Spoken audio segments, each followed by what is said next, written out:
Yeah. What's popping? What's happening? What's going on? You're back in the lab with your favorite neighbor, your man Mark Nash. He is I am he. Another great episode of Breaking These Beats. How y'all feel? What's the deal? Make some noise for yourself.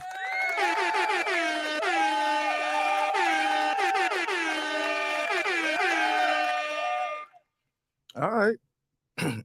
Got a lot to get into. It's Friday, so we're gonna have a jam-packed show tonight. Should be a good one. I'm gonna run the short intro because I'm not even sharing this one on Facebook like that too much. I was looking up some of them groups on Facebook, man. Hold this. People taking like 90, 30, like 3 months just to approve a show. Like, come on, bro. I ain't doing nothing crazy like that. Like, what do you got a YouTube group for? What you got a Facebook group for? Anyway, then, like, it's just to post your shit. All right, whatever. Pardon the language, pardon the French. But I'm in France. But we gonna have a good one tonight. Oh man, they said Al Haymon out here running the operation like Big Red Records, baby. I want to sign you to my label. Oh, this is gonna be funny, man. We're gonna have a good one with this. But make sure you know them office hours. Nah.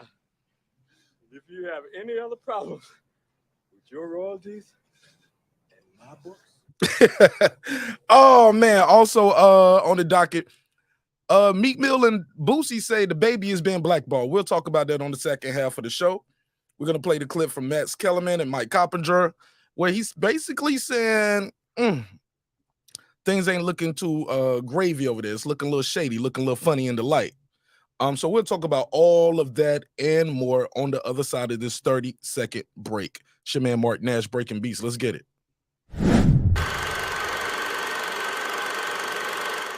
This that squad sound.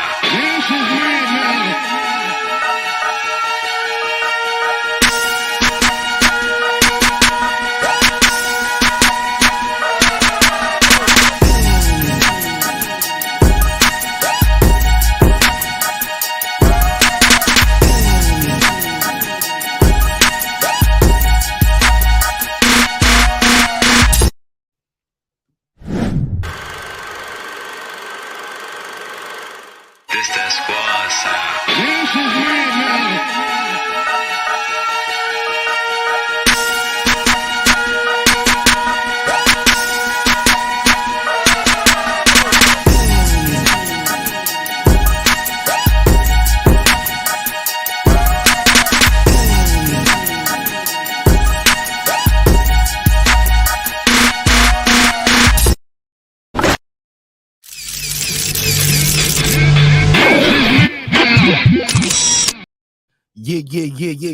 Yeah. What up,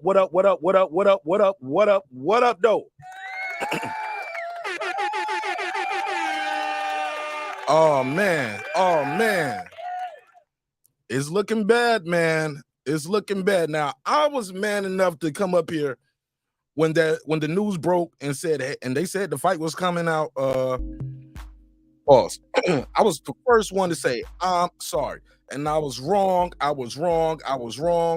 Shout out to Right Side. Right Side pulled up and was like, see, nigga, I told you the fight was gonna happen. He was up here like Dragonfly Jones. Silence. I was like, all right, my brother, you was right. I was wrong. It's looking like Right Side might have to come back over here and give me an apology, huh? Oh, it ain't looking too good. It's looking a little shaky, baby. We'll play the audio from what Max Kellerman had to say with his interview with Mike Coppinger. And it's looking bad. It's to the point, even the media, who normally tries to play a bipartisan role in this stuff, even the media, some of the media members are looking like Big Red. That's what they're saying about Al Haymon. I want to sign you to my label.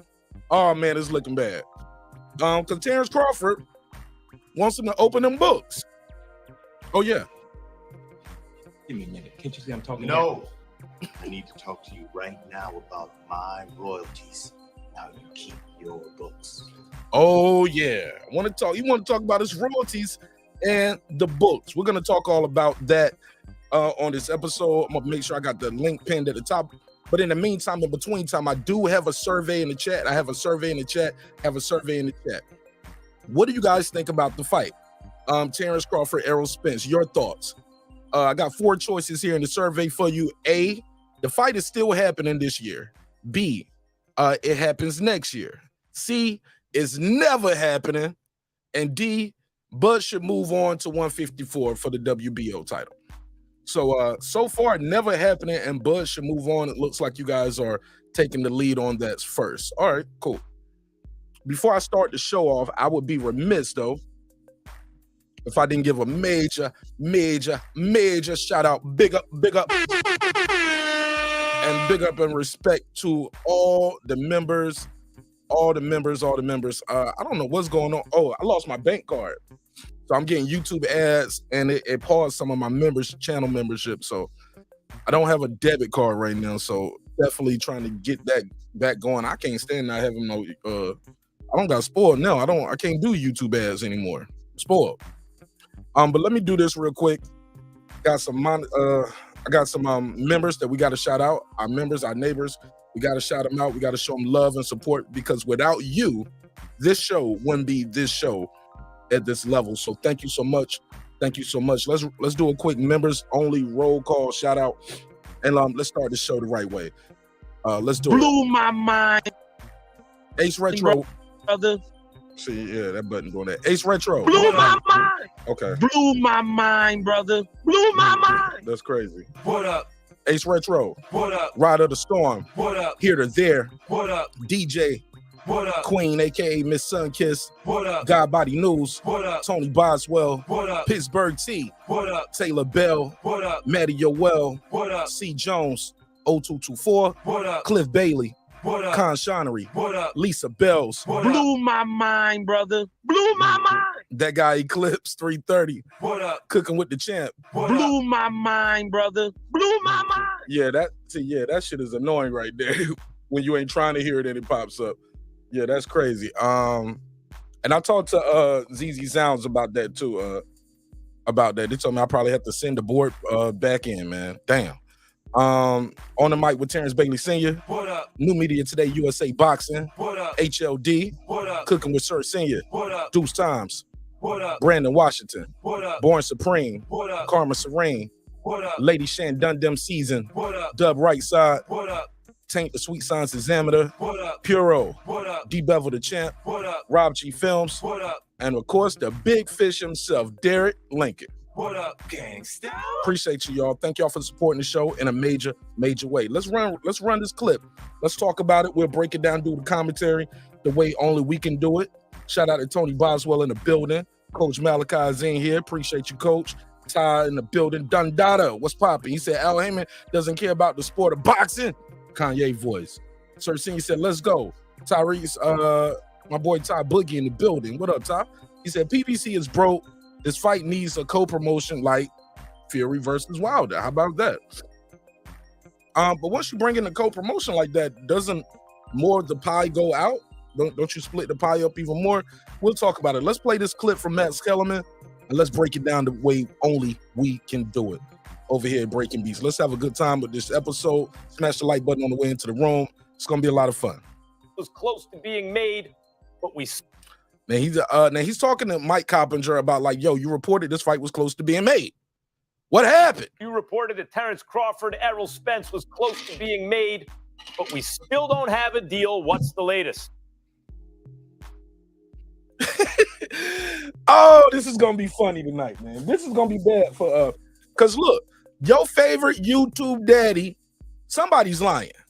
In the words of the great, if I don't see somebody body on somebody iron soon, somebody lying. Somebody's been lying to us. Now I've heard this fight was gonna get made on get announced on the 4th of July.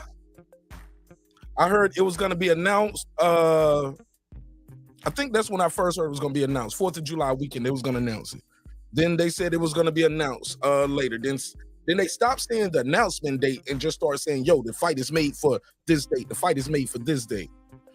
Can I put a case on that? Can I put a case on it? Because a lot of y'all been out here telling people, oh, my dog speak facts. My brother got all the answers. He never lied to you. He always right. Put a case. on all y'all. Because look, here's the deal, and here's the rib for real. In the words of Kenny Porter, sometimes you know how it go. I mean, you know, when the guys get to certain levels, they believe they know what they're doing, and they don't necessarily take all the information. And that's where we at with it right here. Guys think they know what they're doing, and they don't take all the information, and they put out fake sources. Yeah, I said it. Then granted, does information change sometimes? That's possible, y'all. It's very feasible. It's very possible.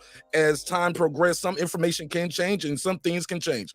But damn, man, everything y'all been saying has been wrong. Put a case on it. Let's play this clip. We're going to come back with some more commentary. Let's go. Max, we're getting further away than ever before. It was targeted for November 19th. I am told that if it does happen now, it's going to get pushed into either December or January. And the issue, Max... What? December or January? It's going to get pushed from December or January. Now, don't we got some shit going on in December? What do we have going on in December? Boxing wise. Let's see. Allegedly, we supposed to have Tank Davis versus Ryan Garcia. That's not made.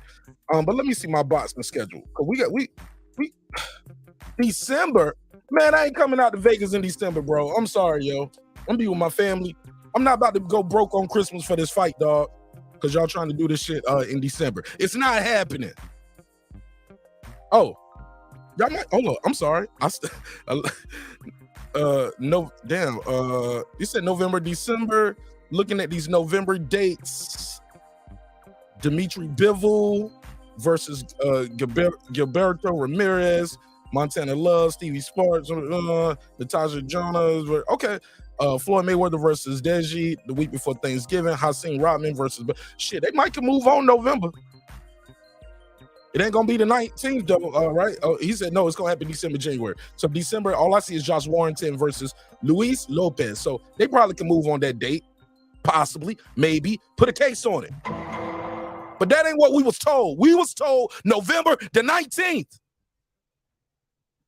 Niggas be lying, man. Niggas be lying. Can I hit the drop? Cue the Funk Master Flex drop. He lied.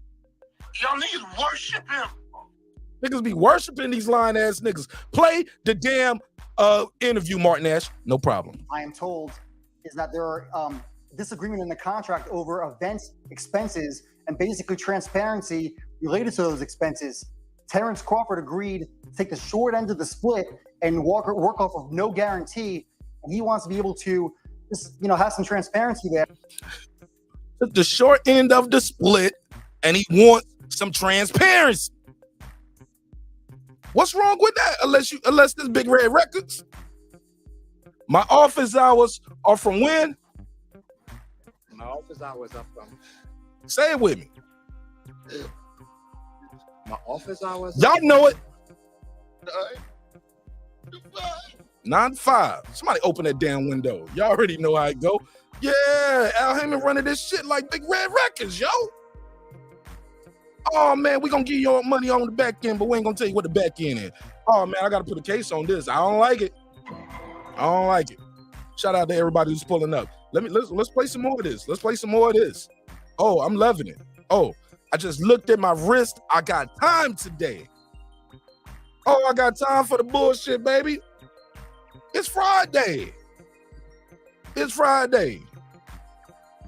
might as well get high, man. You ain't got shit to do. Let's go ahead. Let's talk that talk, baby. Let's run the clip. The link is pinned at the top if you want to join the conversation and give me your opinion on this. Let me boom. Where we at? Let's go. They're related to it since he's going to be working off of the net revenue, and so far they have been bring it back over events, expenses, and basically transparency. Event expenses and transparency. I want to know what's going on. If that's how I'm going to get my money, I got to know what's going on. Disagreement in the contract over events, expenses, and basically transparency related to those expenses.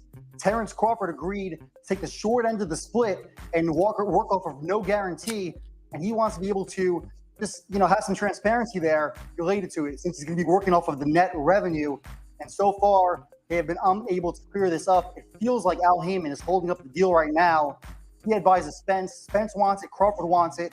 And for Crawford to agree to work off of just a purse split shows you how badly he wants this, in my opinion. Okay. Well, hold on a second. You mean to tell me, because anyone... Before I'm going to go to Ty in 1 second, Ty, I want you to hear Max Kellerman break down real quick. Look at what your boy Max about to say. Who follows the way, Hollywood or anything. There's no... You mean to tell me, because anyone who follows the way of Hollywood or anything, there's no such thing as the net. It's all the growth. I mean, certainly if you don't have oversight of the books, right? Approving expenses, or certainly at least knowing where all the money's going, no one would ever agree to a net. The fact that Crawford's, you work off the gross. But if you're working off the net, then certainly if what you're reporting is accurate, then Crawford would be out of his mind not to insist on that. And you're telling me that that's what's holding it up, that Al Haymon, who's advising Errol Spence, is not giving Terence Crawford oversight over expenses or giving him transparency to the books, of the books. He's not letting him take a look at the books. And that's why Crawford won't sign, because that sounds to me, Mike, like a duck. That sounds like... Oh, sweet Jesus. Oh, sweet Jesus. Let me kill this nigga. Oh, I know it hurt. I know it hurt for some of y'all Uncle Ruckus motherfuckers, man. I'm telling you. I know it hurt. The truth is hurt. Accountability hurts. We just talked about this on Wednesday. Sometimes when people hold you accountable, it don't feel good. It might hurt your feelings. Let's go to my first guest. Go ahead, Todd. What's on your mind, bro? What's up? Can you hear me, bro? Loud and clear. You sound like you standing right here, nigga. Well, right there. You standing right there. It's been a minute, man. But yeah, man, it really sounds like Al Haymon is holding up this fight. This guy is a 2-time Harvard graduate. He has enough business sense. He's dealt with enough entertainers, athletes. He has enough life experience, enough wisdom to sit down and know what a guy like Terence Crawford would want, even coming from an ESPN situation where he got all his money up front. Like, you should know that you should already know all the questions on his mind. Like, you've been in this business dealing with entertainers and athletes probably 30 years. There's no way you shouldn't be able to get a guy half your age to sign on the dotted line. 2 guys half your age to sign on the fucking dotted line. You should already know what they thinking before they even fucking think it. Like, everything they could think of is shit. You should already have somebody, hey, boy, I want to see this, and hey, Mark, go grab that book, man. I already knew you wanted to see that shit, bud. He holding up this fight. I think Errol want to fight. I think Bud want to fight. For some reason, he don't want to fight.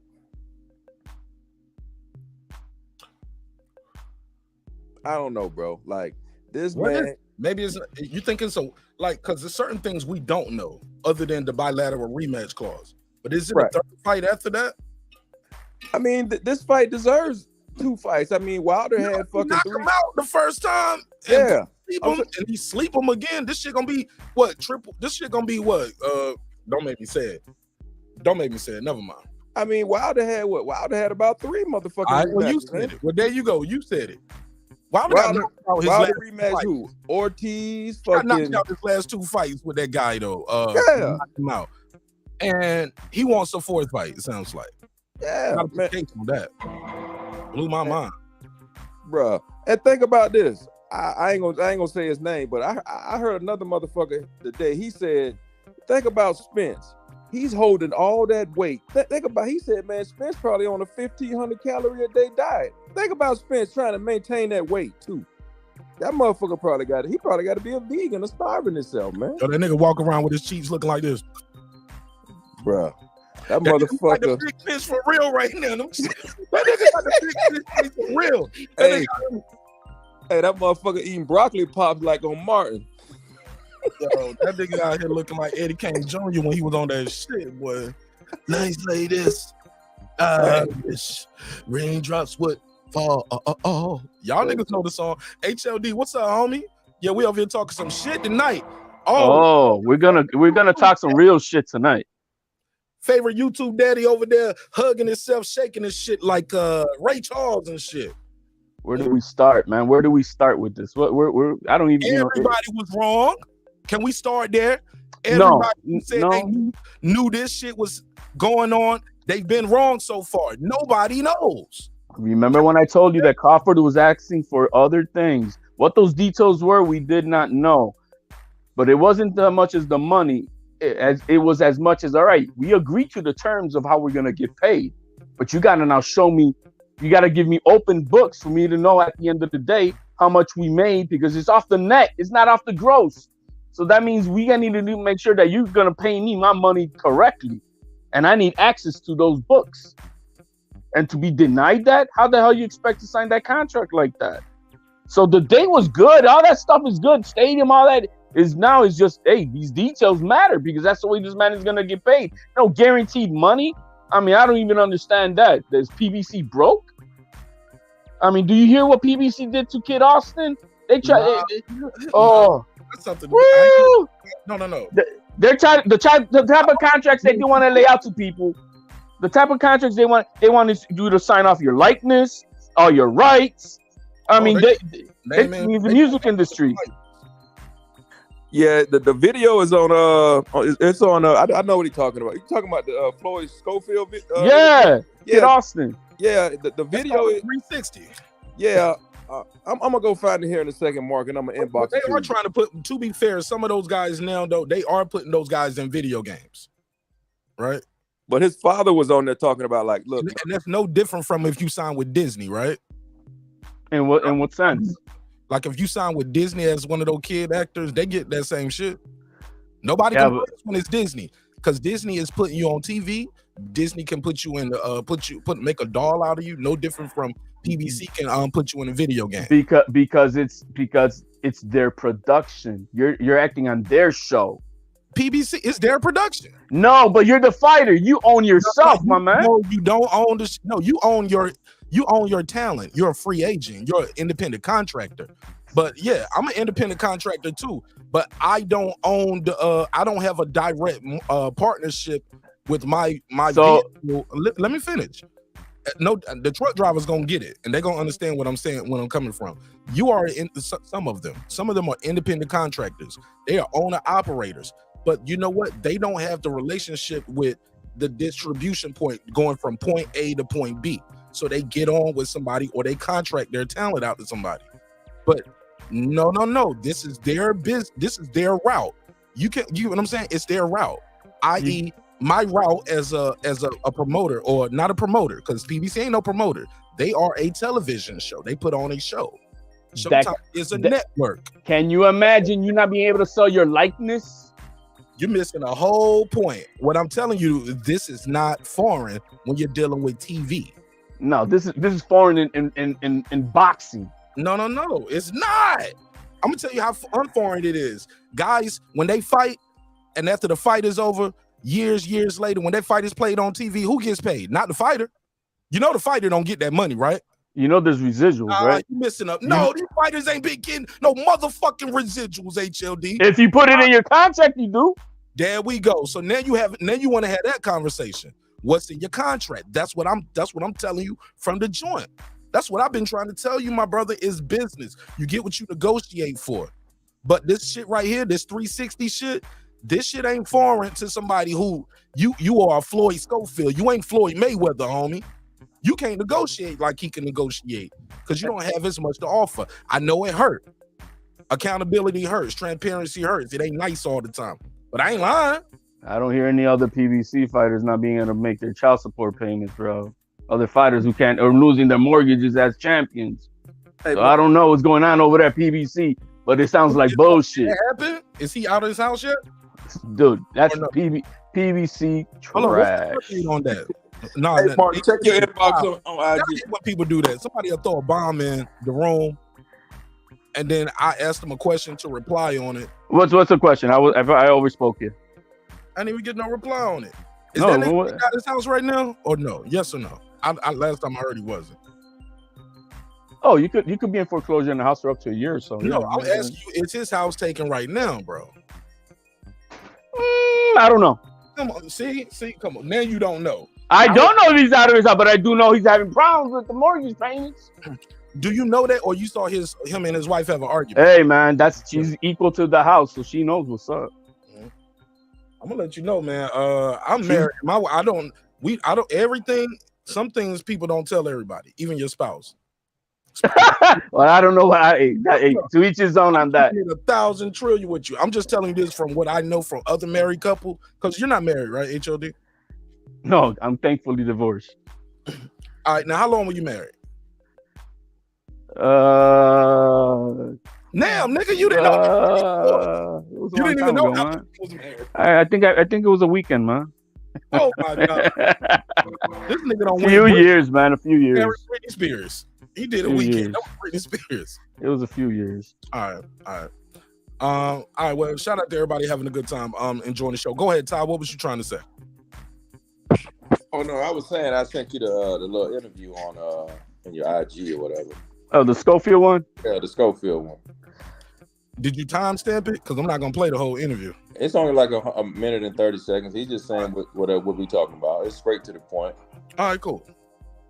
Let me play the rest of this because we haven't got through the rest of this yet, and then we'll go to that.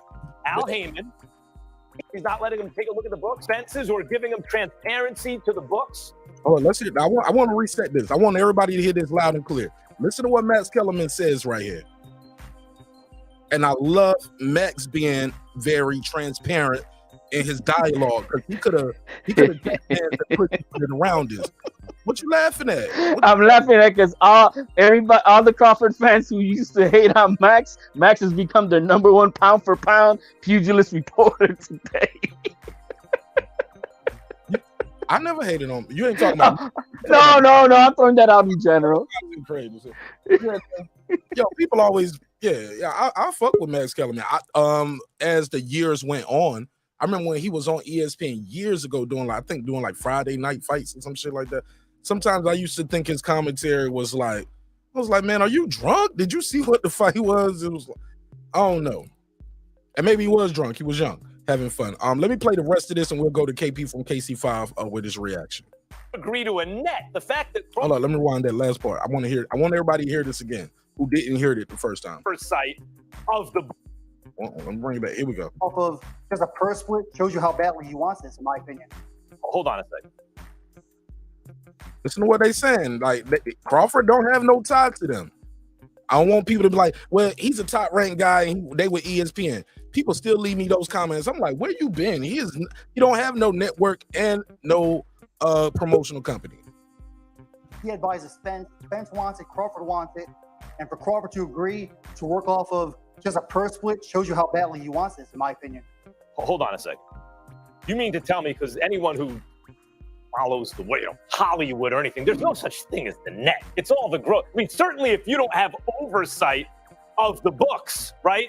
Approving expenses, or certainly at least knowing where all the money's going, no one would ever agree to a net. The fact that Crawford's, you work off the gross. But if you're working off the net, then certainly if what you're reporting is accurate, then Crawford would be out of his mind not to insist on that. And you're telling me that that's what's holding it up, that Al Haymon, who's advising Errol Spence, is not giving Terence Crawford oversight over expenses or giving him transparency to the books, of the books. He's not letting him take a look at the books. And that's why Crawford won't sign, because that sounds to me, Mike, like a duck. That sounds like Al Haymon doesn't think that his guy is going to win and is ducking Terence Crawford. Whoa, that's on the point. That's on point. That is polarizing for Max Kellerman in his position to say that. But let's make. I think there's a distinction. We can't really say it's Spence. It's always the suits that fuck up these fights. That's not what he said. He never said Spence. Well, he said Spence is a duck.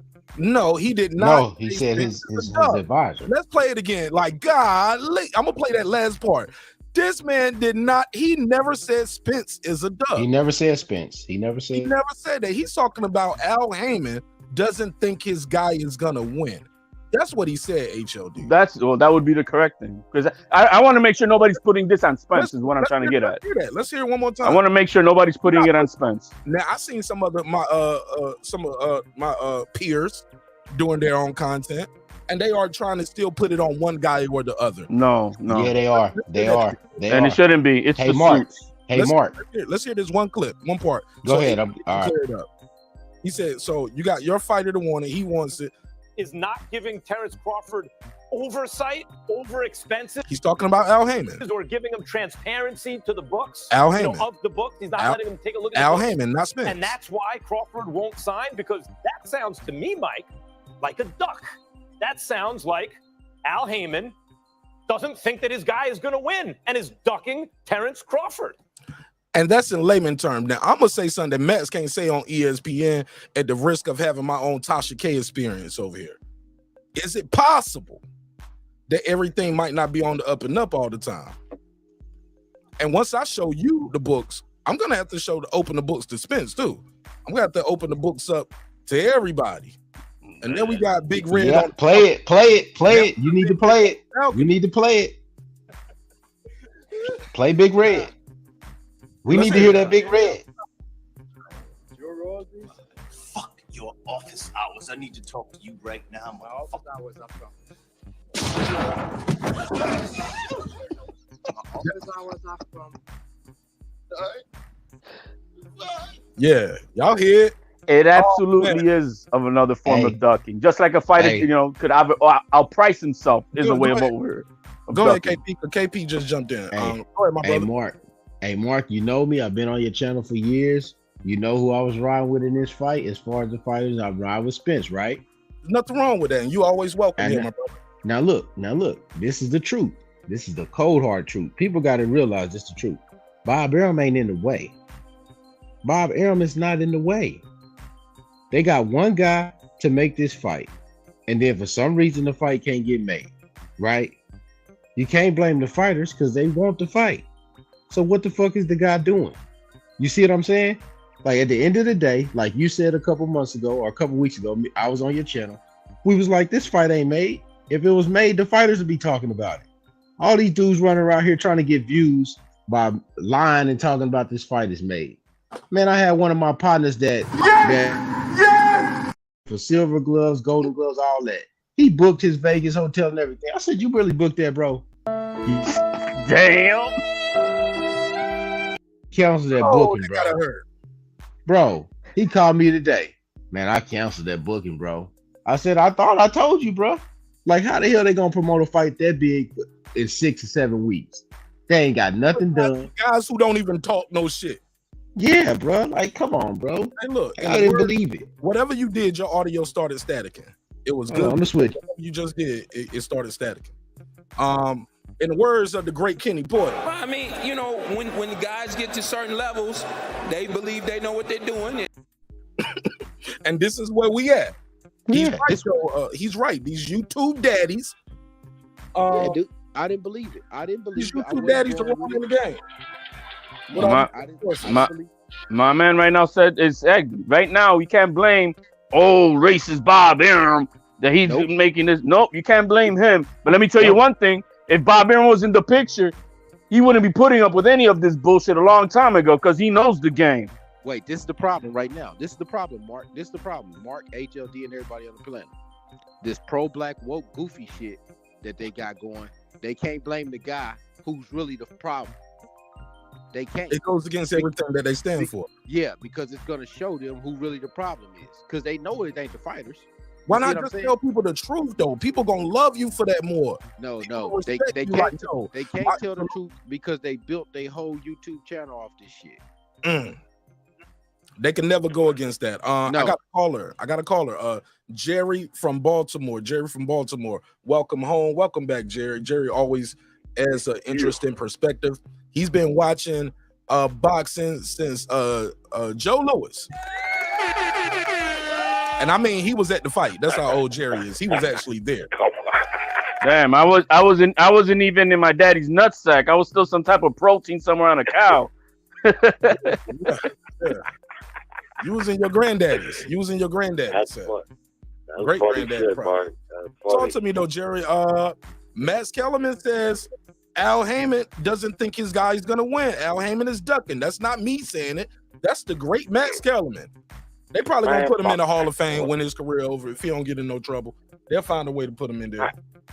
Max Kellerman's a joker, man. Straight up joker. Talk your shit. Let's go. He says shit like, The jab is the most important punch in boxing. Some stupid cliche bullshit. That guy is a pure fanboy. Hey, You hold on, whoa. You think that's cliche? You don't think that's important? Your lead hand? It's like saying the sky is blue. You know, I mean, I get it. It's just, you know, yeah. I mean, I like Max's enthusiasm for boxing, but when it comes to the intimate knowledge of boxing, he don't know shit. And I used to love it when Roy Jones used to school the fuck out of him when he was on HBO, and he would try to like give personal insight on the fighters and what was going on in the ring. And Roy was very subtle but very poignant at schooling them, and it just made my day because the guy, you know, he's a cheerleader. But what I want to say about the fight is a couple things. First off, I'm glad if it's officially not going to happen. I'm not glad, but I'm just saying it's time to move on. It's time. If the fight ain't going to happen, it's time to move on because there's other fights out there for both Spence and Crawford. Good fights too. Like, I mean, you know, Boots and Spence. If that should happen, that's a very good fight. Ortiz and Crawford. That's a very good fight. Crawford's talked about moving to 54 for Charlo. But the other thing is, you know, like you said before, we don't know the intimate details of things. I mean, what we're hearing now, you can only believe half of that. But the fact is, no promoter is going to open up their books. They're not going to do that. They don't do that in negotiations. No different than when you get a plumber to come to your house to give you an estimate. He doesn't show you his entire business plan. And these promoters ain't opening up no books for no fighter.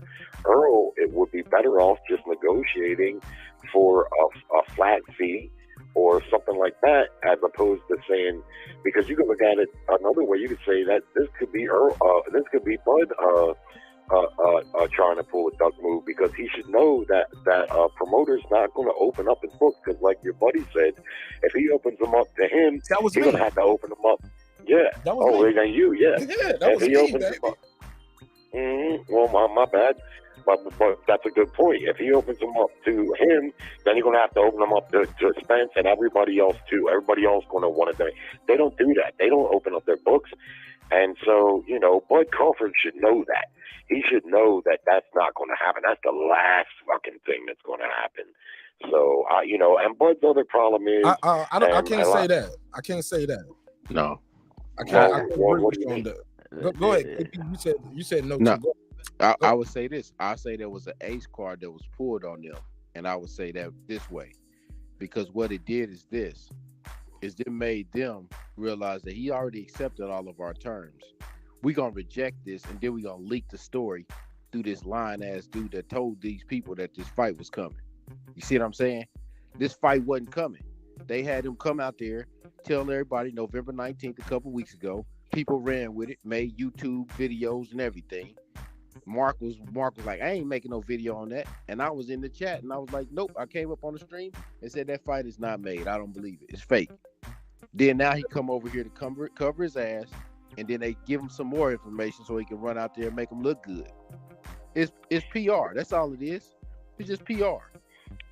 But Fight Hype, who's owned by Mayweather, made a specific, you know, like they're the ones in charge of putting out this information. And the man said himself that everything was pretty much done except for a few little details, and that the date was on the date that was said. So it was more confirmed. Wait, HLD, if this don't make any sense, I'm gonna tell you why. Why Floyd running around? Whatever you did is starting to static. Why Floyd still running around here, still fighting all over the damn country, outside the U.S. I've said it myself. I don't think he's as rich as everybody think he is. Fix the audio, KP. It's static in every line you say got static in it, dog. Oh, it's not me then? I thought it was me then. No, it's KP. His audio does that a lot. I heard him on Kyle's show was doing it. I was like, man, I hope he got that shit right. But before I go on air, is it good now? No, it's still staticky, boss. Every line, every word, every line, and it's loud static too. But Jerry, HLD. That's all I'm saying. I agree to that. I don't think that's like. I don't agree. Let me play this clip too that Todd sent me, because I don't feel everybody's contract is the same. I don't think they copy and paste every line. And some shit is just arbitrary and it's gonna be in the agreement. But then again, I'm sorry, Floyd Schofield ain't gonna have the same. I don't think he's gonna have the same situation as a Charlo, or a Leo Santa Cruz. I don't think. Well, what is it you disagree with me about? Because you say you disagree. What you saying? Where you said where Crawford got to know he's never gonna get access to know what the fight generated. Right. I don't agree with that either. That he's supposed to know that. Yeah, right. If I'm getting paid off the net, I gotta know what area. How do I know if I'm getting the right check if I don't know all that you made? And for me to know all you made, I gotta know all you spent. For you to grow, because you're getting paid off the net, not the gross. I just think that is insane for somebody to think, oh, you supposed to just sign it. Like, man, I did right. Man, I left the network. I'm over here ready to work. Like, let's get something done. Let's get this fight together because this is what everybody wants. Okay, I'll take 35%. He gets the lion's share. Okay, the rematch is bilateral. But if I win and we fight again, I get the lion's share. We're not gonna do no Andy Ruiz shit, bro. Where Andy Ruiz go in there and beat Joshua and he still got to get the low end and get treated like the B-side as the champion. Boxing is the only place, and these fans are the only ones that be like, yeah, that's right. Because he was the man. He ain't pack out no stadiums. Well, he beat his ass, dog. He's supposed to get the lion's share in the next fight. I think that's fair. No different from Vol. That's where the fans need to look at this. Popularity. But once you beat that man, dog, rest in peace to D. No, let me say this part. Rest in peace to my boy D. Hodges. Mayweather was like Shane Toussaint in Mortal Kombat. He would beat you, then take your powers. Like, he'll take your fans. Like, he was taking some of your fans, which kept making him get bigger and bigger. Hence the Conor McGregor did so well, right? Fight the damn Conor McGregor himself because he took so many people's powers. Rest in peace, D. Hodges. I had to say that. But Jerry, go ahead. That's how it should work. It should work to where if you beat the champion, you should automatically be the A side. But it doesn't work like that in boxing. Never has. It works off of popularity. So if Mayweather would have lost to one of those fights, like in his last 10 fights, if he'd have lost one of the fights to any one of them guys, say Andre Berto, you think Andre Berto would have been the A side in the rematch? No. You know why? Because you didn't negotiate it. You get what you negotiate for, bro, and what you put on writing, and that's what this kid is trying to put in writing. I don't think there's nothing wrong with more that. money. But man, hold on, I'm moving. I don't want to go too far money. beyond the scope of what I came to say. But my whole point to that, Jerry, was this: once you start telling the guy you don't get a guaranteed purse and you get paid off the net of what we make, how do I know if I got the right amount of money if I don't know what you made and what you spent? You think that's wrong? You think Crawford is crazy for asking for that? No, well, I think he's crazy to think that he's going to get a look at the books necessarily. But see, that's the thing. There's so much gray area, and there's so much that. I don't even know what you did for everybody. Just this fight. Let me finish. Okay. Let me finish. Okay. There's a lot of gray area in here, and you said a bunch of times, and I've always agreed, there's a lot we don't really know nothing, man. We just know the tiny little bit of shit that leaks out, right? So we don't really know what's going on there. And a big part of the problem is Crawford not having a promoter. If he had a promoter, he would be a lot more privy to what the fight is worth. And things like that. Now, hopefully, he's got somebody advising him. Hopefully, he's paying somebody to advise him, and he's not just going headstrong in these negotiations himself, because he's going to get taken advantage of. And it looks like even the deal in its simplest format is not a very good deal for him. But for what we know, we only know the little bit of shit that leaks out. We don't even know if that's really true.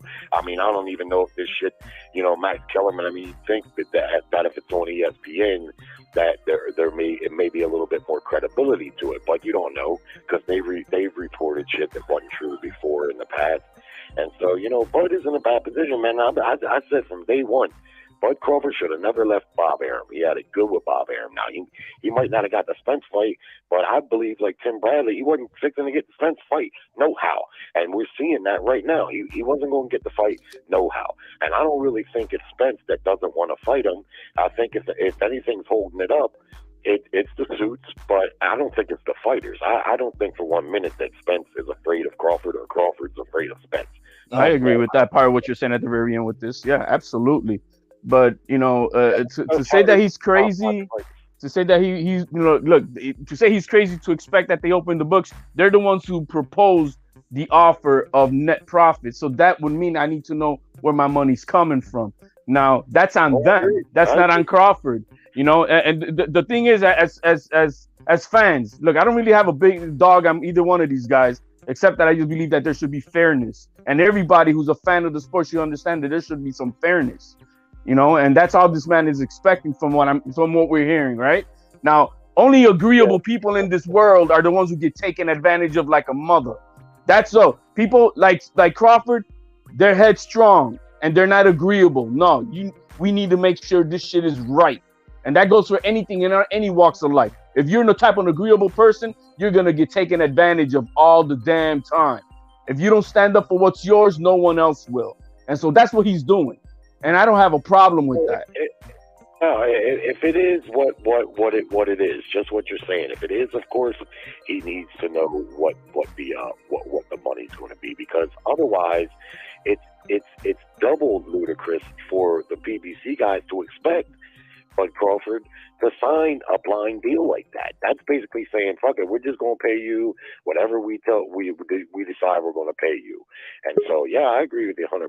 I mean, he's got every right to ask for it, but I don't think for 1 minute that they're going to show him. I would, if anything, go back to square one and see if you can negotiate a flat fee. Because they're not going to open up the books. Promoters typically, I've never heard of them really doing that. Right. But I've also never heard of them, a promoter trying to make a deal like that, a blind deal. Because no fighter's nobody's stupid enough to sign that. I wouldn't sign it. That's what they're trying to get them to do. Go ahead, KP. Can you hear me good? Perfect. Man, it's just BS, bro. I'm a Spence fan. You know it, Mark. It's just BS. Pay the man, open it up. He need to see what he make it. You can't just put him up high in the sky and then expect him to sign. That's BS. No, if Bob Arum offered that to Errol Spence, everybody would lose their damn mind. And that's another thing. I remember people were so happy that Devin Haney, they was like, oh, that's what Crawford need to do. That's what you got to do if you want these big fights. You got to take the Devin Haney route. And when you have a guy who's trying to do that, for some reason, people still don't see it. Like if he really didn't want this fight, and I speak of Crawford when I say he literally could have stayed with Bob Arum. Bob Arum was right there trying to re-sign him. Like, and he says, yo, I'm taking my talent somewhere else. Bob couldn't secure me the fight that I wanted while I was with him. How you gonna do it if I'm not with him? Which don't make sense. You know what, Mark? Hey, Jerry. Go ahead. Hey, Jerry and Mark, you know what? These guys need to talk to each other, because they need to realize that if they don't fight each other, there's no bigger fight for them than each other. Oh, nah, they took people are I don't know if you missed the show the other day, but Brandon Washington was up here screaming at the top of his lungs, Bud don't have no options. Spence is the only one that has options. I thought about that, and I used to agree that Crawford doesn't have much options, but I think he really does. The way this practices of this contract, the way we're hearing it, and how PBC's running, I would right now tell him to go kick rocks and stop and tell all young fighters don't be headed PBC way to get taken advantage of. HLD, nobody's going to PBC. Bob signed them all. I would say, yeah. I used to believe Crawford doesn't have an option. I think he has two viable options to make two big fights. And since he's not signed to nobody, he could either make a fight with Virgil Ortiz down over there in Texas. That's a big fight. Or he could go across the pond and fight Conor Benn. That's a mega fight over there. It may not be over here, but it's a mega fight over there. Now, what I used to hear people tell me every time I mention guys like that, they'll tell me no, Mark Nash. I think I was over there. Shout out to Mr. IOTB. I was on his show, and every name I said, their argument was, man, they ain't gonna put Boots in there with Crawford. I would say Virgil Ortiz. They ain't gonna give Virgil Ortiz to Crawford. Conor Ben. They ain't gonna put Conor Ben in there. Like these guys, they gonna get ate up. I said, they gonna sell some tickets. They gonna put asses in seats. I partly agree. Yeah, But I partly agree every with that. name I said, I was like, so by y'all logic, if he can't fight Spence, he should just retire then, huh? That's what y'all saying. I was saying that before, Mark. It was like every name I said, even when I said go to 154, man, they ain't gonna do that to Lubin after Lubin just got his ass beat the fuck up. He looked Rodney King didn't get it that bad. Mark. Damn, he said Rodney King. Hey, Mark. Looking like Martin when he fought Tommy Hearns. Don't make me find He the did. picture on the He screen. did look like him. Find it, Mark, while I'm talking. Find it while I'm talking. Hey, Mark. At the end of the day, bro, they are the biggest fight for each other. It's like they have nobody around them. If Spence is not fighting Charlo, so stop playing with the shit. Who at 54 can he fight to make that money? Nobody. Spence can make money with Thurman. Yeah. He can make money with Thurman, but this is what I'm gonna tell you, HLD. Ain't gonna trick me into that shit. Thurman don't matter. I told you, Mark. Remember, I told you, Mark, don't buy the Barrios bullshit when they sold you that bullshit. See, it's a hustle that they playing. They even got Wilder versus Hellenius on pay-per-view, bro.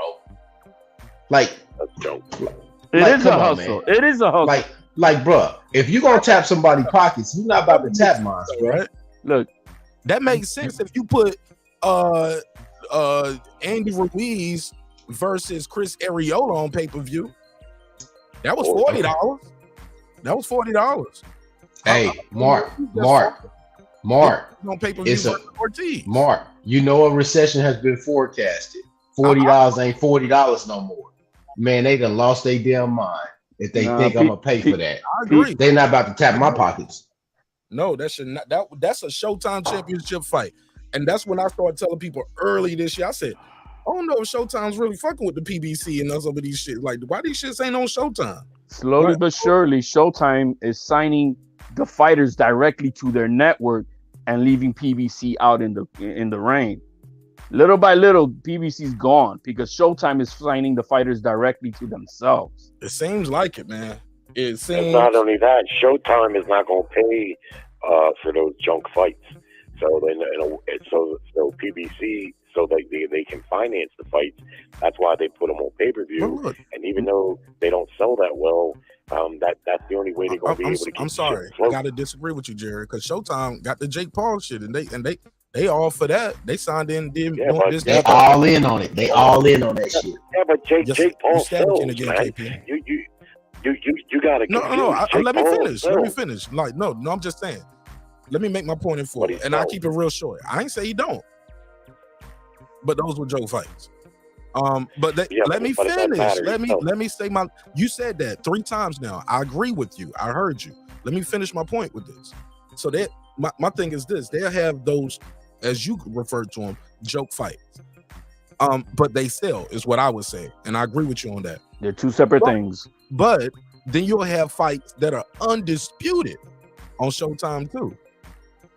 But on the flip side of that coin, they putting fights that shouldn't be on, like they giving those to that's Fox pay-per-view. Fox ain't buying this shit to put on regular Fox neither. They like just providing you a platform for whatever the fee that is. But you got to make this shit up. Like you got to pay-per-view this shit to get. I guess what? Yeah, like they're not putting that shit on regular Fox no more. Like and Showtime, they ain't gonna buy it either. Right, and that's why Charlo versus Castano 2, regular Showtime, $10. Yeah, because that they'll buy. That was a quality fight for an undisputed championship. But we get less than that. But we get less than that, and it's pay-per-view though. Well, that's what that I'm don't saying. even make sense. Is PBC broke? You why? PBC is doing that so they can finance the fight. Showtime ain't gonna buy Thurman coming off of a loss and a long layoff, and Barrios coming off of a KO loss to a fighter in a smaller weight. They're not gonna buy that for their subscribers. But if the PBC wants to keep their fighters at least fighting once a year, they can put it on Fox pay-per-view, where that's how they partly finance it, because Showtime ain't going to buy those. Showtime Sports. That's what I'm trying to tell you. I agree with you. Right. Showtime, and that's my whole point. Showtime Sports doesn't seem all in with on boxing. Or maybe these persons or maybe the person, let me finish my line. Or maybe the persons are too high that they have to provide. But I will say this, and I'll pass the mic back to you, KP, and HLD. Those fights right there should have been on Showtime Championship Boxing. They're title eliminators. If you're all in on the boxing, like that should be a Saturday. Why not? Because Showtime has other programming that they put in those slots too, on those Saturdays, that are doing better numbers. You get what I'm saying? Like, they just got better shit going on. Billions is dope. Like, they got. I'm just saying they got better shit that's going on throughout the week, and it seems like it seems more profitable and more lucrative to the company, because they passing on fights that are, or guys that are champions, guys that fought with Showtime. Y'all supporting them before. Maybe Keith Thurman ain't never do those numbers like that. I guess, you know. Keith Thurman could sell a fight. If Keith Thurman was to fight Spence, he will sell that fight. It's not going to be a great fight, whatever it may be, but he will sell that fight. Would you buy it or would you stream it? Oh, I would buy that. I would buy that. I wouldn't buy it, Mark, in protest. I didn't get the fight I want. You know, I don't know. Oh, yeah, right, exactly. From what I'm hearing right now, I have nothing. I don't want to support PBC. But is it a fight to buy? Yes. But I don't want to support PBC. Look, are they broke over there? Tank generates about between $20 to $25 million a fight at 200,000 pay-per-views that they say, if we take those numbers as face value. I think that Crawford and Spence would generate probably around 400,000 to 500,000 pay-per-views. So either they don't have the money, they don't have the confidence, or are they greedy like that? Because the money is there too. I mean, what would you think it would be on a guaranteed? Is Crawford more than deserving of $10 million for this fight? I don't know too much about the business, but I think he would be worth $10 million for this fight, from what we know. So why not give him the man the guaranteed? You know you're going to generate the money. So what's the big deal? What is the real holdup? The guy agreed to what you guys want, but you guys don't want to show the books. But then you don't want to give him guaranteed money. So which way is it?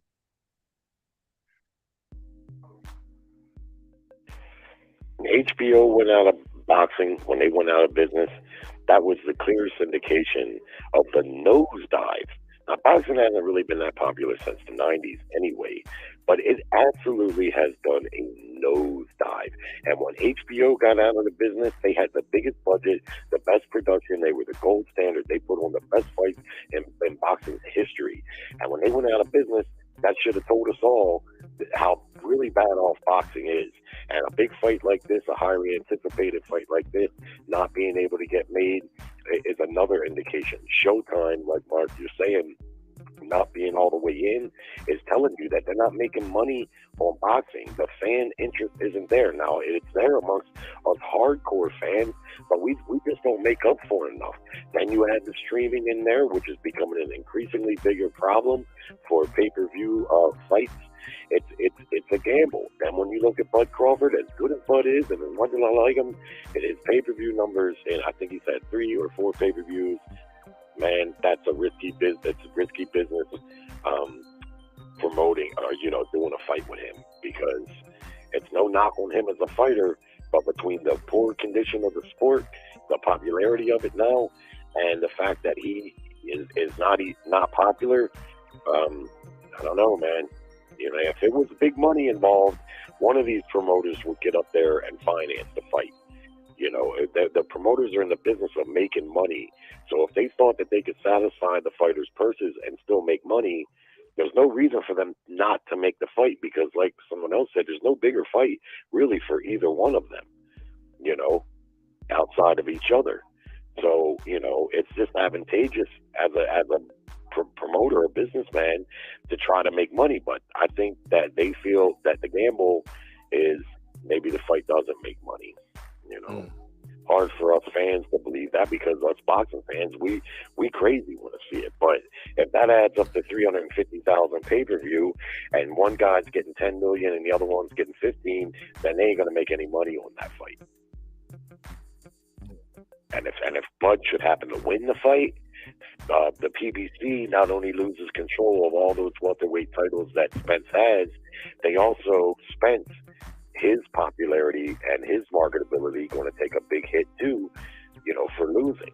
There's a rematch, but there's a financial loss at the for the second fight. But there is a rematch, so I mean they have a chance to redeem themselves if Spence loses.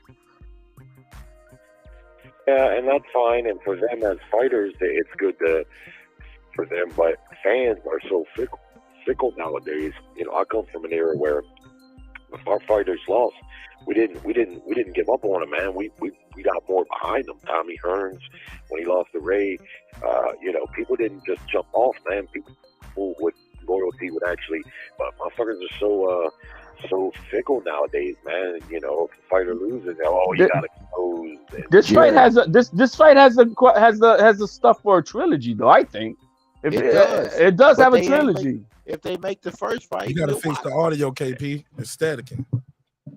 Beam out and beam back in. Beam out and beam back in. I mean, people tuned in to watch Wilder, right, and get smashed. So I mean, I couldn't imagine them not, two quality. Because I'm sorry, I don't care how anybody thinks what these are two top dogs, pound for pound fighters, quality boxers, punchers. This is not a wash of a fight. This is a great fight. Some of us think the fight is gonna be so one-sided, y'all ain't gonna want to see it twice. This shit can look like prove that's it. How the fight gonna go. But those are the hypotheticals of things. But I'm just saying, some of us think like, yo, every time you think see that, this, Mark? I said some of us. I didn't say some of y'all and some of them. Go ahead, Jerry. Put him on the spot. I'm asking you. Do you think this fight will be one-sided?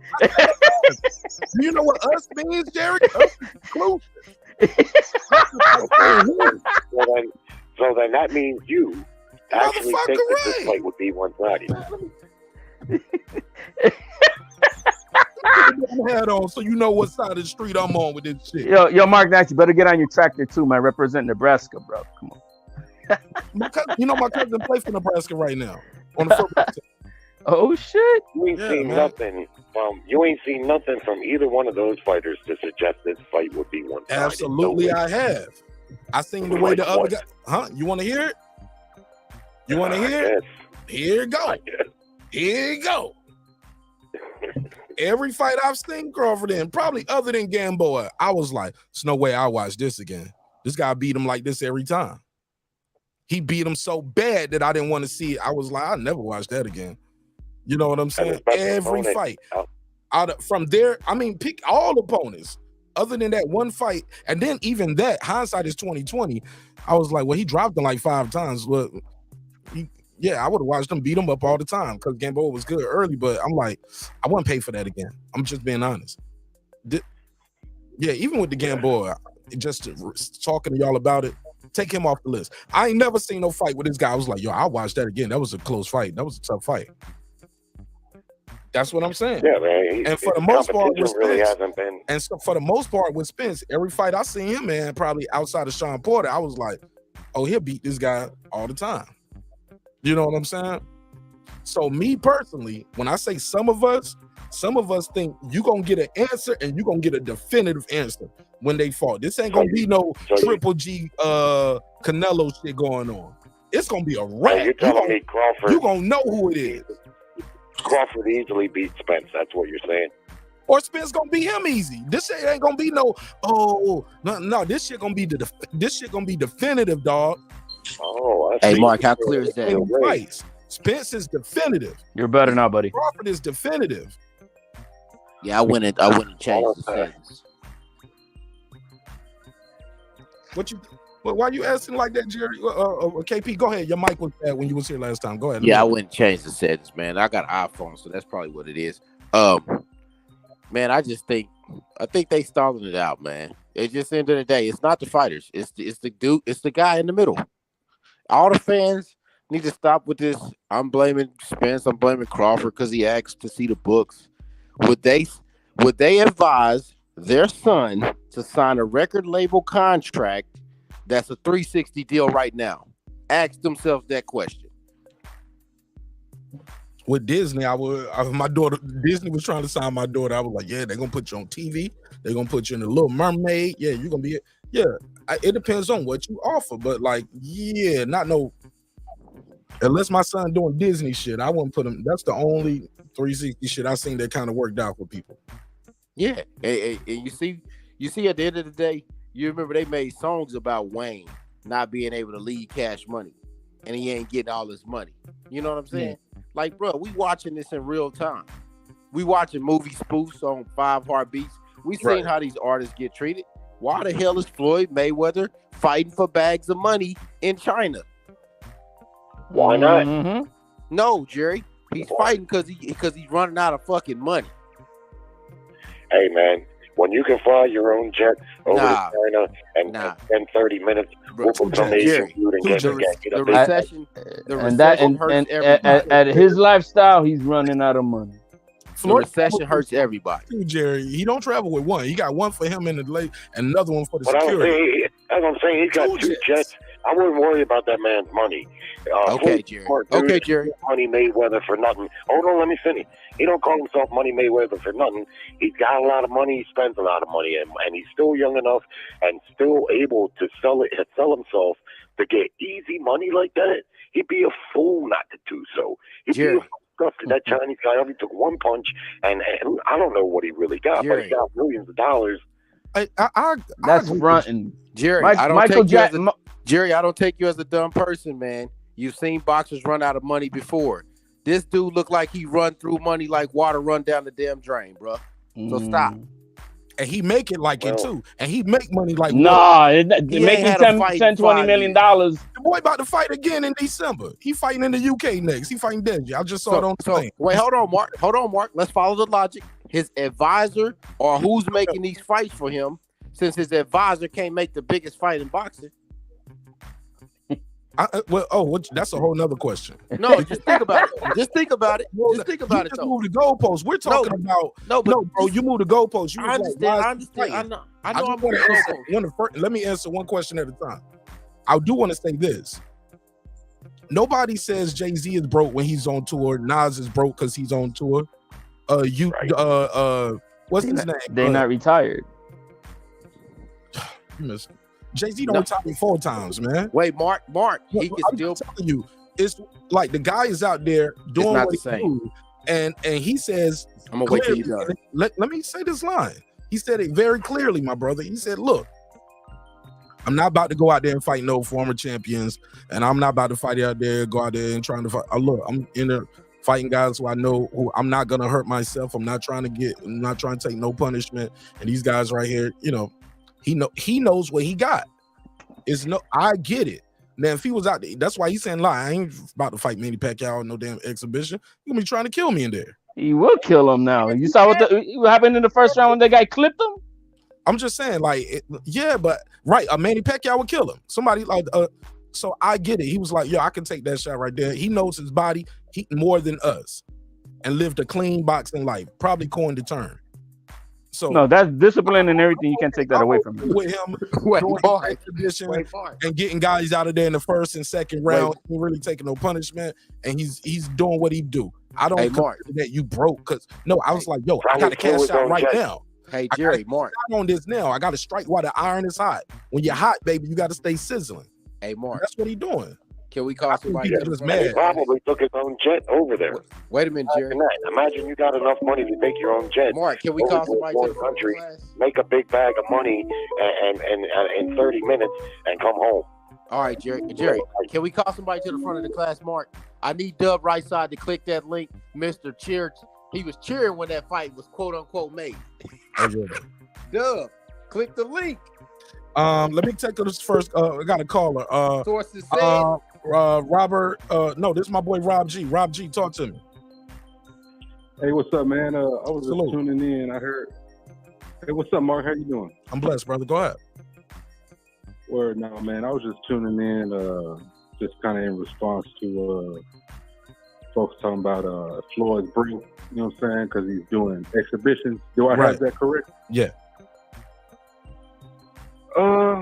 My question to anyone in the panel: what were you passionate about when you was a kid? Were you able to turn that into a career when you grew up? Anyone? I get no. That's rhetorical. Go ahead though. I get what you're saying. Continue though. Well, I mean, it ain't rhetorical. No, I don't want 5 people to answer. I want you to finish your thought. Go ahead. I'm listening. So that's what I'm saying is, I guess I kind of like every time I hear that, I kind of feel like I chime in because I can relate to that shit. Obviously not on Money Mayweather level, but shit, I've been filming since I was 11 years old. I had no idea it was going to turn into a career, but it eventually did. And that's something that I would never retire from, and I always do, like until I die. It's film. So I feel like whenever you're really passionate about something, you're going to continue to do it. And that's all Floyd is doing. So I don't really see nothing wrong with this shit. Great point. Dub Right Side, thank you for pulling up. Shout out to Dub Right Side. In the words of the great Zab Judah, all call outs are mandatory. Salute to you, Mark. What's going on, man? I heard they told me I need to pull up, man. I clicked the link. What's going on? Oh, you haven't heard the boxing news today? Dub Right Side? No, I have heard it. I definitely have heard it. And so first things first. Hold on. First things first. I want to apologize to you, Mark, for getting on and being completely wrong about what I said, and for misleading the public from what I was hearing. So hey, I was wrong. I had no problem saying it, and it is what it is. And hey, I got smoke for everybody now, as far as everybody who ain't making the fight. And when I say that, I put it in the chat earlier. EJ, Bud, Al Haymon, Steven Espinosa, Bomac, Derek James, anybody involved with this fight, and this fight not happening, I got smoke for all y'all. I won't buy another PBC pay-per-view. I ain't doing none of it if this fight don't get made. And really, I will say, EJ and Bud, I don't really have too much for them. It's the suits, and fuck them. I don't mean to cuss too much on your panel, but fuck them, man. Because this is ridiculous. It's really ridiculous the way that they treating the fans. We deserve this fight. We sit up here, we talk boxing. This is where boxing lives, right? Boxing don't live on ESPN and the national media. It don't live there. It live in these YouTube streets. We the ones who really talking this shit passionately every day. This is a fight that the fans deserve. And for what I'm hearing right now, fuck them all, bro. Fuck them, respectfully. Whoa, that's terrible. Whatever you did, KP, that is terrible. I don't know if you hear wow, that was bad. I wouldn't say you're like absolutely wrong. You only provided information that was just given, and just like everybody else that we kind of know what's put out there. You know what I mean? So it's not like you're out here trying to be like that fake news channel that Mark just put up here making shit up. But I will say I did when who was it? Coppinger came out, and Mark, we was excited about it, whatever. And I did jump on and was like, man, we'll believe what Coppinger say. I went hard at Mark on it. You feel me? So hey, and so when it comes up like this right here, I got to get back up here and tell you what it is, bro. It is what it is. I was wrong, and that's how. I don't know what else you want me to say. Nah, you good, man. I think you good. Hey, Mark. Yes, sir. Can I say something to bounce off of the caller's point that he made Speak your piece. about passion. Boxing is a passion sport, man. It's just like football. Tom Brady got all those rings, and he's got a shit ton of money, but look at him still playing football. He don't need the money. He don't need the prestige, but he's still doing it. And nobody says, well, he must be broke. Because he makes all his money outside of football than what he does in football. Even more of a reason why he don't have to do football. Exactly. Even more of a reason. Even bigger of a reason. But getting back Is to my audio Floyd, good? Floyd also is greedy. He's greedy, and that's okay. But he's still young. He still likes to hear the roar of the crowd. It's easy money for him, and I don't understand why people get on him for doing it, man. You ain't gotta buy it. I didn't buy it. I didn't even know how you could buy it. I might have bought it just to see because I was always a Floyd fan, but I cannot get on that man for getting that easy money like that. No, you can't get on him for making that easy money. I think more the reflection of, oh yeah, but to what I consider the cat part, that it's because man, the guy needs money. It's okay if you need money, go get it, but don't act like, oh yeah, it's just all just because. Yeah, It's passion. I don't know that he needs money, man. That guy's made so much money in his career. His assets alone. People used to say Mike Tyson was broke, but look at Tyson right now. He doesn't put out movies. Floyd probably have a movie deal somewhere in the future, a book deal. There's so many sources of revenue for that man to make money. His brand alone is worth millions of dollars at this point. Mike, because Mike Tyson doesn't have a 360 deal where he got him fucked. He's able to sell his likeness and have investors come in and make what he's doing as his new empire with the marijuana business, right? But before all that, he was kind of fucked. He was messed up. Either way, Tyson was asked one time when people were saying he was broke. He says, "Let me tell you something. My broke and your broke is two different broke." It's not the same, baby. Yeah, because you made $500 million. Jerry, Go ahead. that's because y'all keep making this equivalency between other athletes and Floyd Mayweather. I like it. But one thing you're missing is wait, Jerry. One thing you're missing is you don't see Tom Brady in a damn F5 jet flying around the damn world. So stop with the equivalency. He don't do that. He don't do that type of stuff, bro. He don't need to be on the table flashing his money like that. But what does that have to do with anything? What does that have to do? Him flying around in a jet. What does that have to do with anything? Slow down. Let me answer you though. Y'all know Tom Brady got a jet though, right? He got to go straight G5. He got a G550, man. $50 million jet. Room for 19 passengers. What size rims, bro? Fly for 12 hours without needing refueling. How many watches he got, Mark? I'm just saying. Y'all don't know because he don't build his brand off of it. That don't mean he ain't got it. Tom Brady got a jet. Okay, hold on. Now, hold on. Slow down. Now, one thing you gotta understand too. No, we call that checkmate, brother. You can get that one. Run it. Now listen to this though. New game. Let's go. Now, Tom Brady doesn't have to pay for flying all across the world like Floyd does whenever he goes somewhere because he got his private jet. Tom Brady is a member of a team and an organization with guaranteed money and pension coming for the rest of his life. Tom Brady will always be a part of the NFL brand. Floyd Mayweather is an independent contractor, which is separate from what Tom Brady is a part of. Tom Brady is almost like Captain America. What? Like Floyd Mayweather. What the fuck? Hey, look, what are you talking? Tom Brady's private jet with him and his wife Giselle, who's a supermodel. The real TBE of all time, the GOAT, Muhammad Ali, had to continue to fight past this thing because all the money he had, it was gone. Gone. I got you. But what is that? Oh, go ahead, Mark. Floyd, respect to the GOAT Muhammad Ali. Floyd came after that. We all saw that. Everybody saw it. It was sad to see. But even still, didn't Ali sell his name and likeness at a later age, like Dennis family sell? He did. Absolutely, he did. Absolutely. Money. But my whole point is, all these guys learned from that and said, "I don't want to be that guy."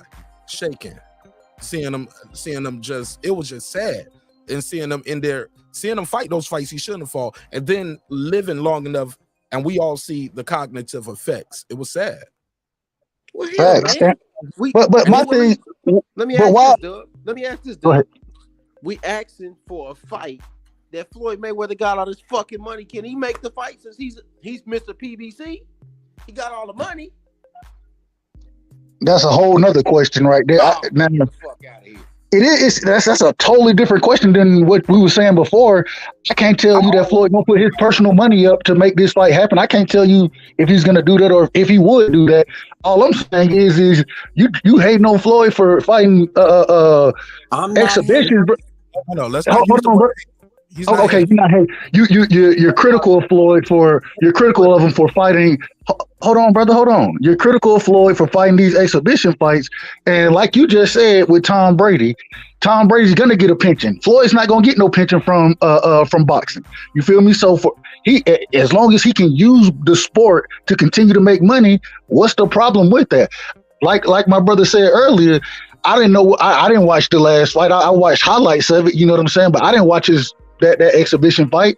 But at the same time, if he can go make money off of it, why shouldn't he? Well, he should, and he's going to. And it doesn't mean that he's broke. He may be greedy, but when you make the kind of money he's made, his assets alone, his brand alone is worth millions of dollars. That guy ain't never going to be broke like we could get broke. You see what I mean? I don't understand why people they almost want Floyd to be broke. I don't know. They think because he's fucking that's easy money. He's still young enough to do it, and he probably, just like you said, still enjoys the limelight to a degree. You see what I mean? Because fighters, a lot of times, they don't want to retire, and a lot of times it's not just because of the money. It's just like Tom Brady. He don't want to retire because football's all he's ever known. He's been passionate about it, like you said. And Floyd was a passionate fighter. He had to have been there to train the way he did. And when you put all that together and you add that easy money factor to it, I mean, who the fuck wouldn't do it? That's no reason to assume that he's broke.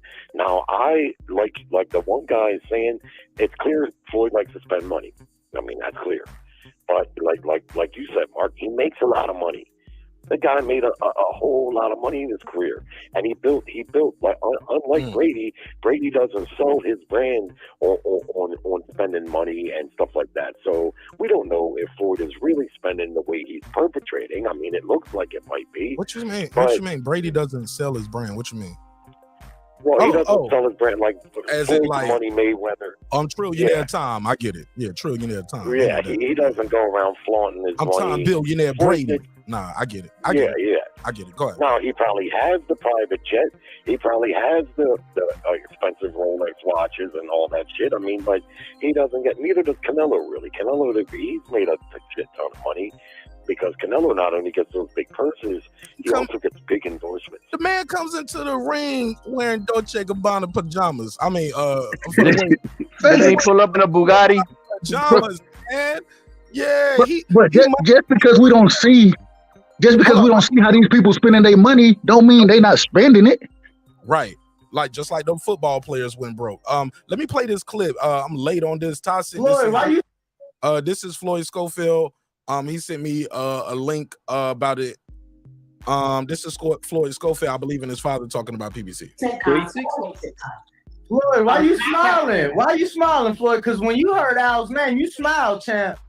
And that contract was whack. Yeah. It is what it is. The business is the paperwork. Okay. How whack? What does whack mean? Like what? It was like, open-ended on the fights? Because it seemed like PBC fighters don't get to fight when they supposed to or want to. So was it that? Like they couldn't guarantee you dates? What was whack? Was the money whack? What was whack? The thing that's whack is the control. Most fighters don't realize they are independent contractors. Yes, sir.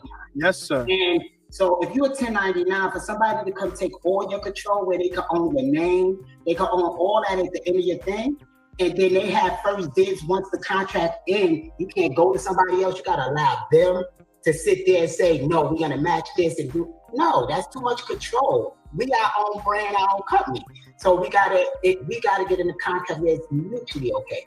And they wasn't willing to negotiate a mutually okay contract. We're not going to give up our intellectual property, our image, our name.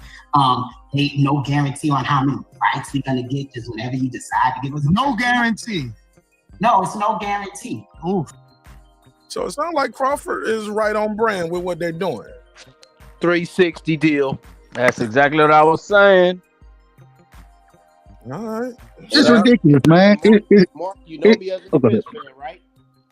I'm listening. Go ahead. I said, Mark, you know me as a Spence fan, and I'm telling you that's a 360 deal. I'm a Spence fan too. That's a Cash Money Records deal for the 99. Hold on. You said that's a cap. No, I said Cash Money. Cash Money Records. Shout out to Errol Spence, the big fish. Cash Money. I'm a Spence fan too. Sign the Cash Money. Sign the death He's row. saying that with a back slap. You dirty, Mark. PBC Records. They said it's PBC Records taking over for the 99-2000. Hey man, and one thing I will say, man, people for some odd reason, if you criticize Al Haymon, all of a sudden you're anti-black, or I don't know what it is, but we should have all the smoke for Al Haymon. Before it was the size of the street that's the reason this fight won't happen. But then he left Bob and came over to and trying to work with the PBC, and now Al, he's sitting here, he ain't making the fight. That's why I say fuck him. Fuck him, Steven Espinosa, all of them, bro. I ain't got no respect for him if this fight don't happen, bro. I have no respect for him. None. Welcome to the dark side, Dub. Is that the dark side? That's the dark side. And I gotta ask, I don't know why when if we can criticize Bob, we can criticize Eddie Hearn, why the hell we can't criticize Al Haymon? I don't understand that shit. I don't. And black people is hated on enough in the world. Man, stop that, man. Stop that. All this. I'm just telling you. I'm not. So Mark, out here, homie. So Mark, y'all want to put me in the dirt? Mark, we supposed to watch it. So Dub, hey Dub, I'm just saying.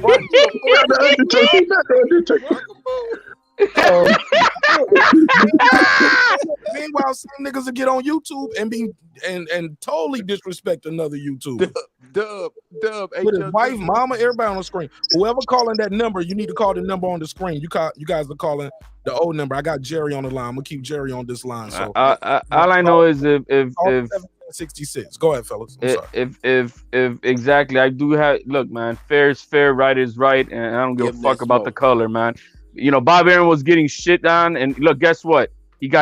Crawford got his biggest paydays with Bob Arum, guaranteed money, and that was that. All right, regardless of how big of the fight was.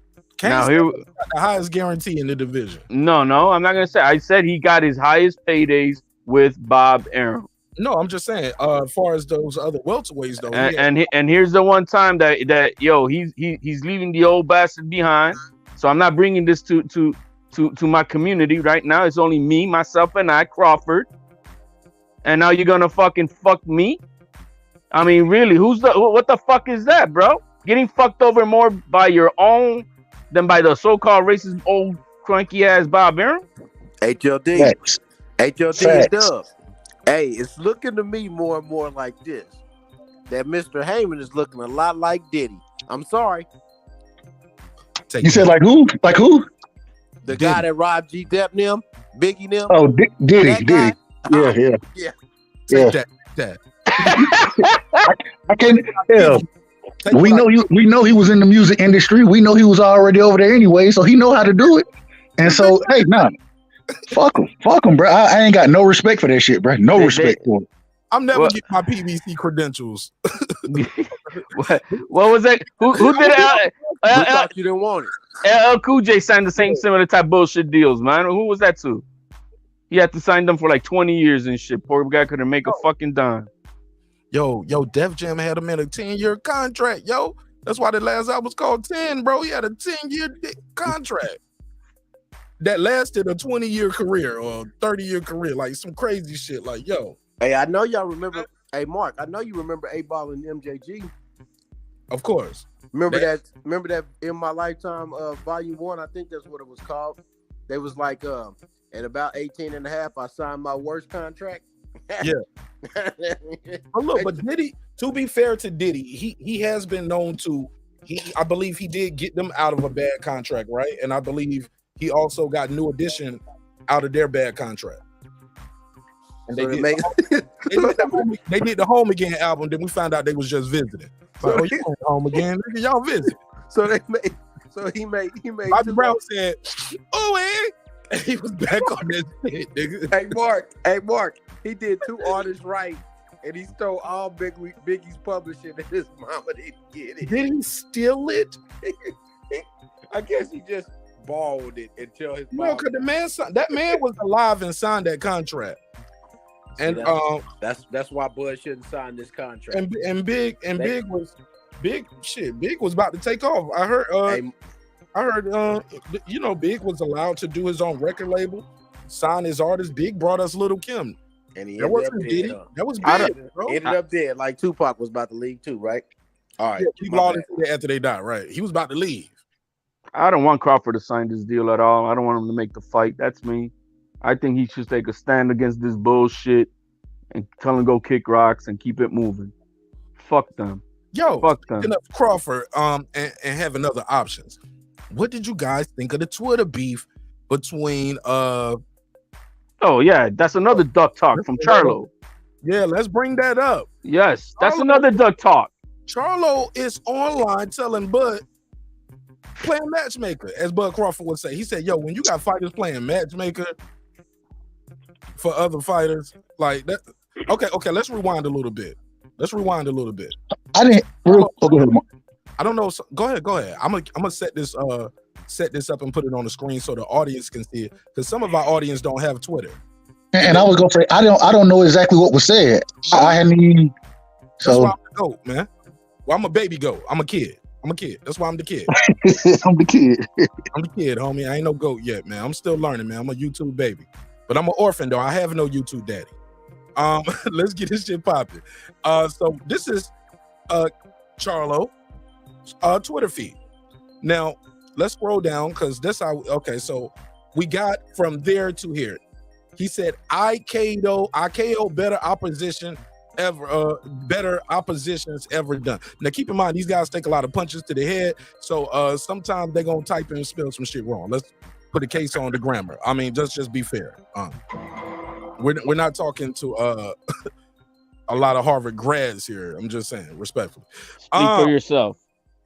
Testing. Does my mic sound better? Man, you've been good all night. It's only been KP that has some audio issues, but we're gonna work through it because I respect his perspective. He's honest and to his truth. Even if some of y'all disagree, I respect people who can say, "Hey, look, I'm a Spence fan, but I don't like this, and this don't sound right." He said, "I KO'd better oppositions." I know you mean opposition than he ever did. Let's compare. Who dude knocked out? Now, when he said this, Letitia Crawford, let me click that one. She said, "Who is dude? Say his name, sucker." She sound like she on 227 or like. But shout out to Letitia Crawford. She replied with that, and a lot of content creators ran with that. Who's the dude? Say his name, sucker. Y'all see it on the screen. All right. So let's go back.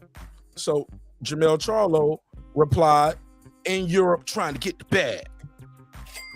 I ain't mad at you. Get your bag, homie." And word on the street said you need to let your brother hold son. I'm just saying, put a case on it. They said you need to let your brother hold son. Big Charlo need to hold a chain or something. He need to pawn that shit. I'm just saying.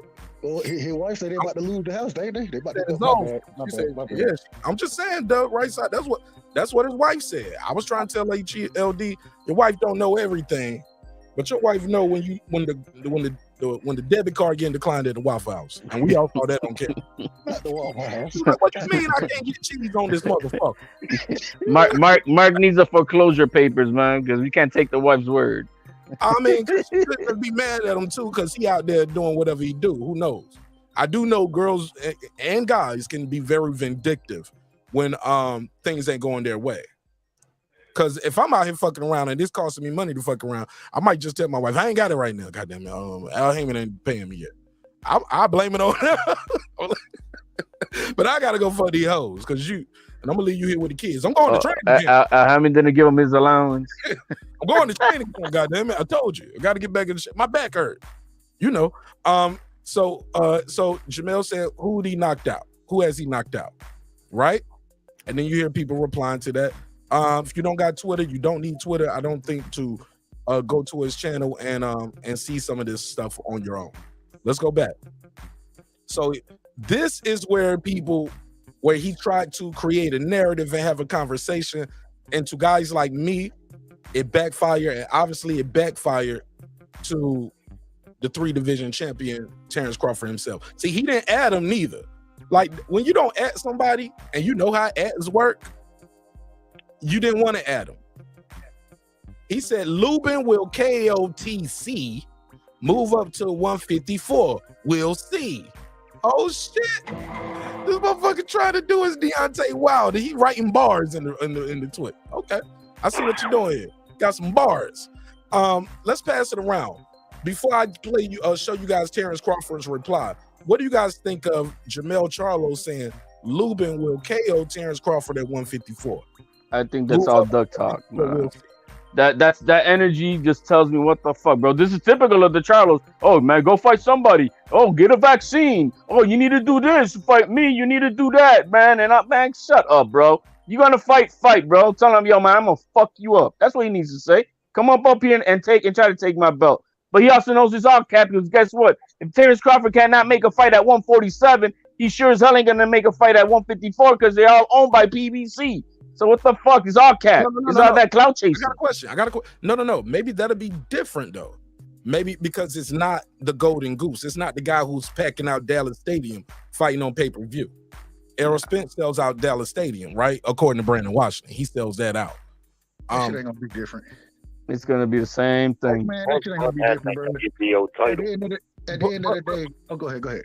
Oh, I just want to say this and I'll pass it around. I agree with what Jerry was going with it. Bud got that WBO Super Champ status. Somebody gonna have to fight him. And regardless, if it ain't Charlo, it's gonna look bad and people gonna say, wow, they really are ducking this kid. But somebody fight him for that WBO title. That WBO super mandatory status is garbage, man. Division champion. Say whatever you want to say. But when that kid moves up, somebody gonna have to fight him. It's not like he's not a title holder, bro. Yes, but it takes they could drag it on. You got 18 months they have 18 months to apply that mandatory status. He's the champion. If he moves up, if right now Crawford moves up to 154 and petitions to be the mandatory, Charlo's got 18 months to comply. And in the meantime, Bud can fight somebody else, right? Oh yeah, he can fight whoever he can, and by that time, who knows where Charlo's at? And he can take a light touch, and the media do what we've been doing and saying, oh, they ducking this dude. Like, they'll age Crawford out. He'll be 38 years old by then, bro. We shall see. But I don't think the fans are gonna allow that. This is the problem. If the only way you can move up and activate your status is if the current mandatory in the division has not already activated their mandatory. And so if the current individual, and I think it supersedes it. It does. No, it doesn't supersede it. It does not. I gotta pull the rule books up again, y'all. Don't make me do it. I do know that the WBC's franchise supersedes anybody mandatory when you use it. I don't know if that's the same way. Franchise though. The franchise does. I agree with the franchise. But I'm just saying it's and they don't have a 154 franchise, HOD. Let's not be argumentative. No, what my point in reference again is a super belt champion. If you go from 147 to 154 and you challenge the WBC champion, even though if he has a mandatory, he supersedes it. Are those the same rules for the WBO? I don't believe it's the same rules. So with the WBO, when you move up, if the mandatory in the division has activated their mandatory for that belt, then you have to wait until that fight happens, and then there's going to be another 18-month period that you'll have to wait before you can become the mandatory moving up. I believe that's the rules. I could be wrong. That's why I would say, Mark, if you don't mind, pull them up. I'll pull them up. We'll go through that. In the meantime, in between time, I'm gonna put this on the screen so y'all can see what the 3-time WBO champion, 2-time linear undisputed champion, WBA, IBF, WBO, WBC champion. Oh my God! Fighter of the year. Hey, you forgot his weight and his length, reach. You know what I'm talking about, bro. I'm just saying. Why does he? You know what? I got a theory on that. You know, YouTube, you can put multiple ads if your video is 8 minutes. If you do YouTube Shorts, it's a lot less money on views. So yo, man, YouTubers won't do YouTube Shorts, like, because you don't get as much money. Blue Ball fake news foot, man, he messes me up. You gotta stretch the bullshit out for about 8 minutes, man. I'm gonna start doing that shit, man. Watch me. Watch how it work, man. I rock with Blue, so I can't. Hey, I rock with Blue. I rock with him the long way, so. He's active. He's super active. And as a content creator, I realize how difficult that is in itself to be. I'm a hustler, baby. Man, Blue put the work. He put work in, bro. Hey, I didn't say he did. I literally No, just no, said I'm agreeing with you. I'm agreeing with you, Mark. I'm agreeing with you. super active. He goes to fights. You know what I'm saying? He's in New York and goes to fight. I know guys that are in New York that don't go to fights. No guys that's in Vegas don't go to fights. Guys in Texas don't go to fights. Guys in Cali that don't go to fights. Like, so I respect the people that actually go out there and put that groundwork into, because that's not easy and it's not cheap. But yeah, it is what it is. It is what it is. But it's not no shot at, it's not no shot at them. But yeah, when your video is 8 minutes longer, you can put multiple ads in. You can't put multiple ads in a video that's not like 8 or 9 minutes on YouTube. So sometimes you got to stretch the shit out. I get it. I ain't mad at him. So that's not the only way he stretches things out. You know what I'm saying? Narrative. Fantasy stories, man. Hey, breaking news at 3:00 in the morning. Sometimes the news it's 3:00 for you. It might be midnight somewhere else. If I'm breaking some UK, show a lot. I can break some UK news right now. Go ahead. I like your show a lot better. I can't even listen to him, man. Between running down the monotony and repetitiveness of the stats, and I mean, he's telling you everything but what a fighter's favorite toothpaste is, and then it's not even necessary, man. Hardcore boxing fans already know that shit. So he's doing it to stretch it out, or he's doing it to make it sound like he's knowledgeable about boxing. But just because hardcore knows it, I'm gonna shoot him some bell real quick, right side. I'm gonna shoot him some bell. This might be your first time hearing about this guy. Yeah, I might have said it 100 times. Like, I'm just saying, like, you talking about people that are hardcore fans, but I gotta give Blue a little bell. Some people don't know these guys were this. I talked to these guys and they got channels, some of them, and certain things we talk about. Let me say this one part. I did say I'm gonna shoot you some bell. Let me get my receipt. Some people that watch your channel or watch your show when you're just doing a one video drop versus a live and you're consistent with your time, dates, and live. Some people, everybody's here. This ain't where they always go. Some people are watching me and watching the show for the very first time. So when I describe the guys as Blue would do, I think that's fair. So I'm gonna shoot him some bell on that. For me, it's a little monotony. I was like, but you did a video about this guy yesterday. And you giving me the stats. Whoa. Like, it's still Terence Crawford, but some people it's their first time watching. And that's the thing. You always want to make sure that people, especially casual fans, because having a channel the size of Blue's, I mean, he gonna get more views than a lot of people. So because of that, I enjoy. Well, not necessarily enjoy because I know the shit, but I don't mind that he goes down and runs through the stats because he's educating the other individuals. Like Mark just said, he educating people. Well, so yeah, it's the only factual part of his show. It's the only factual part of his show. I agree with that. That's a good part. That's the only factual part. Everything else, man. Wah, wah. HOD, hold on. Let me hit the sound effect. Let me hit the sound effect for HOD. HOD. Okay, I had to. Go ahead, Jerry. All right. But yeah, you didn't let me finish what I was saying. The hardcore boxing fans already know that shit. Casual boxing fans aren't interested in that shit. It's just unnecessary. But if he did it once in a while, that would be one thing.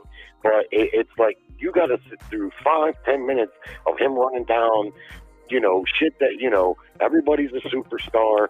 And plus, I'll be honest with you, for me, I like your show. There's several shows I like better because I find his commentary biased.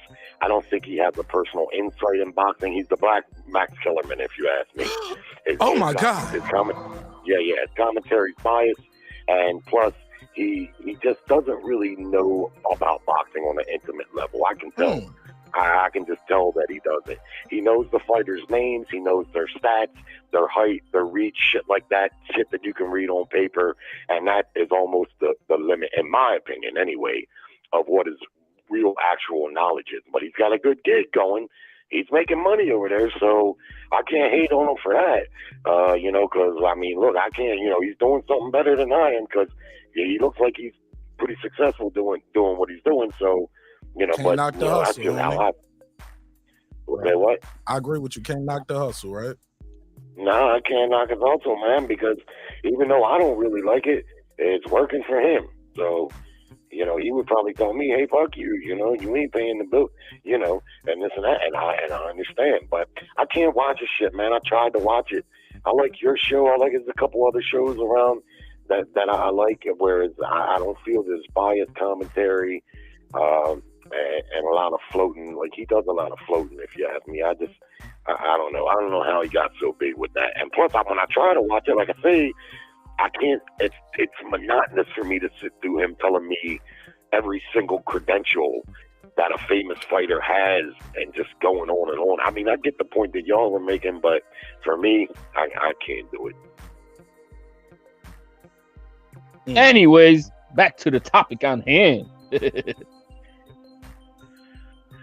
Well, what's the topic at hand? Earl and Bud? We don't talk that one now. No, Charlo calling out Crawford about knocking out Lubin and all that crap. That's okay, where we were at. Let me say one thing about that. I'm about to hit up Blue Blood. I'm gonna hit up Blue. I'm gonna hit him up. What y'all want me to ask? I'm gonna hit him. I'm gonna say I'm live. Your name was mentioned. Pull up. How about that? Y'all think he'll pull up? I think that's the best way to do it. If you ask him, he'll probably do it though. Man, Blue live right now, bro. He ain't pulling up. He live right now, so he ain't pulling up. But he'll probably pull up though. If he's about to end the show, he'll probably pull up. He's done it before. According to him, he said Bud signed the contract. I met him at the corner store. Yeah, that's what I was going to say is his last few videos, he's been more unbiased. So I got to give him the respect of him being unbiased, at least in his last few videos, especially the one since he said he saw Bud in person. He's being a lot more unbiased. So I didn't see the whole video, sir, thing, but I heard people say he was like, "Yo, I looked into Bud's eyes, yo, and I could tell he was serious." Yeah, he said that. Like I watched the whole video. It's about an hour. What? Are you serious? He said, yeah, he said he looked into his eyes and he could tell when a man is serious. He was serious, and I believe him. And unless people show me like 100% proof that he's lying, I believe him, because when you look in the man's eyes, you can tell. And he said, man to man, he told me, and he was like, yeah. And Well, it's good that he ran Somebody's into show him playing and in the got it like background. that. Somebody got TV playing in the background, by the way. Go ahead, Jerry. It's good that he got it like that straight out of Bud's mouth, because the shit he's been talking for the last 6 months has been just the opposite. He's been shitting all over Bud Crawford. And if I was Bud, I would have pulled him up on it and said, man, you're talking a lot of shit. You're way out of your lane. You don't know what's going on behind the scenes. And you don't talk all this smack about me because you like Errol Spence. Okay, good. You like Errol Spence. But, you're just out of your lane, man, with some of the shit that you've been assuming. You know who called him out straight into his face? Ellerby, bro. Leonard Ellerby called him out to his face. He went up to ask him some questions, and then Leonard Ellerby, all the cameras right there. He started, and Ellerby just like, did somebody say something? And he acting like he wasn't, like he wasn't there, bro. And then when he addressed him, like, oh, you that guy be talking all that fake shit, blah blah blah, and put him on blast in front of everybody. And he was like, oh man, I don't talk bad about you. I don't talk bad about Tank. Well, he said that Bud definitely G-checked him. He definitely checked him, and he was like, yeah, he came at me hard. Pause. Good. Because a lot of times when I've heard Blue talk about the negotiation, man, he's talking like he's right in the middle of the shit. Now, I understand he's a YouTube content creator and he gets paid for doing that. But it's a fine line between talking a man down and getting way out of your lane doing so, and being, I know YouTube content creators probably not held up to the same standard as sports journalists, like on maybe ESPN or something, but still, you got to have some integrity, man. You can't just be making assumptions and blasting blasphemy at a guy if you don't know 100%. And I think what happened is Bud let him know eye to eye 100%, and he felt that shit. So he probably had no choice but to say what he said, in regards to what transpired there, because he got checked. Charlo checked him too on one of his own lives. I remember. I think Charlo might have went too far. I think didn't Charlo dub him, sir? I know you guys be out here HLD, but didn't Charlo kind of threaten him a little bit too? Nah, he just said, "Nah, man, you guys." Yeah, do he that did. blue-" He did. That's why I asked somebody else because I heard what you said, HOD. I thought a threat was in there too. In Yeah, that he same, in did. that, in the same line. Nah, he said something I about don't know if it was blue on that a same couple live of or times, not. and he did. I He remember that did. part. It sounded like he Nah. threatened violence to the dude. Yeah, the only Yeah, time he I did. heard him was Blue. that he said, "Man, don't listen to that dude. He talks shit. He don't know nothing about boxing. Don't subscribe to him. All that shit." I remember that's the only one I've ever seen him do. No, but respectfully, Charlo do that though. Charlo talk big to people. That's why I think it's so hilarious how he's talking about everybody else, but he's not really keeping that same energy when it comes to Bud. He's like, oh, well, somebody else will KO you or this or that, and he always, whenever he says something even slick to Bud, period, he always talks about the Texas boys and don't come to Texas like he's asking for help. He's like, hey man, we can tag team him, man. We can jump this dude. He was trying to jump. Mark? You from NC, you know what that talk sound like.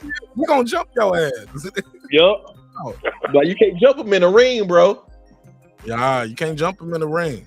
Let me say this. So I got it on the screen, but let me everybody want to know how the story goes. So let's do this part. Let me do the drop. Story time. We still in story time mode, y'all. Where's the drop? Where's the drop? Cue Michael Jackson eating the damn popcorn. Let's go. All right, so we back. So Terence Crawford, father first, 3-time WBO champion, 2-time lineal champion, undisputed champion, WBA, IBF, WBO, WBC, and recently the WBO super champion. He's been elevated to super champion status. He came out to the Charlo information with this early this morning. Oh, y'all wanted some attention. Y'all know my phone went off, but I was busy. I was like, damn, okay. He's replying. All right, somebody got some background noise while I'm doing my commentary. Please mute your mic. Terence Crawford then replied about 4 hours later, how you a boxer but trying to play matchmaker to keep motherfuckers off your ass, boy? You a real life movie character. Woo! I love the energy. Can we make some noise for that? Shut down my troll. I'm just saying. Let me. What my drop say? I love it. I love this energy right here. Thanks. Let's go. Crawford.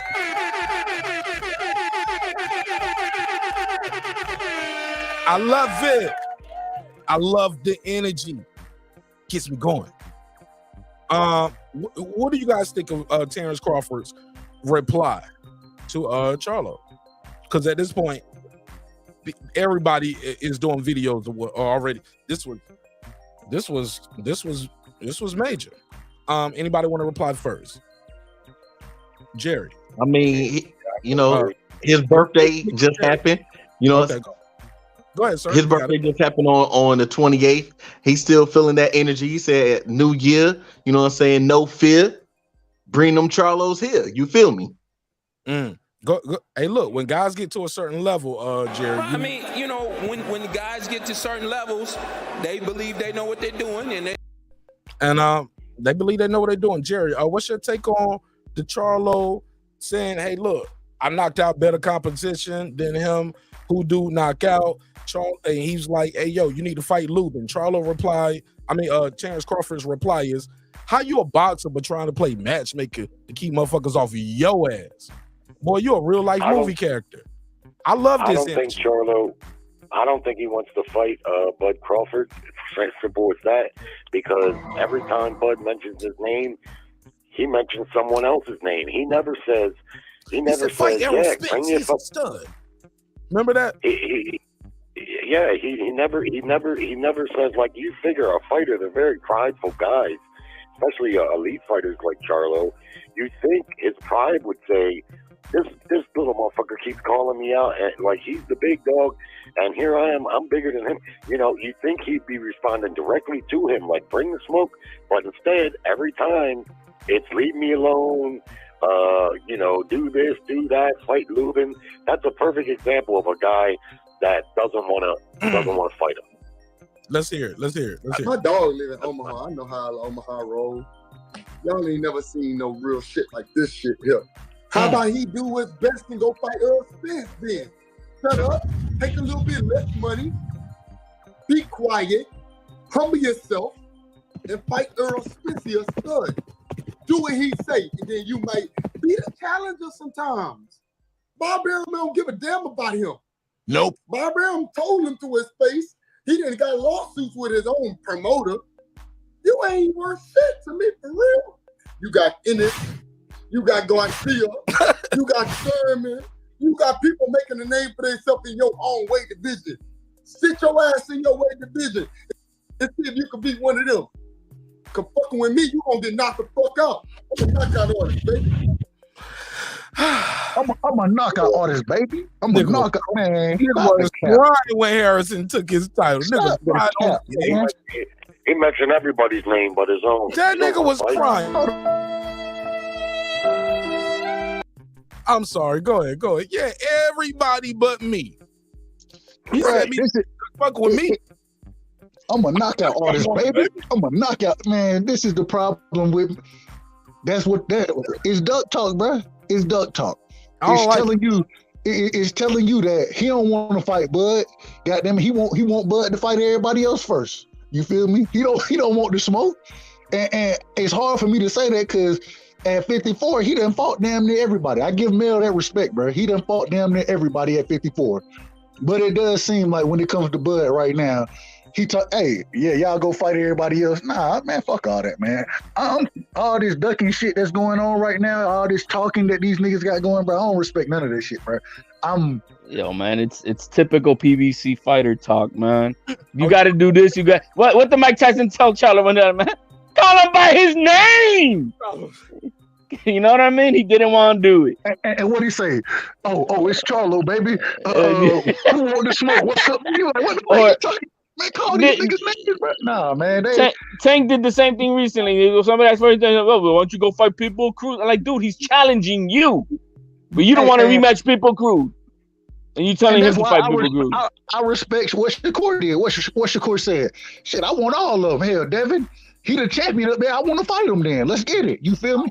Nah, call the niggas names, bro. Like, stop with this. Oh, we can get it. Nah, man. Y'all know who I want. Nah, nigga, we don't know nothing. We don't know nothing. Hey, yo, somebody got some bad audio in the background. Hey, look, the show playing in the background on somebody's end. Dundada, check 1 2. Mike, check 1 2. What's popping? Am I clean and clear? Yeah, man. PBC out here running this shit like Big Red Records, man. My office hours from 9 to 5, nigga. You right now, motherfucker. This shit. Am I clean and clear? Mic check. Come with the smoke, Dundada. You just said some shit, man. Come with the smoke, Dundada. Go ahead. Hey, all I gotta say is Al Haymon and PBC, they going all sad right now, man. They looking real bad. No matter how you slice it, they looking bad out here, man. That's all you got? Hell of an opening statement. My office hours are from 9 to 5. The thing, man, we know that, and that's the shit we calling out, bro. Hey, regardless. Let's be fair. Let's be fair to him. We got Dundada here. We got Shelton Moore. Topic of the day: Matt Kellerman says Al Haymon is pulling duck moves. Let me hear. I'm gonna play the audio from Matt. Somebody got to mute their mic, man. Y'all got to give me good audio. Like, all we got is audio, y'all. We live on air. All I ask for is good audio. If you're not talking, mute your mic. Let's get it. Let me play this clip from Matt Kellerman, and let's hear his response to Crawford agreeing to the 35% and no guarantee. And I'm going to take the back end money, not gross, but net. And saying, well, if I'm taking net, I'm just paraphrasing for everybody who just tuning in. If I'm going to take net profits, I got to know what you're spending money on, because I got to know when you recoup. Like, so you can't say, well, we pay for this, pay for this, pay for that. Where's the receipts? We in the day and age where everybody's talking about receipts. Everybody's like, well, where are the receipts? I got the receipts. All right, well, you got the receipts. Let's show the receipts. I need to see the receipts for what you spent, so I'll know when we start making money, so I'll know what my purse is. Okay, that seems to be a problem. Cue Max Kellerman. Call right back. Let me cue Max Kellerman. There's no such thing as the net. It's all the growth. I mean, certainly if you don't have Caller, oversight hold on. of 805, the hold on. books, right? Approving expenses, or certainly at least knowing where all Let's the bring money- this back. Let's bring this back a little bit. I need y'all to hear this clearly. You need to tell me, because anyone who follows the way of Hollywood or anything, there's no such thing as the net. Anybody who knows the business of being on TV, it's no such thing as the net. Let's go, Max. Caller, stay on hold. Jerry, wait for me. Panel, I got you. We got to do this. It's all the growth. I mean, certainly if you don't have oversight of the books, right? Approving expenses, or certainly at least knowing where all the money's going, no one would ever agree to a net. The fact that Crawford's, you work off the gross. But if you're working off the net, then certainly if what you're reporting is accurate, then Crawford would be out of his mind not to insist on that. And you're telling me that that's what's holding it up, that Al... Let's hear that. One more time. Did y'all hear that clearly? Certainly if you don't have oversight... If you don't have oversight or insight or no transparency, the word that we're looking for right now, y'all, is transparency. You don't have no transparency on this. How do you know if you're getting paid the right thing? Or anything. There's no such thing as the net. It's all the growth. I mean, certainly if you don't have oversight of the books, right? Approving expenses, or certainly at least knowing where all the money's going, no one would ever agree to a net. The fact that Crawford's, you work off the gross. But if you're working off the net, then certainly if what you're reporting is accurate, then Crawford would be out of his mind not to insist on that. And you're telling me that that's what's holding it up, that Al Haymon, who's advising Errol Spence, is not giving Terence Crawford oversight over expenses, or giving him transparency to the books, of the books. He's not letting him take a look at the books. We don't care about what you made with the other fights. Let's be clear. Let's stop here. He's not asking for transparency on everybody else's fights. He's talking about transparency on this fight. We're almost done. Let's go. And that's why Crawford won't sign, because that sounds to me, Mike, like a duck. That sounds like Al Haymon doesn't think that his guy is going to win and is ducking Terence Crawford. Max Kellerman's statement. That's Max Kellerman's statement. I had to play that clip in full so I don't get sued. Can you hear me talking, my brother? You don't have to say hello. I'm talking. I'm live. Oh, yeah. Talking about the duck, right? So okay, go ahead. Caller has no patience. Go ahead. 2 minutes on the clock for the caller. Go ahead. What's your name? Where you from, family? What's your name? Where you from? In my backyard. So what's your name? Now you ain't got nothing to say. Please, caller. What's your name and where you from? Duck. Okay. Duck, go ahead. Spit your game. Talk your shit. 2 minutes on the clock. I got my problem. Go ahead. 2 minutes on the clock. You got the floor. Every time I go to the park, there's too many of them. Right. Yeah. It's a troll or what? And go to the park. Let him talk. Let him talk. Having to give ducks my bread. Right. If I have a biscotti, I have to give the duck my biscotti. Yo, duck. Hey, look, but ducks will take even the spoiled bread. The bread moldy for us. We don't want to eat it. The duck will eat the moldy bread. Do you think that's what's going on in boxing? The ducks want to eat molded bread? They'll just take it. A duck will do pretty much about anything and eat just about anything. A duck will fuck. But they make good pets too. So yeah, they make good. But don't nobody go to the Waffle House. Jamal Charlo card didn't get declined at the Waffle House for going like, hey, let me get 2 duck eggs scrambled with cheese. I'm just saying, it is what it is. Well, I don't know anything about that, but yeah. I mean, all I'm saying is, if you're going to go to the Waffle House, don't bring a duck with you. Absolutely. Well, caller, I appreciate your time. I appreciate your energy. Thank you so much for calling. And you're more than welcome to call back anytime. You're a friend of the show, all right? Quack, quack. Quack, quack, motherfucker. Ah, man. Y'all. Bullshit. Hey, man. up on him and be like, "Oh, he trolling." Let him troll. I'm built for this shit, man. That was a lot. That was the longest 2 minutes of my life. I ain't even giving the whole 2 minutes. But hey, look, but y'all gotta let me work the room. I know it's a troll when I hear troll. It's okay. I ain't gonna run from it though. I can have a conversation with a troll. Respectfully. That's why we always say that. I mean, it is some respect level. Shelton Moore joins the floor. Shelton Moore, welcome home. Welcome home. Talk to me, Shelton. What's on your mind, my brother? Well, we've talked a long time, Mark. We've been knowing each other for a minute. Couple years now. We going on year 3 next year. Yes, sir. Yes, sir. And I've been telling you that Spence's people don't want this fight. It's a bad style matchup. Audio. Like you picked the and I've been telling you got bad audio for 3 years. Like you picked the audio is not bad, nigga. Stop lying. This nigga take a 2-mile walk on a live. Like that's when he stop lying. My audio is not bad. I've been telling you for a minute that Spence's people don't want this fight, man. They don't want this fight. It's a bad style matchup. They're putting up any roadblock they can. Let me ask you a question. Talk to me. Who the fuck is gonna take 35% of I don't know? Can I cue the never heard of it drop, please?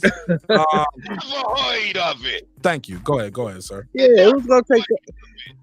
If the man want to see what you bring it in so he can know what he's gonna get, why is that a problem? Nobody's gonna take 35% of I don't know. Sounds like Bird and the Midnight Falcons took that deal. Man, come on, man. That's Bird. This dude I'm not saying Spence is a duck because Spence has not shown me anything in his character that shows me that he's afraid of anyone. But his people do not want this fight. And they're putting up roadblocks to stop this fight because they don't want him to lose. But when you criticize Al Haymon, people call you a coon, Shelton Moore. Now you're an OG. You've been around for a minute. Look at him. He on the move. Shelton Moore on the move. Man, about to cook the sandwich live Let's on there. Let's go back. No, You say niggas. just You say motherfuckers. You say motherfuckers call you a coon, right? You say they call you a coon. When you Okay. criticize Al Haymon, yeah. They also call you Uncle Tom, right? Facts. But no, they criticize Diddy. Those same people will criticize Diddy, and they don't think they coons. They criticize. But here's the thing, though. Half the people that's calling you a coon or Uncle Tom don't even know who Uncle Tom was. You know who Uncle Tom was? He was the hero, allegedly, in this story, right? Uncle Tom was the nigga who would rather die. Uncle Tom was the nigga who would rather die than snitch on his partners. That's who Uncle Tom was. Facts. So, if you gonna call me an Uncle Tom, I take that shit as a compliment.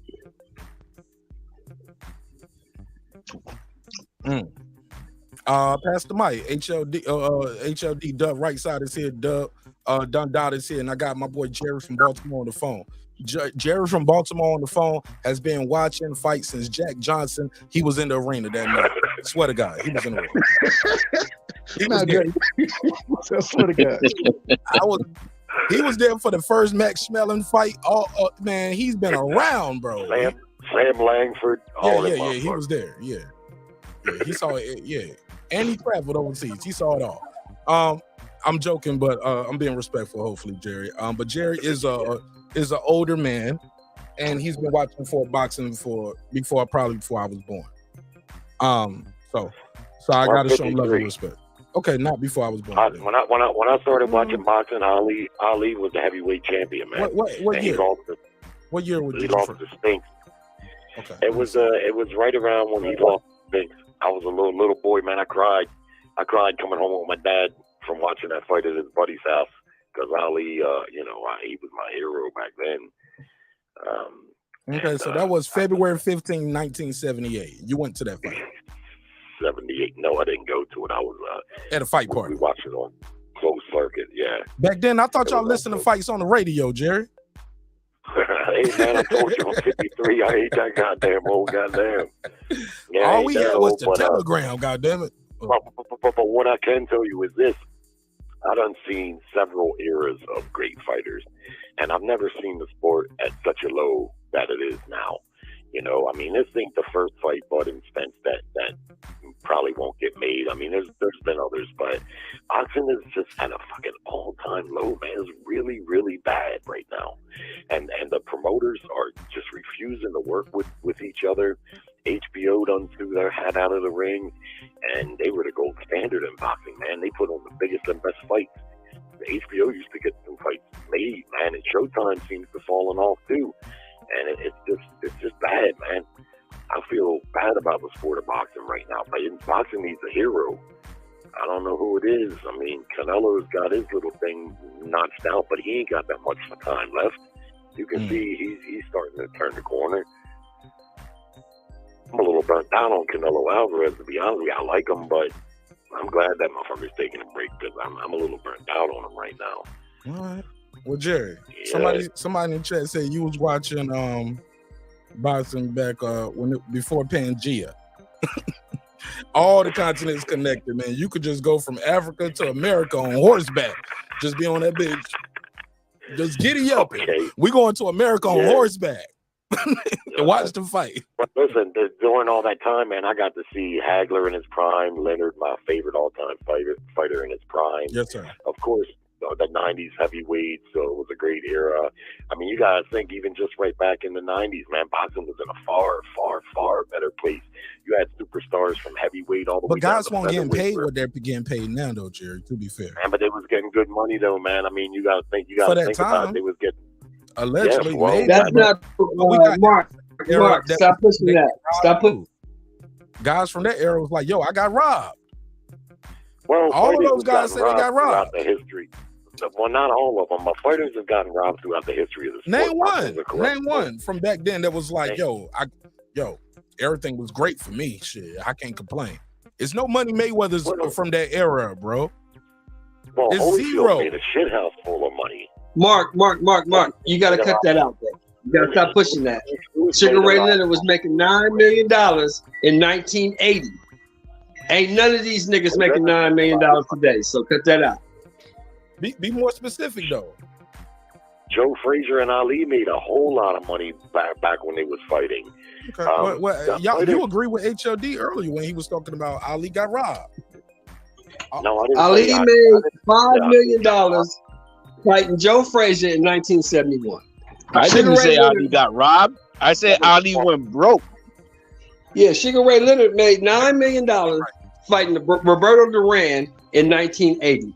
Ain't none of these niggas we talking about making nothing close to that. So cut it out. Nope. Alexander Holyfield, he would get $20 to $25 million a fight. Oscar De La Hoya was $35 to $40 million a fight, plus major endorsement deals.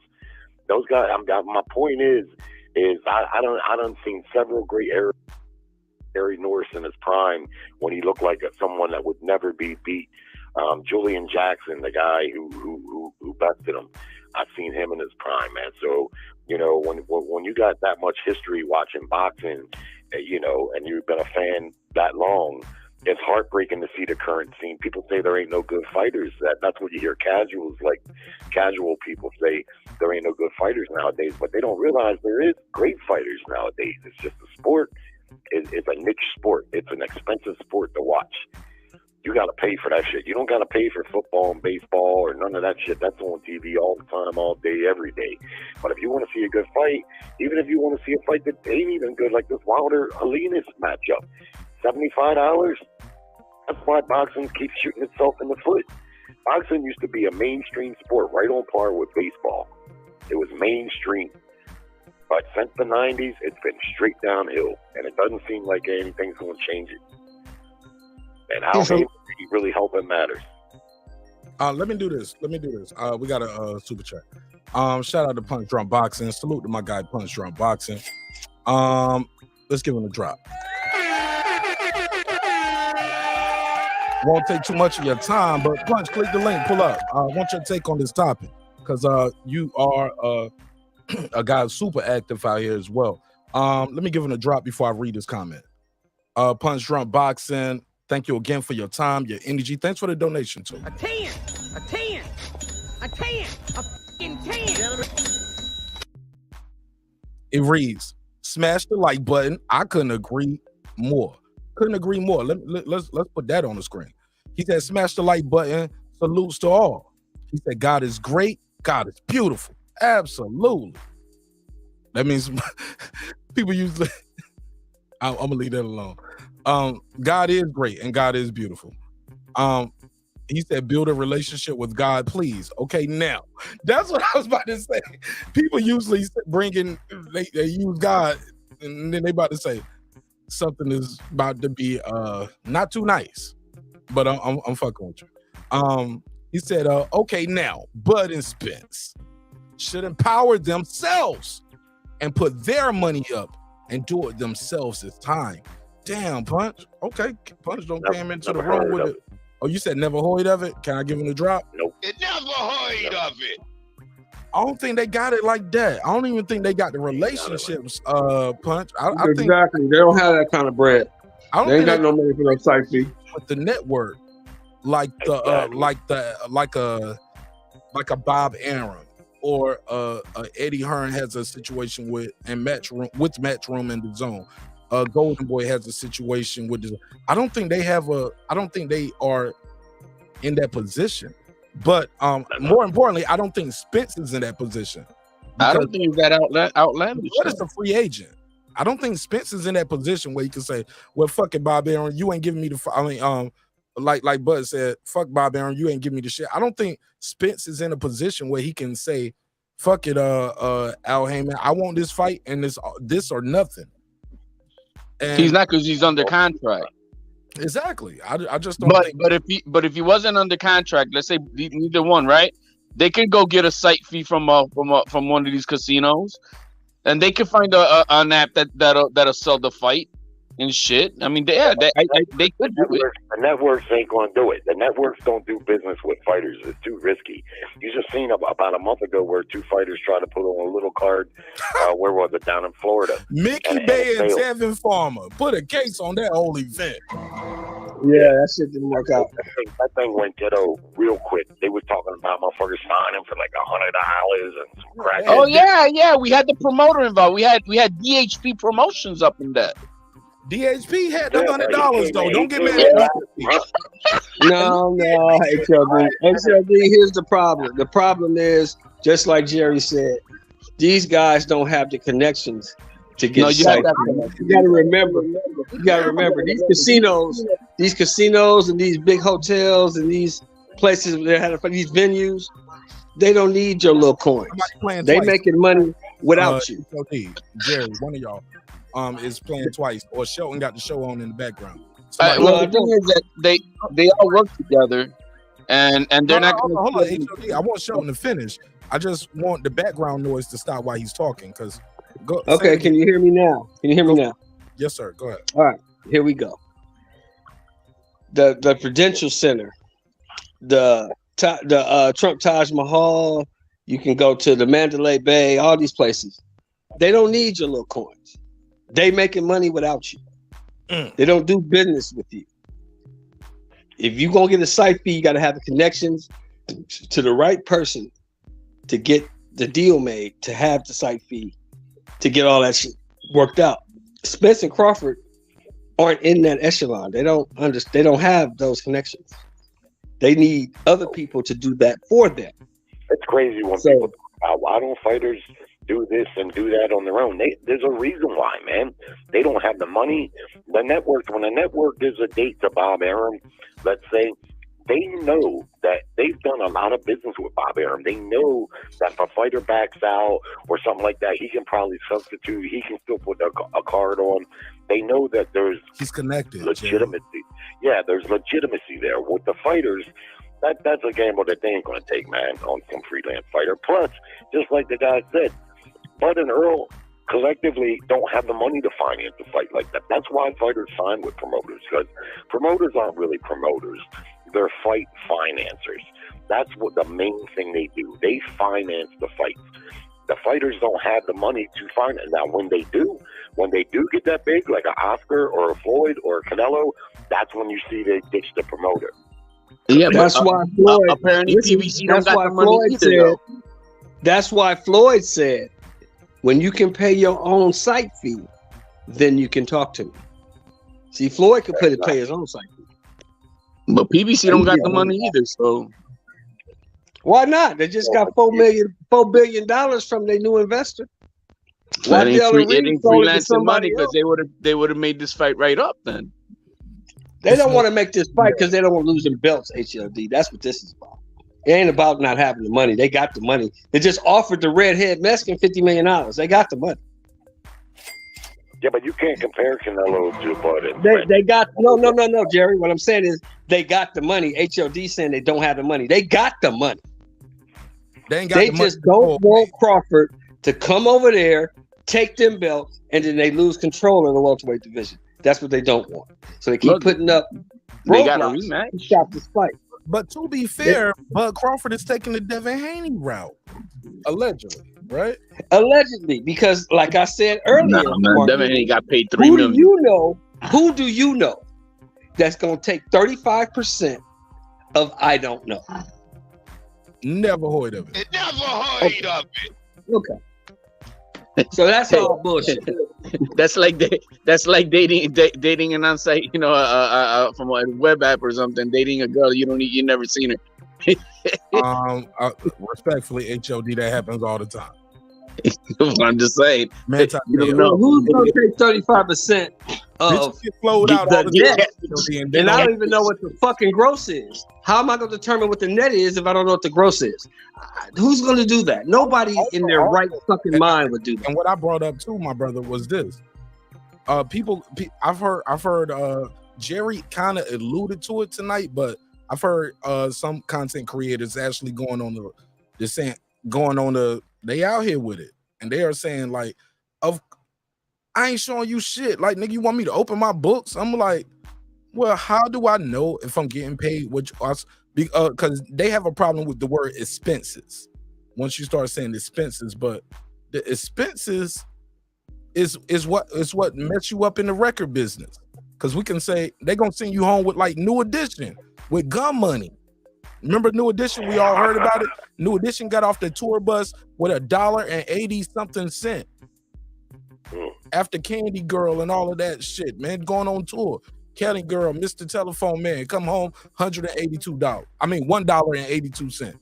Some crazy shit like that. So I think it's important, and I think this goes to Crawford's camp. When I hear people who don't like Crawford a lot, they say he's a good fighter, but I don't like his business. His business is all bad.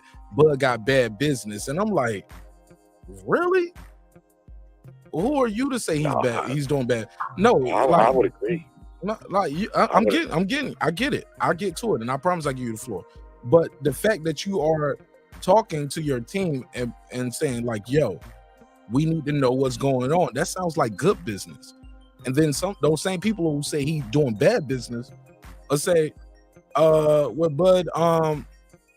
Bud don't know his value. Bud ain't doing this. And it's like they're not even being fair with their arguments of what they consider good business.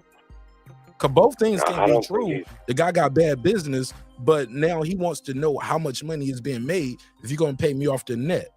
They're going to pay him in gum. They're going to give him New Edition first tour money. That don't mean he's a good businessman. That's common sense to do whatever you want to call it, my brother. But they're not being fair with that.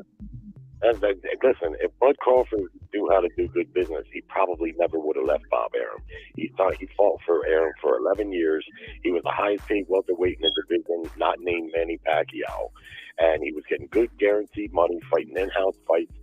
And if he was going to leave Bob Arum, he should have basically had that Spence. Somebody got background. Show more. Mute your mic, big dog. Or I don't want to mute your mic because I don't want to control it like that. Just mute your mic when you're not talking. He should have had that Spence fight panned out, or at least on paper panned out as much as he could. Because when he goes to the negotiating table with no representation, people say Bud is a network free agent. Like no representation? You think he don't have nobody representing him? That's what he you ain't got think no money behind him, man. No. You don't think he got a lawyer? Let me finish. No. But you said no representation, fighter, sir. He's the last You don't thing think he has a lawyer? If you would let me finish, No. I'm asking you an open-ended question. Okay, but you're interrupting me. I interrupted you because what you said. I'm live on air, and I don't want to lose it. And I do know you're kind of long-winded, but I respect you and I allow you to go long-winded. But you got to allow some interjections here and there. That's open-ended. You don't think Bud has somebody who's more skilled in the business of boxing than himself? He may. I don't know. Fair enough. We got a quarterback here in Baltimore that's trying to negotiate a $250 million deal, and his mother is his representation. Fair enough. Yeah. So I don't know, but what I do know is he probably never should have left Aram unless he had something fairly concrete to secure his future.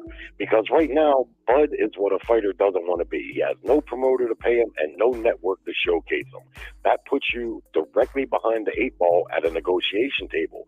That's why they're treating him the way that they're treating him, because what is his options?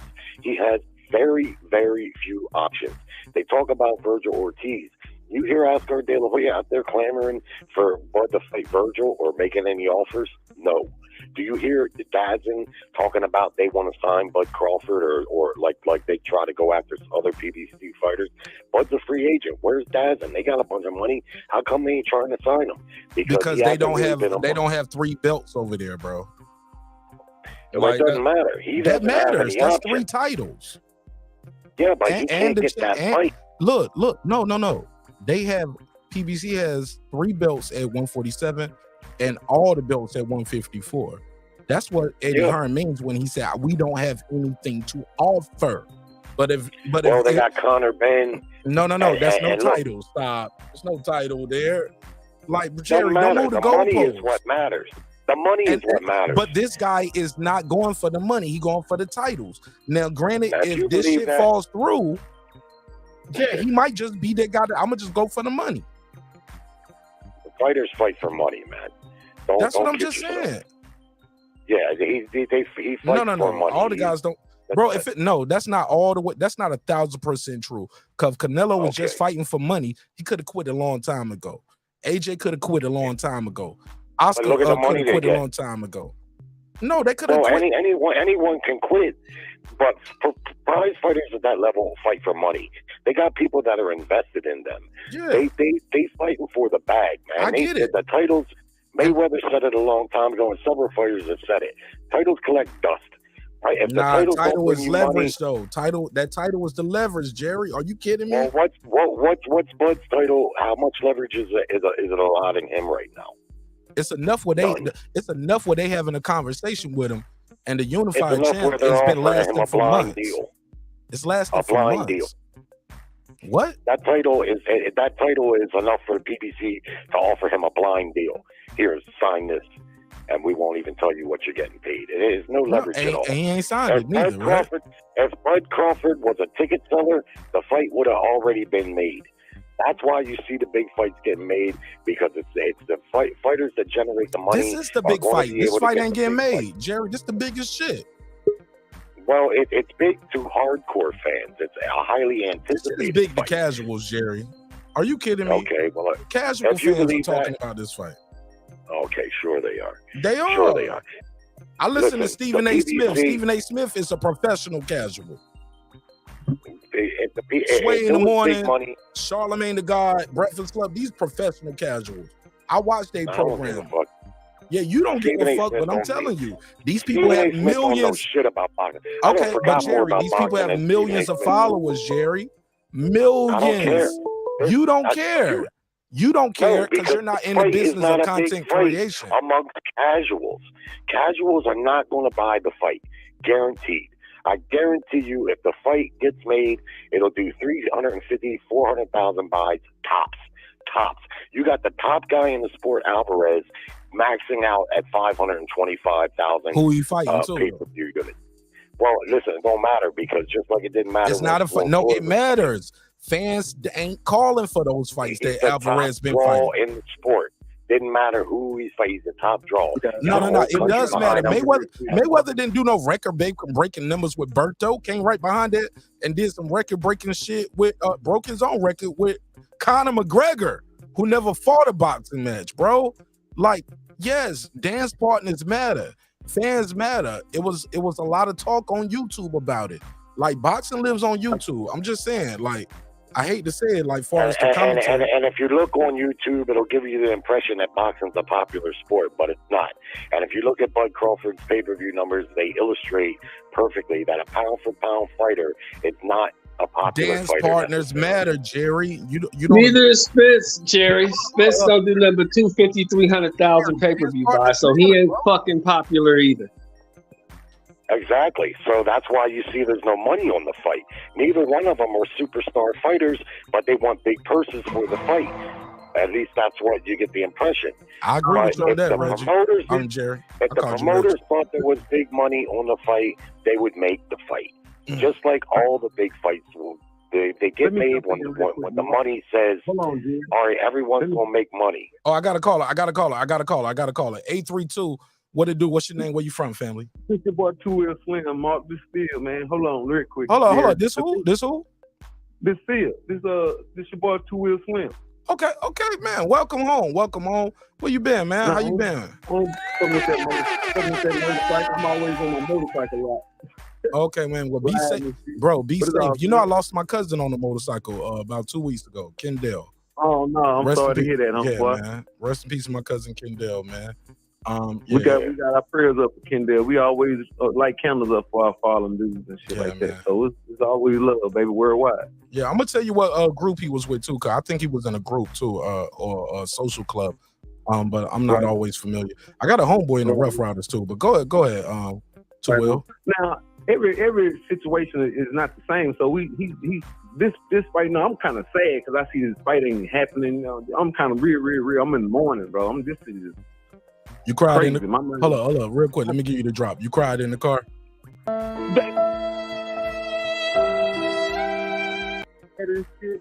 You know what I mean? Because I seen that shit on Twitter. I seen it. Was it last night? I seen it, I believe. But anyway, point is, the fight ain't happening, bro. And my man is going off right now. He's camouflaged with the number.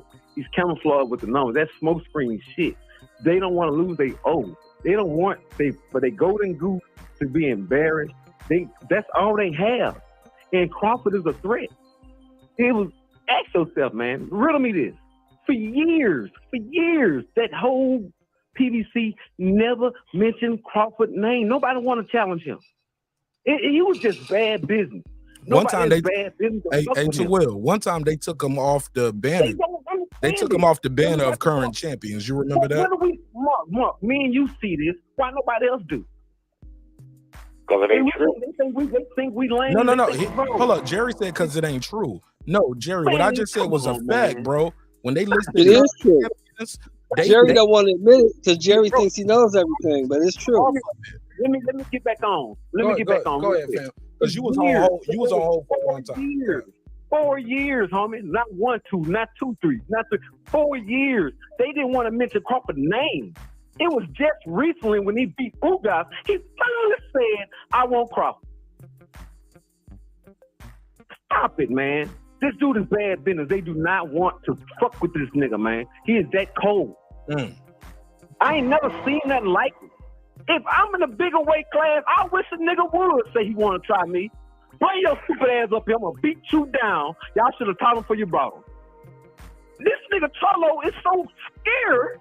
He make the whole H-Town from Fit Wall. He make the whole H-Town look weak. He get it from his brother. This nigga Spence making Texas look weak.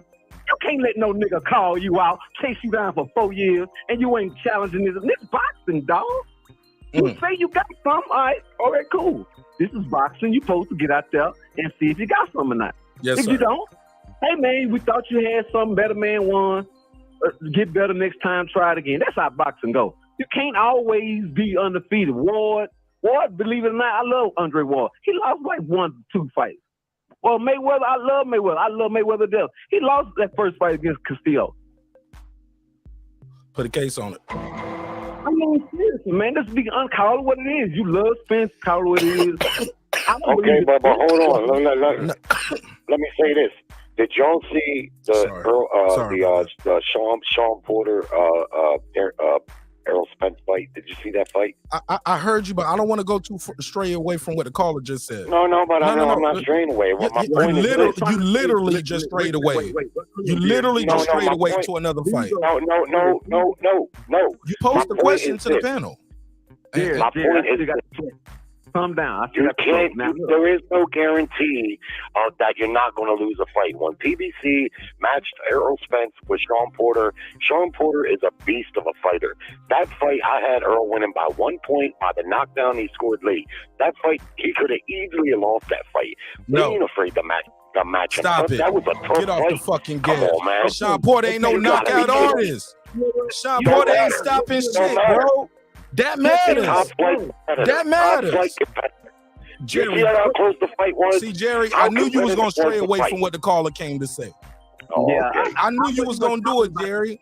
And it's my brother, you literally just brought in a whole nother talking point with the matchmaking of Spence and. How the fuck did I bring in another talking point when he's saying that PBC doesn't want to match Spence tough against Crawford? But they don't. Fucking Crawford. Jerry, how old are you? Better competition than Bud Crawford. How old are you? How old are you, Who? Jerry? You have to do is listen. Who's better competition? Danny Garcia? Mikey Garcia? Sean Porter, I think Crawford stopped him. Kell Brook, I think Crawford stopped him. So what are you talking about, Jerry? Yeah, Kell Brook was already beat down by Errol Spence and Golovkin. So let's not leave that out.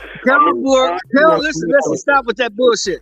Kell Brook lost 3 fights in his whole career. He lost to fucking Golovkin, he lost to Errol Spence, and he lost to Terence Crawford. The man was not washed. Stop the cap. He was 3 times beat up. Okay. Jerry. Let me ask you this, Jerry. Hold up, Jerry. Let me ask you this, and I just want you. This is a yes or no, real quick question. Cause I want to respect the other caller as well, because he didn't get to finish. You never want me to elaborate. Jerry, you been here all night, my brother. I've been letting you and I've been mostly listening. What? Jerry, rewind the show, bro. What's the question? Jerry, rewind the show, bro. I've let you go on long ass takes, Jerry. Man, please. I'm trying to make one little point, and you're going to tell me I'm off topic. When I'm talking Jerry, I got love for you, bro. I've been letting you cook on the phone. I opened another phone line just to keep you on the air. You don't think you had a chance? Hold up. HLD, you don't think you? I'm sorry, Jerry. You don't think you had a chance to speak tonight? I mean, I do a lot of listening.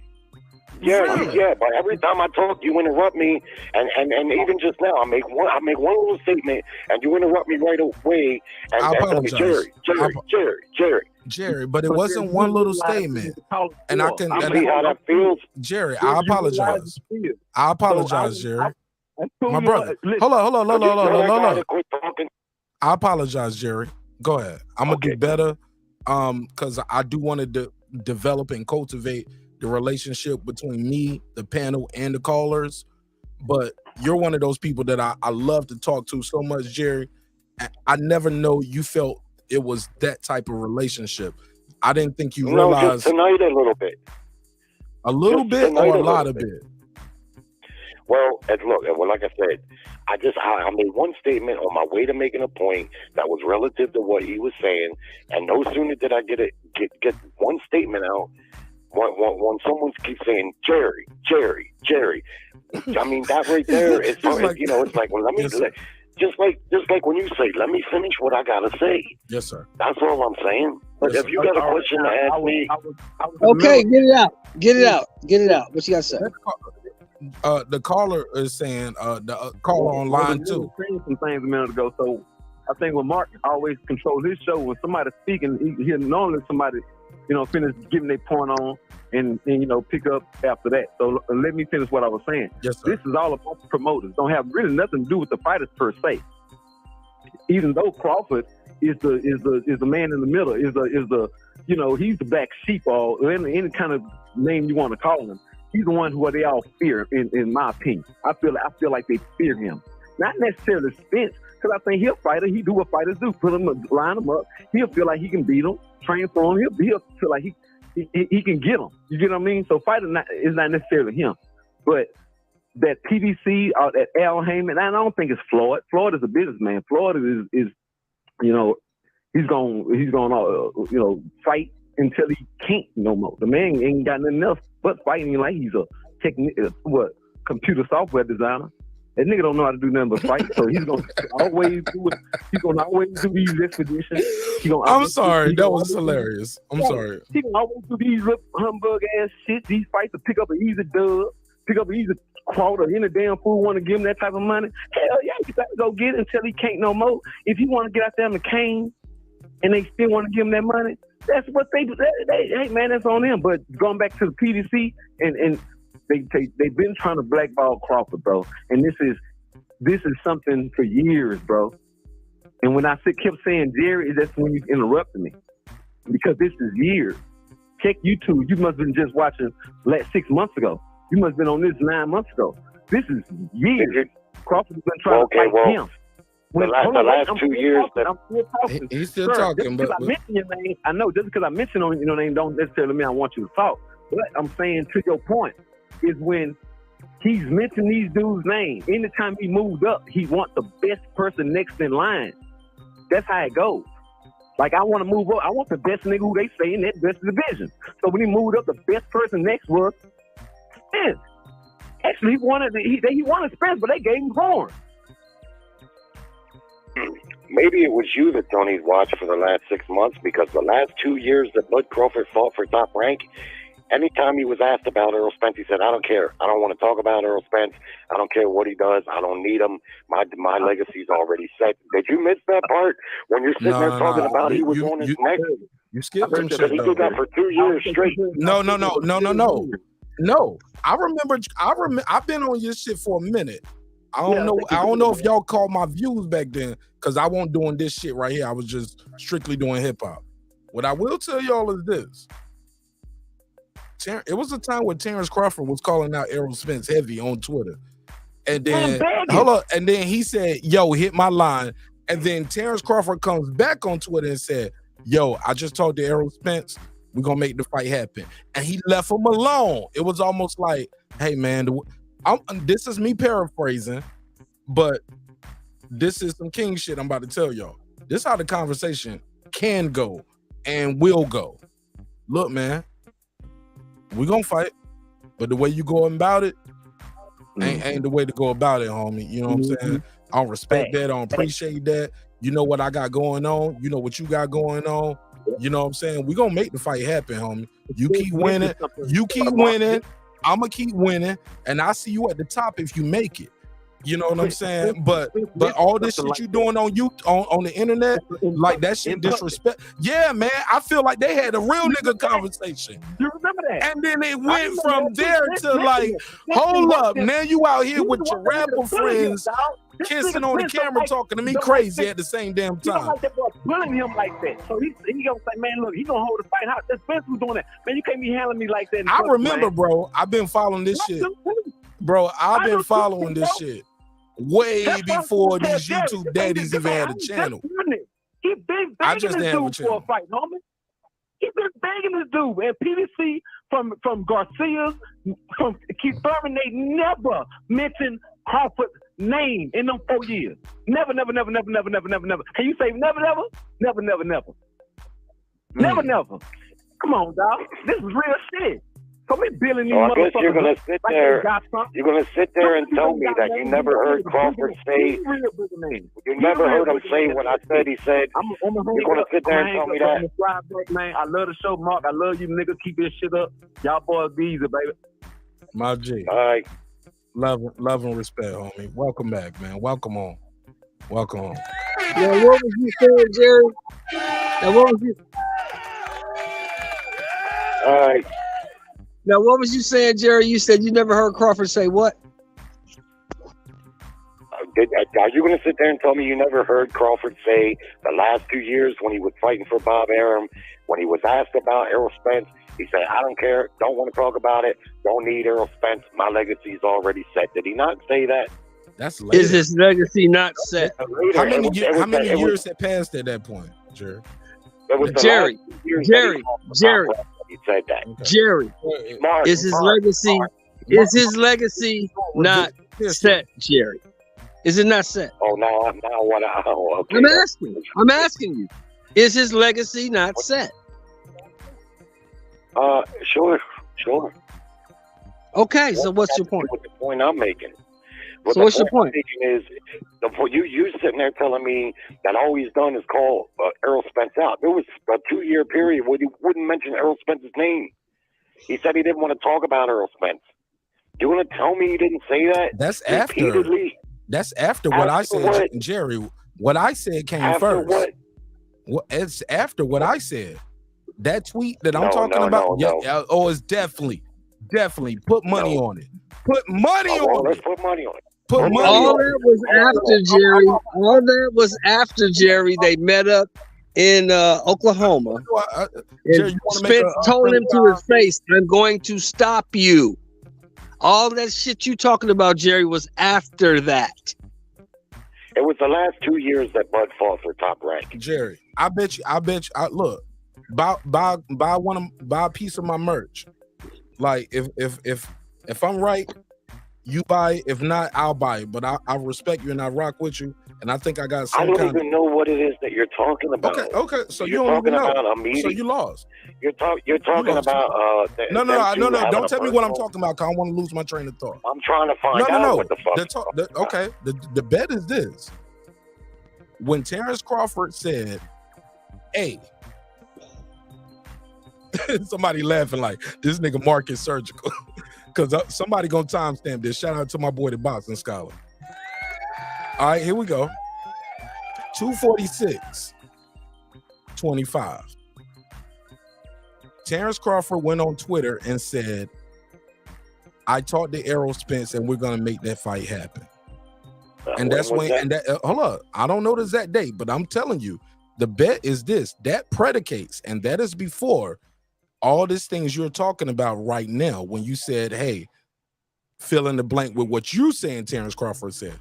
Because what I'm telling you, this tweet predicates that date of that comment when he said, "Hey, I ain't worried about Errol Spence no more. I'm focused on my own career." I don't want to misquote you because we're going to put something on the line. So I just want to make sure. So you're saying, okay, but let me be clear. So Yes, what sir. you're saying is what he said, what you're saying he said to Spence was before he started saying, "I don't care to talk about Spence."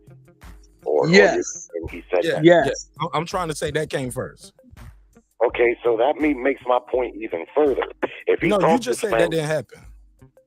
if he talked to Spence and said, "We're going to make the fight," and then he went on to say, "I don't care to talk about Spence. I don't need him, my legacy," and I heard him say it out of his own mouth more than one time. Right. But that makes my point even further. Is he lying, Jerry? Hold on. Is he lying, Jerry? Don't cut him off. I want him to lock this in. Go ahead. Yeah, well, my point is simply this. And I've said this a million times. To sum it up in one package, I don't blame either one of the fighters. I don't give a fuck who calls who out, because that's meaningless. These guys are probably the number 1 and 1A top fighters in the entire sport. They are not afraid of each other. It's not their fault that the fight's not getting made. Now, we don't really know why the fight is not getting made. It could be the economics aren't there, which is what I believe. It could be they're trying to lowball Bud. Who knows? But it's not the fighters. They're not afraid of each other. And I don't care who has called who out. Bud Crawford, I knew for 2 years, he didn't want to call out Errol Spence because he knew the fight wasn't going to get made. And it wasn't that he was afraid of him. He just didn't want to mention his name because he knew the fight was not going to get made, and it's just a waste of time. And conversely, Errol Spence said, "Look, I got these titles to collect on my side of the street. These are in-house fights. My promoter's going to finance these fights. I can get these 3 belts, and then we can have a big unification fight." That was the plan, right? Now, much to our disappointment, it hasn't panned out, but I don't blame the fighters, and that's my main point. I don't blame Bud, and I don't blame Earl. All right, and conversely, too much of our disappointment, and I understand your frustrations. Jerry, you gave me a lot of fluff right there. I'm gonna bring it back home. What I'm trying to tell you is this: Crawford was on it. He was talking about the fight. He was hyping the fight up. It might have backfired on him that he was trying to be, quote unquote, a real nigga.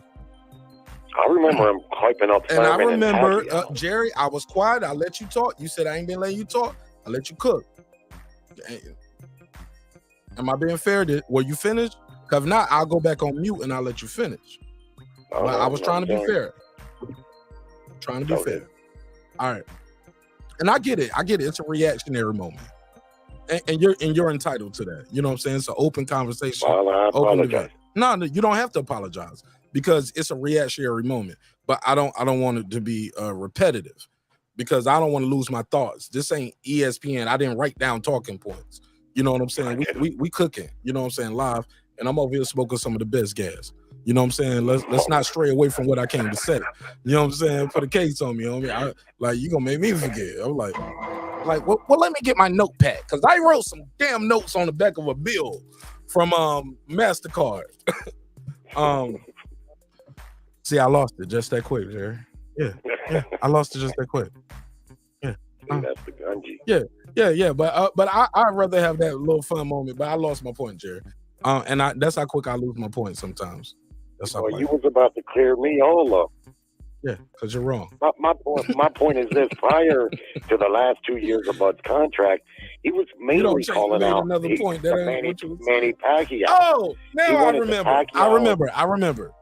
Let's bring it back home to the bet, Jerry. Jerry, what I'm trying to tell you is this: it was a time Crawford was on him and wanted to fight. Spence and they were going back and forth, and he was like, "Bro, hit my phone." You know what I'm saying? And that's when Crawford was on that. I talked to Spence. You know what I'm saying? We're gonna fight. Blah blah blah blah blah. And then from there, things were moving, but the conversations and the dynamics, as we see online, had also moved and shifted. What I'm trying to tell you is all that shit where he said, "I don't care about fighting Errol Spence no more," because at some point you got to move on. And I respect him from doing interviews and having reactionary moments like I've had tonight live. You, Shelton, HLD, Dundada, anybody who does a live stream and have a live panel, you're gonna have reactionary moments. But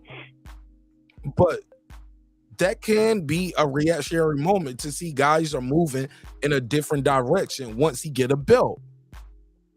Like you told me to go get a belt. And even after that, we talking about fighting. Okay, well, lead your team. Like, it's just so much, bro. And then finally you start saying, hold up, I've accomplished more in the game than you. And I'm stopping. Anybody who put in the ring with me, if they don't supposed to be in the ring with me, I get them the fuck up out of there, bro. Consistently. And you start telling yourself, like, hold up, homie, you building your name off of me. Because I was a champ. When you was still, don't make me pull it back up on the screen because we had this.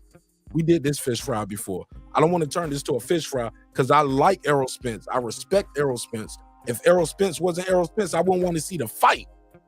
But we all want to see the fight. And for the people, now, hold on, man. Let me cook this up. Let me cook this up. Let me give them what they came to see, man. I'm gonna tell you the truth. Respect Errol Spence. Let me put the hat on. Let me put the hat on. I fuck with Errol Spence. Let me put the hat on. Y'all see it? The kid is phenomenal. He's everything he said he was. But look, I fuck with Bud Crawford too. It's possible, dog. It's possible. It's not inconceivable where you can't support both of these guys, man. I'm tired of this bullshit. You guys are trying to divide everybody.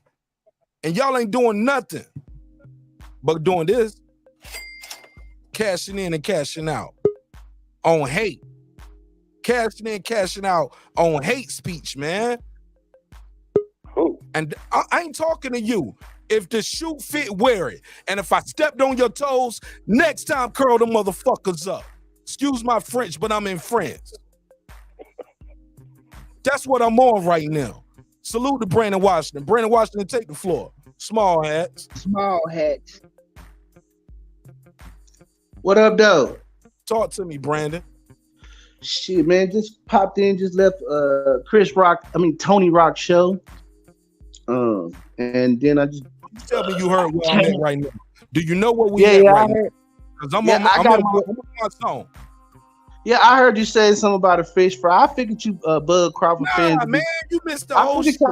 I figured y'all to be crying, you know what I mean? Oh my God, this nigga don't even know where we at with it. I would cry too if I was y'all. But I'll say this. Brandon, do you see the hat? Do you see the hat? You see where I'm at with it? Okay. Okay. It ain't his fault. Okay. Okay. Fair. I'm rolling with Max Kellerman on this one. I'm rolling with Max Kellerman on this one. You blaming Al Haymon? I'm rolling with Max Kellerman. Oh yeah, I know you are. You know why? Because it's easy to blame Bob. But Bud, sue Bob Arum and blame Al Haymon. That's what Bud is doing. So tell me what that sounds like. So he's suing his former Mark, can I talk? It's my time, right? And then I'll let you talk. My bad, my brother. Thank you. But it's your show, but I'll shut up. But I respect that you did that. I respect that you did that. Let me remind people, sometimes I gotta recuse myself from the conversation. But to be fair to the audience, I don't want people to miss what they came for. So Brandon, I give you 2 minutes on the clock. Thank you, my brother. Go ahead. Basically, this is how we're gonna start this off. This is the slogan I want everybody to hear. Think about this. Sue Bob Arum for not getting him to fight, and blame Al Haymon, who he does not know, who is not his advisor, and blame him for not getting the fight. This is what I think. I think Terence Crawford business is not together. I don't know who negotiating this fight on his behalf. I can't hear you. It is. No, I can't hear. Yeah, just put your phone on mute. I can't hear. That ain't me, brother. Okay, go ahead. Oh, okay. We don't know who negotiating on his behalf, so we can't even say nothing about Bud's end. And it's easy to blame Al Haymon because he don't have nobody representing him, speaking for him in the media, and we watched him be trashed over.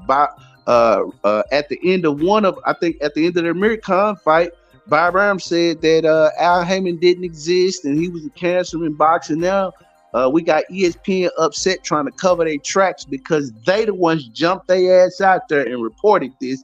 Now they come back and speculate again. Errol Spence camp, we ain't heard nothing. When the fight was supposedly announced by Terence Crawford, thirsty ass camp, burning the boxing, all them fake ass dudes. Who have to come back and apologize and retract the shit that they say, talking about I misspoke. Now you didn't misspoke. You was out of line and you was out of pocket and you was wrong. The thing about it is Bud's camp is unprofessional. They negotiate through the media, and Al Haymon, who's put together some of the biggest fights in the world, the most pay-per-view breaking fights, you don't negotiate through the media, and PBC will show you the blueprint to fighting. He don't know nothing about that. That's why he's doing what he's doing. Well, Brandon, I did cut you off earlier. You can add your. You got anything else you want to add? Because no, sir. I'm ready for the show. I'm ready to sit back and listen to the rebuttal. Anybody got a reply to what Brandon said? It's you gotta look. I don't got a dog in the fight. I do just don't. I didn't. If whatever was reported today is true, I think PBC would be trashed. But what he just stated right now does, come on, let's think about it. Right, he is suing his former promoter because he couldn't get the fight. And now he cannot get the fight, blaming it on Al. Now, are those two? Can I cue the Kenny Porter HLD? Is that a reality? I mean, is it true? Well, you know what Kenny Porter said. I mean, when guys get to certain levels, they believe they know what they're doing, and they don't necessarily take all the information. So, this is where we at with it, and I had to make that decision. It's an easy decision for me. Hey, it's a fair assessment. You got to look at everything at all angles, and I respected right now what he just said. I'm like, okay, that it's true, but we also have some other factors coming into play. You know what I mean? Of understanding how things go on the side of PBC, and I don't agree that they're the greatest Dominion of. No, I don't. But he just that part right there makes sense, and I can see why you could like, it makes you think, right? And I'm like, okay, because yeah, we don't know all the facts. That's the truth. We do not know all the facts. Right, because even in Matt's Kellerman, I'm sorry, HOD, were you done? No, go ahead, boss. I'm cool. Even in Matt's Kellerman's statement, what he said, and I know the headline is catching, so I'm gonna play the audio of the catchphrase for the title, because I don't want to stray away from what we came to say here tonight. For one, Charlo is definitely on record of telling Crawford to fight Errol Spence, move up to 154, fight Erison Lubin. The only thing he said about, he didn't say sign up and fight me. All he did was say, but you better stay away from me, baby, because fuck with me, you're gonna get knocked out. I'm a knockout artist, baby. No. Every conversation should have started with that. It shouldn't be that one clip that we can find, because his most recent statement is what we showed on screen. Tell him to move up to 154 and fight Erison Lubin. And Terence Crawford replied, it's stern, it's direct. Only thing I didn't like about this, and I'm gonna keep it a buck, Terence Crawford didn't add him. He just joined the conversation where his replies to other people's replies. And he just said, how you a boxer? But you try to play matchmaker to keep motherfuckers off your ass. Boy, you're a real life movie character. Terence Crawford a clown.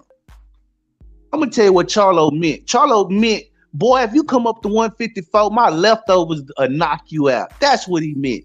All these shit y'all talking about, man, get out of here, man. Charlo, what the fuck make him think he deserved to fight the unified goddamn champ at 154 pounds? Have you seen?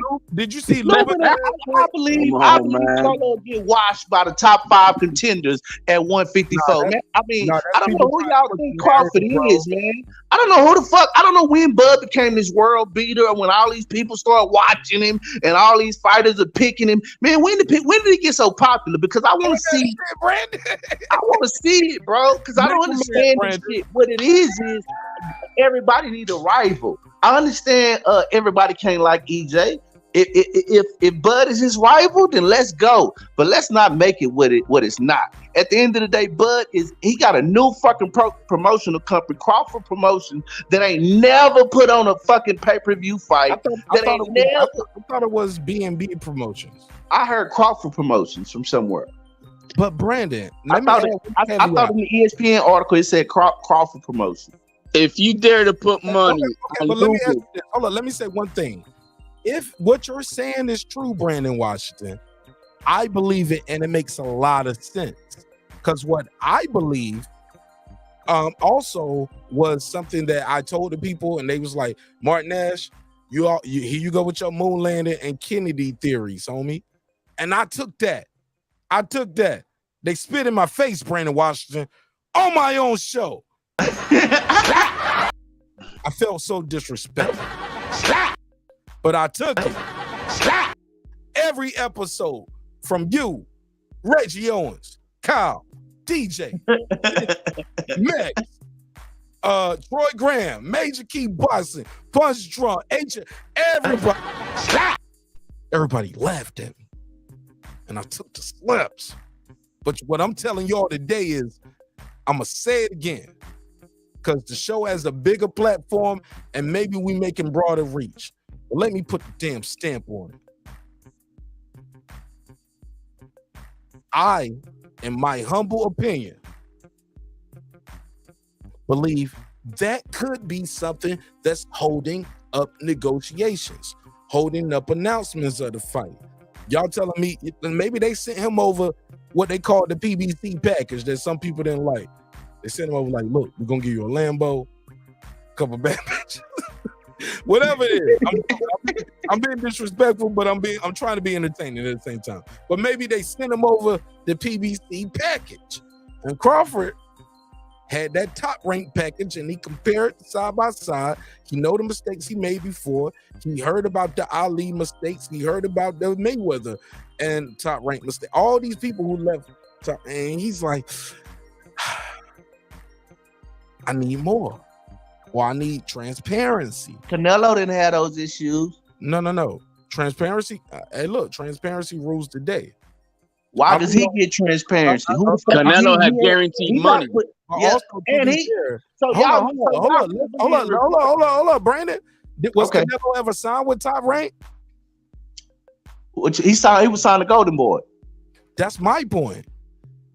He don't have the Top Rank experience, whatever that may be, whatever privy he has to the paperwork, what his paperwork looked like. Because I'm sure Top Rank shit is top notch for top notch pimping, top notch pimping. But whatever you want to call it, but it's top notch legally on this. What we signing for, what you do get. Is that why Top Rank so great? Bud suing them. They paperwork so tight. Bud suing them. You right, Mark? Right, absolutely. They so tight they getting sued. Yeah, because Bud find out like, hey, look, because some shit happened. That came up. We talked about it. We did a whole episode. Like, Brandon, you never watched that episode, and we always go back to this WBO shit, and you're gonna tell me Bud can't go up and fight for the WBO title at 154. I don't think Bud is finna challenge Charlo. If he can't make the fight at 147 for undisputed, he finna go up and go undisputed again. Man, get the fuck out of here. This is wishful thinking and it's stupid on Charlo's behalf, and it shows how immature his business is because he's negotiating through the media. You ain't heard him say nothing. No, I'm talking about Crawford. I'm saying, why would he get a chance to? So Charlo did nothing wrong in this tweet that we got going on. While we here, I think Charlo shouldn't even be entertaining this dude. I wouldn't even entertain him for what? He just randomly brought it up. He just randomly tweeted. I wouldn't entertain him, dude. Nobody. But what it is him. It looks like an Errol Spence versus. No. Brandon, are you on Twitter? Because I showed this timeline. Charlo started this shit.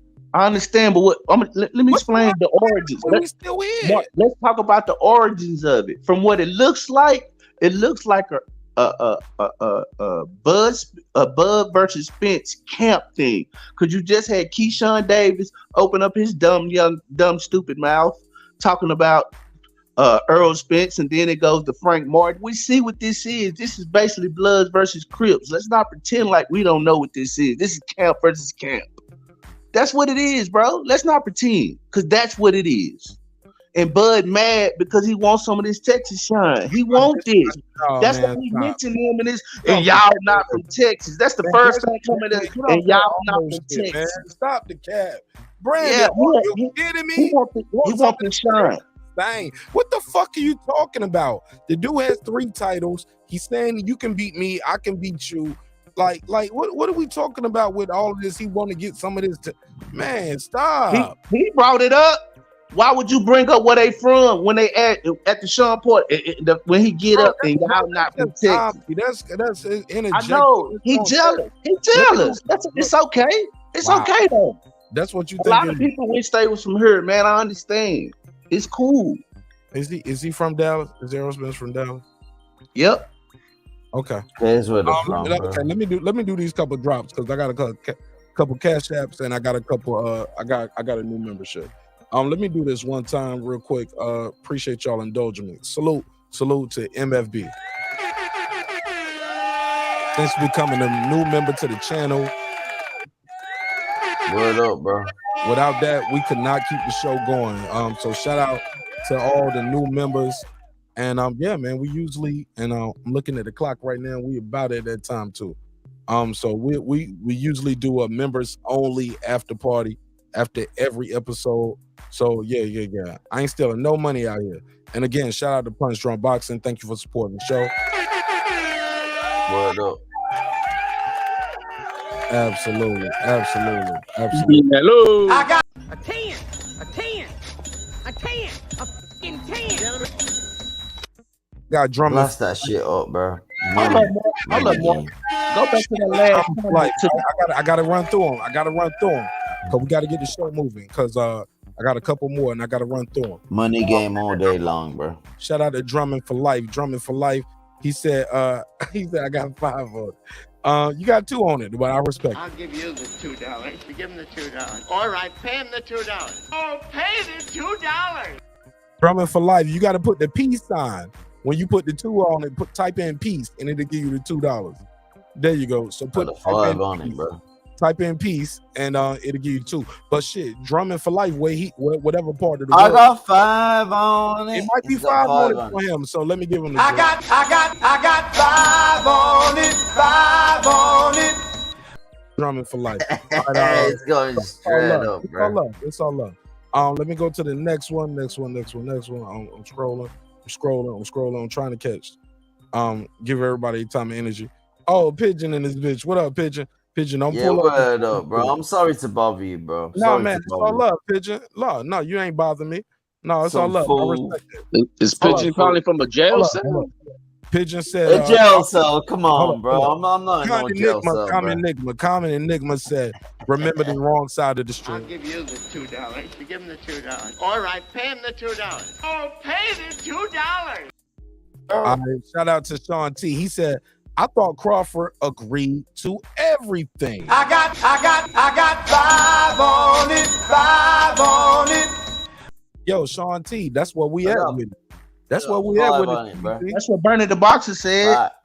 That's what we thought. Hey, look, that's what Blue Blood said. We need to cook. We need to cook with these more tunes, but that was it, bro. Hey, drunk dude. We need to get more Hey, Pigeon, relax for 1 second. Sorry, gotta relax. Let's not refer to him as drunk dude, Brandon Washington. Look at me. I'm trying to be a good host, trying to have some decorum. Look at me. Sir. I'm wearing the Errol Spence hat. Yes, sir. I'll be nice. I'm doing everything I can to keep the peace. It's too late, Mark. You know it's Civil War. It's too late. I want to take the bet. That's why Troy Graham look like that. Yo, Brandon, I want to take the bet. If Crawford moves up to 154, and you said that Lubin or maybe Castaño could beat him, man, we got that bet. I'll take that bet. You think that Castaño and Lubin gonna beat Crawford? I think Lubin can. I don't think that's gonna happen, bro. Yo, man, I got a stack on that. Look, I don't want to lose friends over this. Yeah, you're gonna lose a lot. You're gonna lose a lot of money on that, bro. I don't want to lose no friends over this YouTube betting shit. But I'm telling you, every bet made on this channel, in the words of the great Frank White, I want in. If a nickel bag is sold on Breaking Beats, I'm joking. I don't want in on that. That's called a RICO. Put a case on it. No. I don't want in on that, Brandon. I'm good. I'm good on the drug deals. That you guys. I just honestly want to be a big I don't want no fake bets up here. Last time I checked, Ben Israel got a $3,000 bet with Malachi Williams. Oh yeah. Like, bro, I'm like, yo, don't put my name in that shit, yo. I got Hold on, Mark. He got a bet or he had a bet? They do that a lot.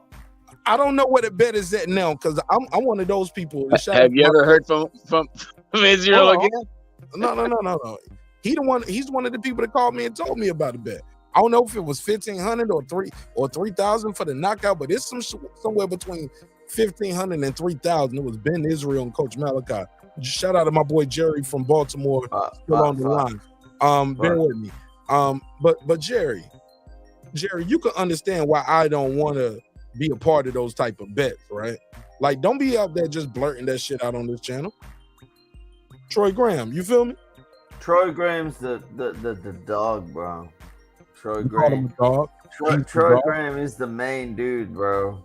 It's the main What dude. are you doing? Listen, look at Pigeon, bro.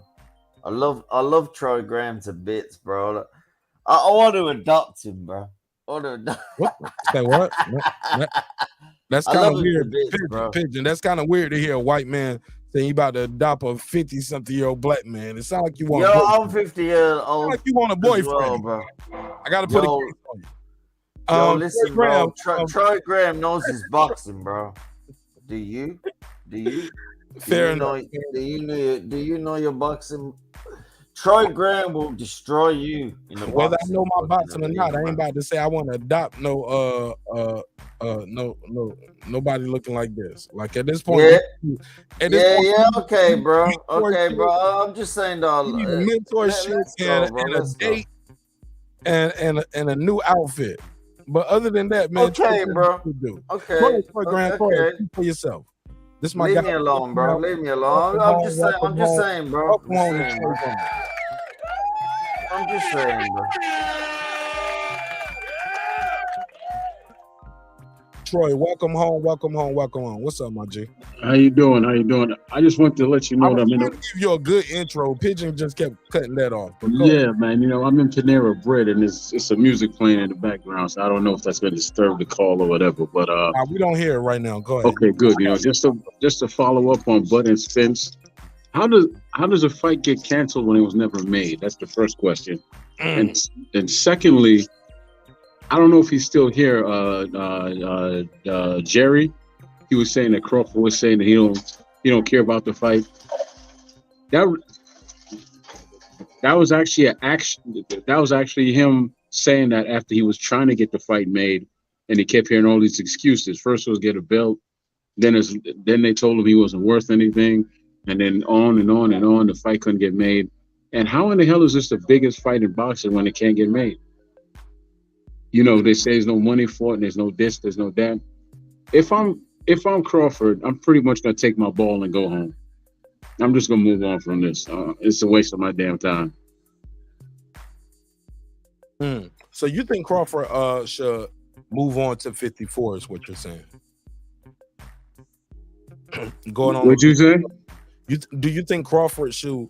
Excuse me. Do you think Crawford should leave the welterweight division, exercise his super champ status at 154, at 147, and move up to 154 and challenge whoever has the belt at 154? Or do you think he should try to stay at 147 and see if he can campaign to get one of these guys like a Virgil Ortiz with the zone, or get a Conor Benn, considering Conor Benn wins too?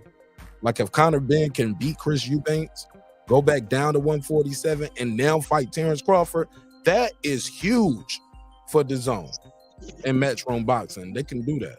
Yeah.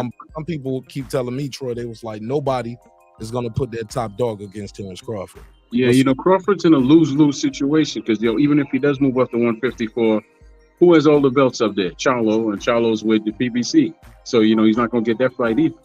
No, but he can exercise his super champ status, and whoever has the belt. HOD, I think I need to pull that up, right? I need to pull up the WB. I think but a lot of people missed that episode, HOD, and we all learned a lot.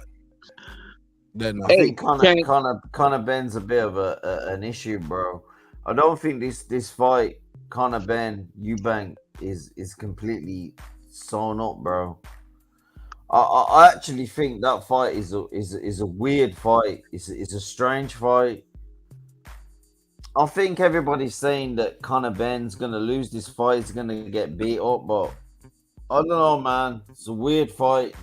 It's a very, very strange fight. And do you know what my opinion on that fight? I think Eubank might knock him out, bro. I think Eubank's gonna knock Ben out. For sure. Yeah. Can Crawford make 140 still? No, because we definitely don't care about Eubanks. We don't. Can he make 140? We don't care about. We don't care doing shit, bro. Like this fight's off. HOD, get the fuck out of here with that bullshit. HOD. Yeah, and we don't care about. We don't care about Conor Benn. Man, there's more smoke for him to be able to get there than there ever was. Stop playing with me, bro. HOD, stop playing with me. Everybody wants this fight. We all want this fight. It's like it's all over the world. No, it's not. Over the world, no, it's bro. not. No, it's not. No, it's not. We don't care about that fight here. That fight is a mismatch. It only goes off Bud in England, fight against and we don't give a Spence is shit. the biggest fight in boxing for the last 30 years, bro. Oh, we thought you were talking about the Conor Benn fight. We don't care about Conor Benn and Eubanks over here. That's what I'm saying. Why not, Brandon Washington? Why not? The reason why, because the fight is a mismatch. It's a mismatch, and we see that it's just a spectacle based on their fathers' names. Yeah, I That's agree why, with that. that's why Troy Graham. I think Conor Ben can win this fight. It's Kind a of like nice fight. kind of like Floyd and I'm McGregor, really enjoying it. right, Brandon? Yo, bro, No, that was an Brandon, you must be exhibition. This is enjoying not it, an though. exhibition, Troy. That was an exhibition. Yeah, that's not my argument. All I'm Apples and oranges, baby. Apples and oranges. I think you got to give Conor Ben a little bit more credit. He's not the guy's put in the work. He's not a joke. Who? We're gonna watch it. It's like people are gonna watch it, you know. Yeah, hey, Pigeon, you got some background noise, and you making HLD chop up. Pigeon, whatever you got playing in the background, turn it off or turn it down. Go ahead, HLD. No, I'm just saying. I think you got to put a little bit more respect on Conor Ben's name. The guy's worked his ass off. He puts in a show. You know, I mean, I'm not saying he's the world beater, but he's not a bum. He's not living off his father's name. You know what I mean? He's, you know, does he vicariously get some shit off of it? Yeah, you know, that's legacy. That's legacy for you. You know, his father's produced a legacy, but the kid is not. You know, he's not Julio Cesar Chavez Jr. You know what I mean? I think the guy is working hard and he entertains. So hey, it is what it is. Also, you know, I think it's the first time in the history of boxing that two sons actually took up their father's, you know, legacies and fought each other. I don't recall any other time in boxing where you had this happen. So you know, that's another reason I actually watched the fight. I'm watching that one. I'm for sure. I'm gonna watch that one. You're gonna watch it. HLD in this day and age where you can't just tell me you're gonna watch the fight. Will you buy this fight or will you stream it? How important is this fight to you? In a day and age where you got to call yourself a hardcore fan or you. Well, is there anything else on that day better than that? Like what day is it that it comes out? You don't know? You don't know. See, you don't even know. It doesn't matter, man. You got all you need to know is 5 minutes before the fight starts. Are you talking to me or to the audience, HLD? I know. Hey, I'm just saying. All you need to know is 5 minutes before the fight and order it. So what's? I mean, but HLD. But I talk to you. I talk to guys like you, who are. I would consider you guys like hardcore fans. You know what I'm saying? But some of the hardcore fans I talk to will tell me, "Yo, I'm not buying this fight. I'm not buying that fight." Nobody asked for that. Nobody's calling for that. Oh, I'm not. I tell you, like, I'm not buying no Wilder Helenius fight. I ain't gonna do that. Here we go.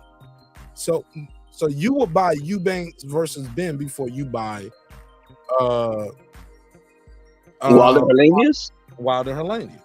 Yeah. Would you go to the fight? How about that? Because that's in New York. That's in New York. How far are you from New York? Would you go to New York for that fight? Is that something like, yo, that's an East Coast fight? It's a heavyweight fight. You know what I'm saying? No, I wouldn't go to that fight. You're not supporting it that way. You're not going. No. I'm buying it.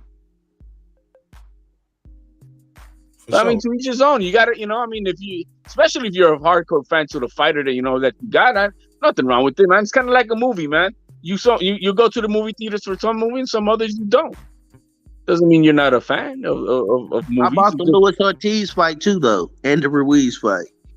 No, I didn't watch that. Okay, well, that's your foolishness. Shit, didn't buy that either. Yeah, HLD asked me, do I know the fight? Man, I've been doing promotion about this fight, man. What, the Eubanks? I talked about 6 videos on this shit. That shit doing numbers on TikTok, too. Yeah, I'm Mark Nash on TikTok, too, so fuck with me on TikTok, y'all. But yeah, and he said, I will not. Yeah, I'm Mark Nash on Instagram, Mark Nash on Twitter, Mark Nash on, yeah. Oh, it's next week. All right. Yeah, man. Yeah, next week. HLD. This nigga didn't even know. Nah, man. I mean, like, what? Yeah, I'm gonna plan a whole party over this. No, man. HLD, you know what I'm getting to, my brother. Let's just be real. Let's just say it. Are you gonna buy the fight or stream the fight? Like, let's just keep it a buck. You ain't got to put a case on yourself. You No, can- it's not about a case. If my life ain't got nothing else going on, I'm gonna be if I'm chilling at home. Yeah. That sounds like the fifth. No, it's not a fit. It's just if I'm Yeah, at home, what? I got I nothing like but to to do. buy. Lots It of the don't times sound I'm at the sports buy. bar watching these fights. It Buy, don't buy or stream. Buy or stream. Which one? No, I haven't. The only. Well, I'm not gonna out where All where right, I all right, think well, streaming's at. I'm not gonna out where I be thinking streaming's at. You know what I mean? You don't got to do that. You just gave us the answer. You just gave us the answer. Hold You up. just- Don't say nothing. Don't say nothing. Let me have my fun.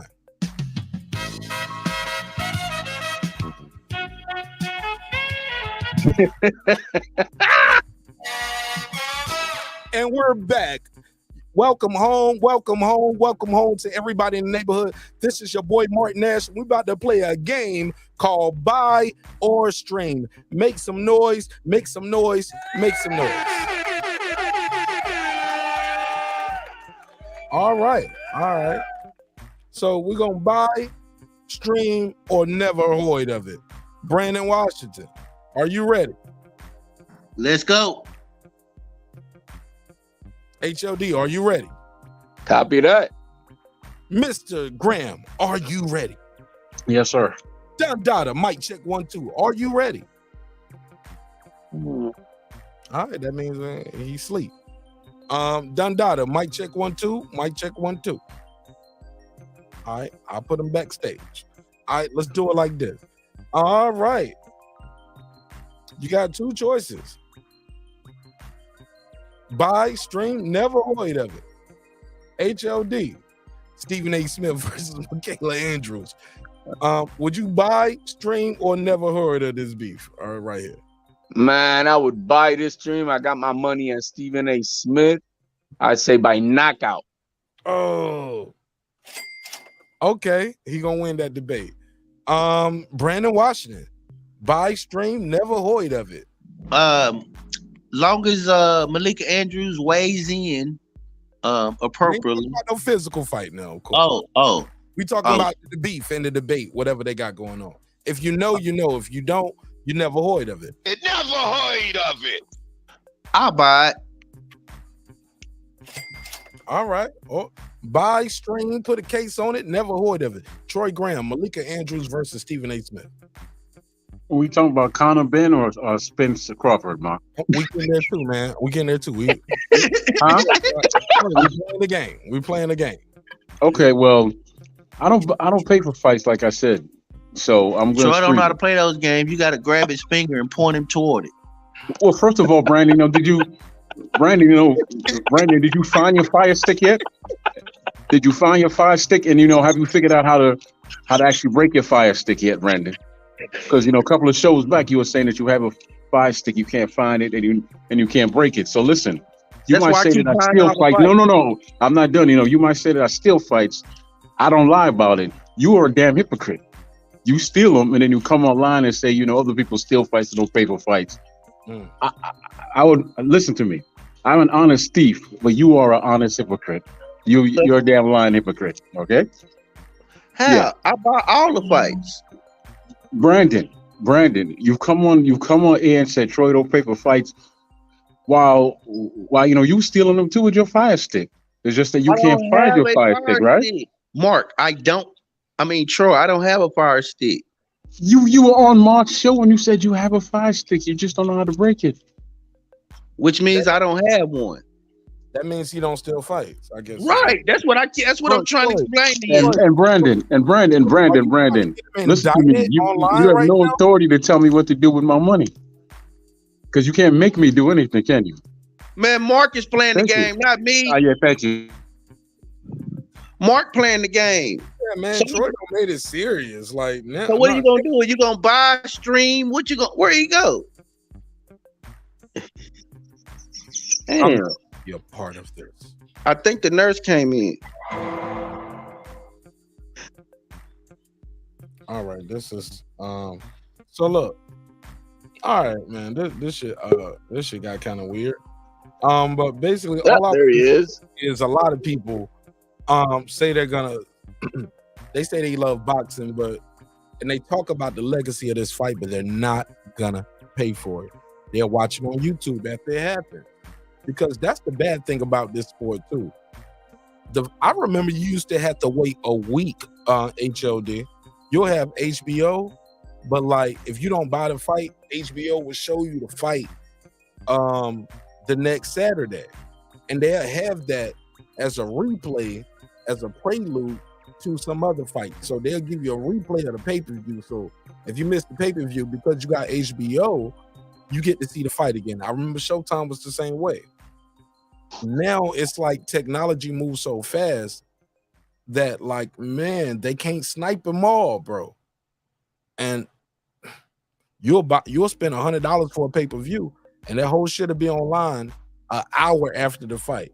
All you gotta do is ignore the bullshit and like I can't check nobody's shit. No, I can't. I remember being that guy before it even sped up to this point where like I don't want to hear nothing about it for a week.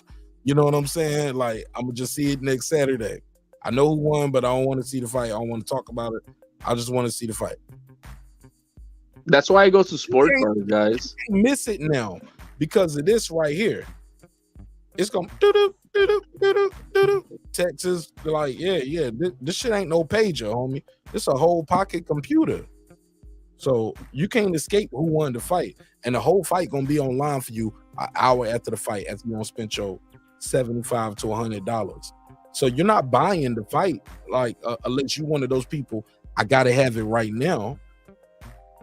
Nah, man. I mean, that's why I love sport bars, man. Or you're a fan, or you just a fan of the sport and you want HOD, like you got a spot and you just a fan of the sport. Right. Like, you know, spend your money that way. Buy some chicken wings, put a couple beers. Personalities, HOD. If I don't like you as the fighter, I don't care what you mean to the sport. I'm not going to the bar. I'm not about to take no date out there. We're not about to say, yo, we about to watch this guy right here who I don't fuck with. You know, Mark, can I ask you a question? I don't care what's on the line. You'll be like, man, this the egg weight motherfucker right here with the suit too heavy and like you ain't going on no date for that. No, I won't. I'm not interested on YouTube on replay, but that ain't no date night. I'm just saying. No, you're right. Can we say that Conor Benn and Chris Eubanks seniors are not legends in boxing? They UK legends because they never came over here and we don't know the fuck they are. We can't name 5 of their fights outside of each other. Can we say that? Can we put on it?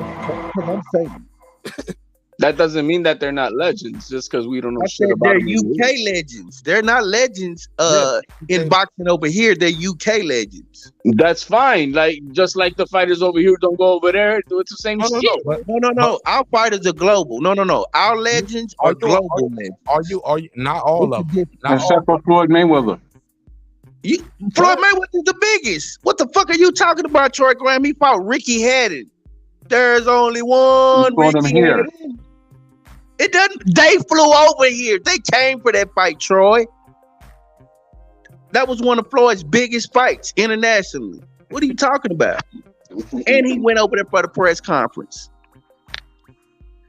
I believe you're contradicting yourself because you said that Ben, and Eubanks are big only in the UK because they didn't fight over here. Floyd didn't fight over there. Same situation. That's not what I said. Troy trolling y'all niggas, man, and y'all falling for the bait. What I said, Yo, listen, you need to know the history of Mayweather, bro. He was like Manny Pacquiao. This is Mr. Pigeon here, bro. Let me just. Manny Pacquiao got knocked the fuck out. I'm sorry. Pacquiao was a bitch, bro. Pacquiao got knocked the fuck out a couple times, homie. Pacquiao was a nobody, bro. He had 8 defenses against nobodies. I mean, I like Manny Pacquiao. I respect him for what he done, but he's no Floyd Mayweather.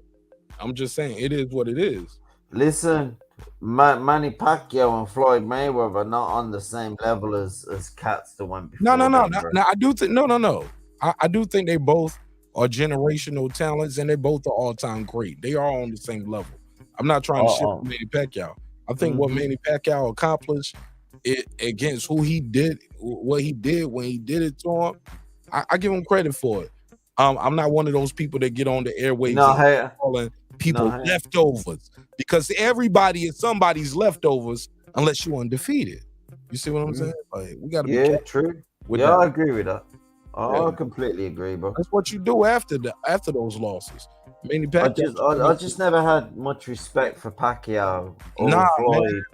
Yo, after the fact that they never you got tripping, on. homie. Manny You know, Pacquiao career can be defined in one word, man: resilient. yeah, it Resilient. was resilient, but there Man, was Manny no. Pacquiao resiliency.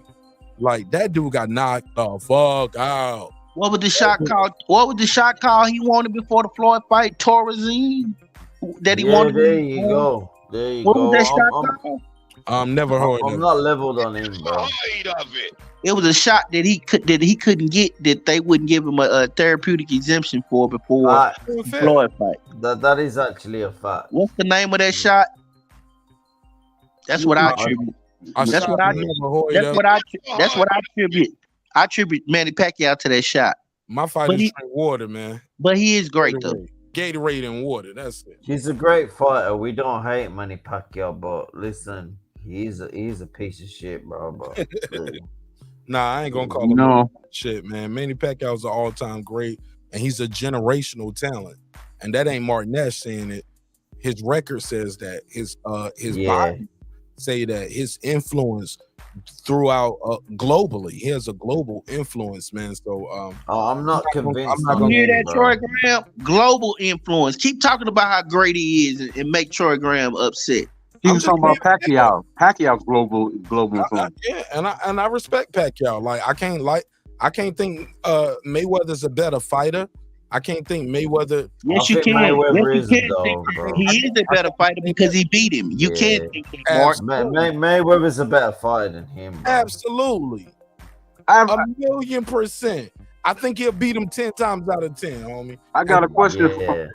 And twice on Sunday. He got his number, bro. He got his number. Pacquiao had 12 fucking rounds. He wouldn't have done shit against Mayweather, bro. I got a question for you, Brandon. And he never. I got an answer He too. wouldn't have done shit. Just being fair, bro. Okay, you said Floyd is better than Pacquiao because he beat Pacquiao. Yeah, we know that he is, bro. Okay, so you take that same analogy. No. You take that same analogy and you equate it to Spinks and Ali.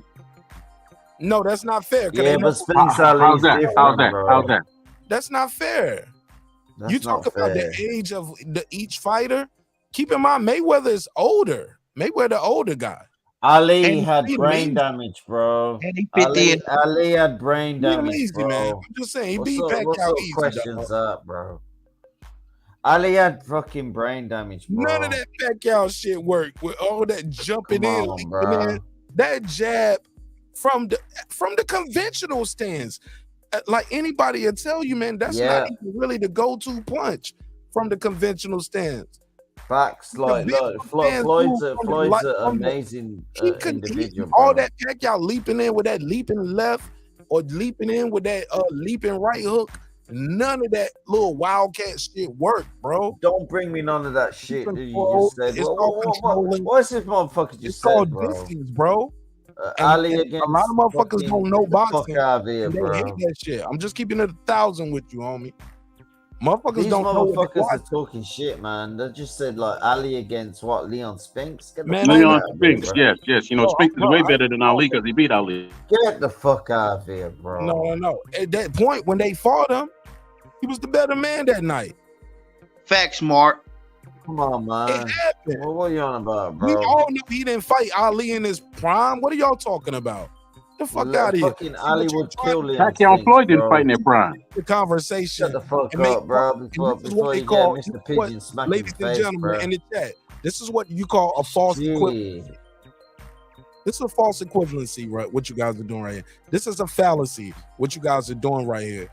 You And you sound guys are stupid. trying to sway the conversation away from what we're saying with a false narrative that makes no sense to what we're talking We're right here. trying to keep it We all boxing. know We're trying to Ali. keep it boxing. You fools are keeping it full. What Man, the I'm hell, keeping it bro? 1,000, homie. We Facts. all know Spinks didn't fight Ali in his prime. Larry Holmes didn't fight Ali in his prime. Now, what it is, Mark, Pacquiao didn't fight Floyd in his prime. Troy Graham is a Floyd Mayweather hater. He's jealous of Floyd. He always have been. Yeah, Troy Mayweather. I'm Troy simply Graham trying to loves piggyback you, bro. on your point, Brandon, because you said that Floyd is better than Pacquiao because he beat Pacquiao in the same breath. That's one of the reasons, right? That's one of the reasons Right? that makes him better. No, that's one of the reasons. That's one reason that he's better. That's the most important reason, Brandon. That's the most important reason because you know what Pacquiao did after Mayweather? He beat other champions and became champ again. Not really. He didn't do shit. Yeah, he did. He became champ. No, again. he didn't do shit. He beat an undefeated Keith Thurman, who was the super champ. Oh, bro. come on, bro. Facts. What are we talking? What you mean? Come on. That's a fact, Mark. That's a fact, Mark. Do you got Google? I agree with you, but you have I Google? just, Can you pull up I my agree site? with you, but Keith Thurman's not a Guys, win, what bro. we talking about? Nah, we can't say that. Cause Keith Thurman. Nah, I disagree. Winning. Nobody else can say they beat Keith Thurman walking the earth, bro. Like, yeah, maybe, it's but what Keith it Thurman is, bro. sold Like, his soul, you bro. ain't gotta shit on one guy. Yo, the other guy listen, props. Keith That's all Thurman I'm sold his soul, bro. I love you to bits, and I love Troy Graham to bits, but Keith Thurman sold his soul, bro. Sold his soul. He did. I love you to bits, but he sold his soul, bro. Put a case on it, man. You gotta produce evidence. Let's go. Yo, listen, I'll put my face on the street. Fuck your face. Listen, Man, no, I'll fuck your face. Pause. Yo, no. my face. Pause. No. My face. But listen, bro. Keith Thurman sold his soul, bro. He in the Illuminati. Keith Thurman is in the Illuminati. He at the Met Gala, huh? Listen, I live by Keith Thurman. Keith Thurman owns a house by me. He's a fucking millionaire. Keith Thurman's a fucking billionaire, bro. He don't really give a shit about fucking boxing. What's on your face, Pigeon? What's on your mouth, Pigeon? Paul. It's just Paul. Sorry, Troy. Sorry, Troy. It's just wine for him. I'm just sorry. I'm just wine, bro. Sorry, Troy. I'm sorry, bro. But listen, bro. If you think that fucking Manny Pacquiao is some killer, bro, ain't no killer. Ain't no killer. Ain't no killer. And if you think he's some sort of madman that's going around murking, what happened in the Manny Pacquiao Floyd fight? He got his fucking ass fucking whooped.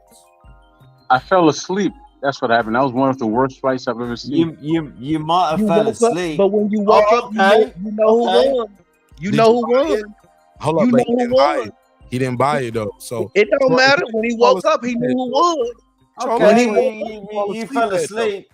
You fell asleep, and Floyd went to bed the next day. At a free fight. I was at a fight party. And fell asleep. Yeah, he was at the fight. I think. So could that be a whack ass party, Troy? No, the fight was whack. Yeah, I think he was there. The fight can't be whack. The party is lit, Troy. Even the host fell asleep on the fight. Oh, that's a whack ass party, man. Y'all doing some. It was a terrible fight. Okay, so I guess the fight was exciting then, right? No. I ain't fall asleep though. Cause I was at a party. I went to a fight party for that too. And but the party was lit.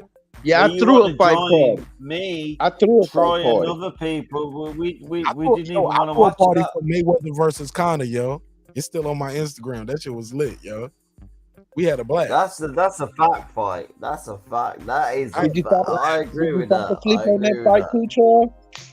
When you stole that fight, did you fall asleep? You know what, Mark? I got a thought for you. Hold on a second, Brandon, with the contradiction yourself. Brandon, say it again. Did you fall asleep for that one too that you stole? I got a thought for you, man. You should get some of your guests that you're real cool with, Mark. And you should throw like live like fight parties in Atlanta, man, and put it on your show. No. These niggas kill each other for stepping on their Jordans.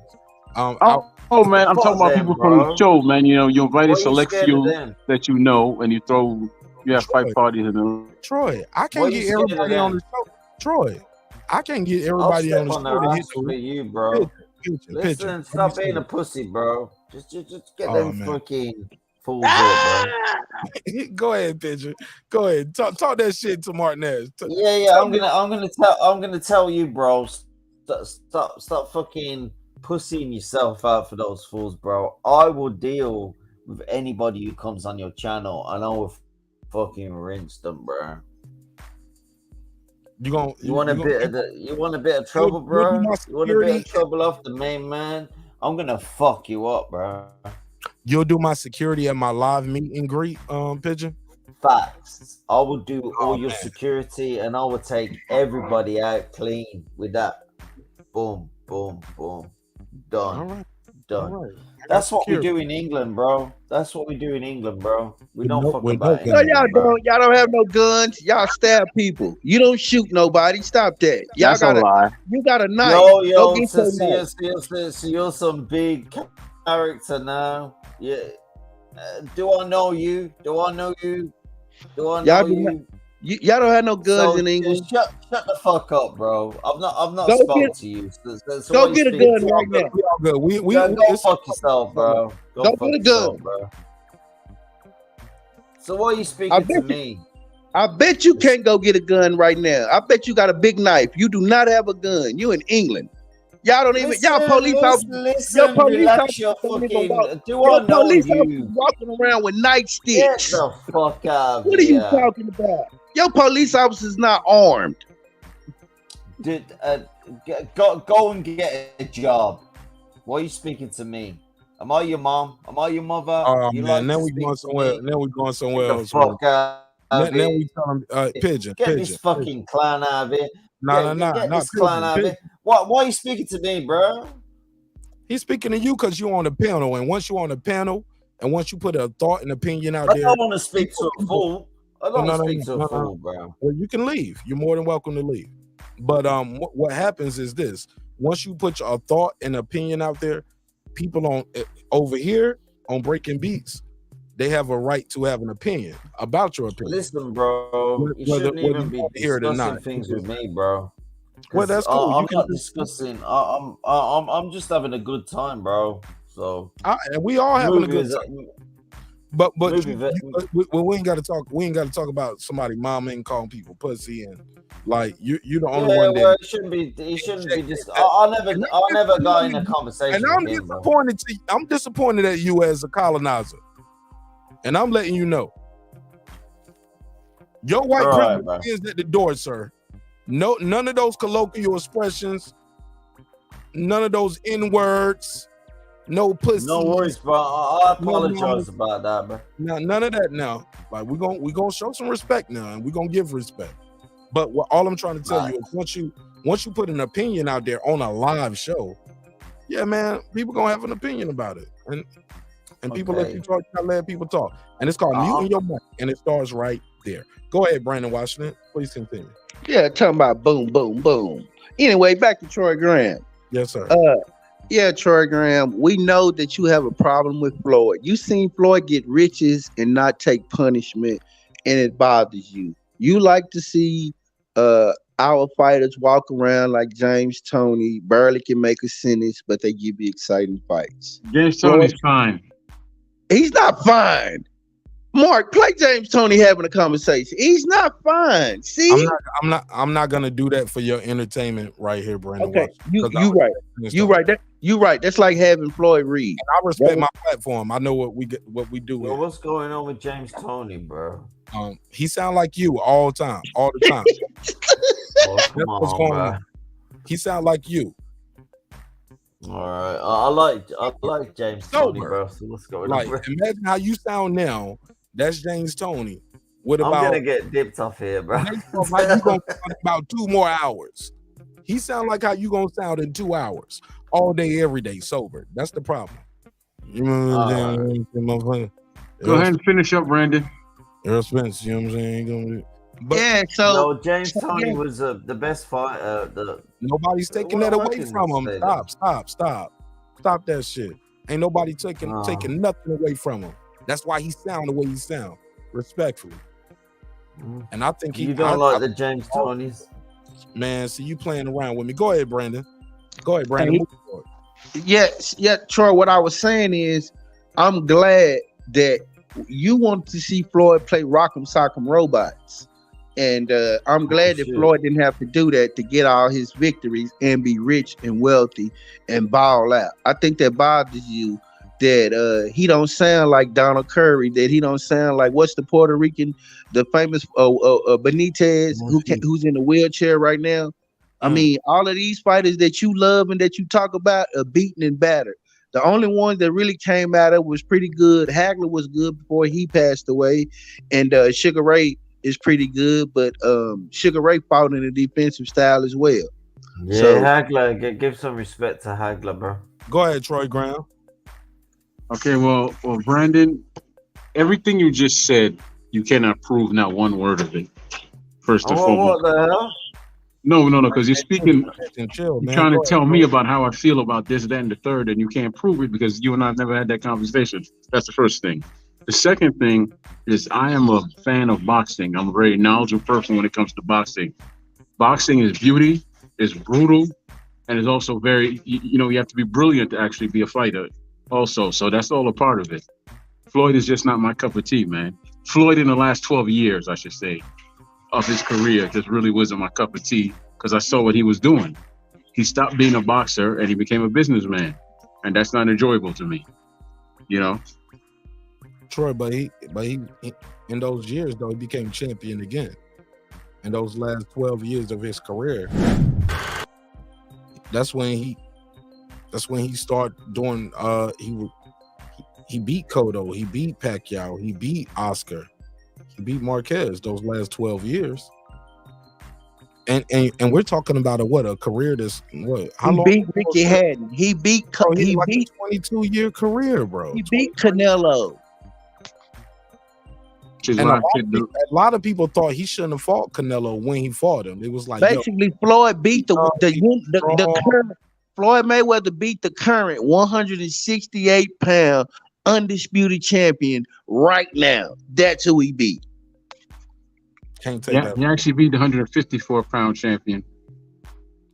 The current 168 champion. So that means that guy went up to bigger weights, kept doing this thing, kept whooping ass. I'm not taking anything away from him. He just wasn't my cup of tea, man. No, Troy. Yeah. That's what Brandon's point was. He beat a guy who became a light heavyweight champion, who's the current undisputed super middleweight champion. He was the middleweight champion. Floyd beat him at 154. That's not Floyd's fault that his body frame won't let him fight at 175, and he can't beat those guys. Yeah, he's that's not, yeah. But when they fought, he beat him, dog. Yeah, but that's not the point. My point is that I don't hate any boxer. He's not my cup of tea. His style of fighting for the last 12 years, it just didn't do nothing for me. So, I turned him on. What style of fighting do you like? I like a bunch of styles. I don't have one. I like, I like Mike McCollum. I like Holyfield, Simon Brown. There's a bunch of different boxers out there I like. Simon Brown, you put Simon Brown's style of fighting over Floyd Mayweather?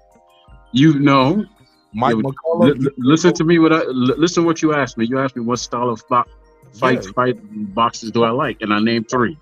Sir, and I said that in reference to you said you don't like to watch Mayweather because you don't like his style. No. I didn't care for his style of boxing. I don't know the man. I don't know the man. Sir, that's what I'm saying. I don't want to break this down into semantics. I'm just trying to use what you say to make sure I'm not mischaracterizing your statement. But you're saying it all starts with you don't like his style of boxing. You named those other guys. So my question is still remaining. You saying you like their style of boxing more than Floyd Mayweather. Am I mischaracterizing your statement here, Troy? No, you don't. All right, well, let's move forward. And a whole bunch of... No, that's not. Now you adding Sweet Pea. That ain't what you said before. Now you adding Sweet Pea. Of course. Boxing is not like a one. Listen, you can't. I don't know how you view boxing. But I'm not like a solo-minded individual when it comes to the sport. Yeah, I'm really not. Okay. But you start with Simon Brown and Mike McCollum. I started with Holyfield and then Mike McCollum, then Simon Brown. Okay. Go ahead, D Bevel the Champ. Shout out to my brother D Bevel the Champ. Troy Graham in the building.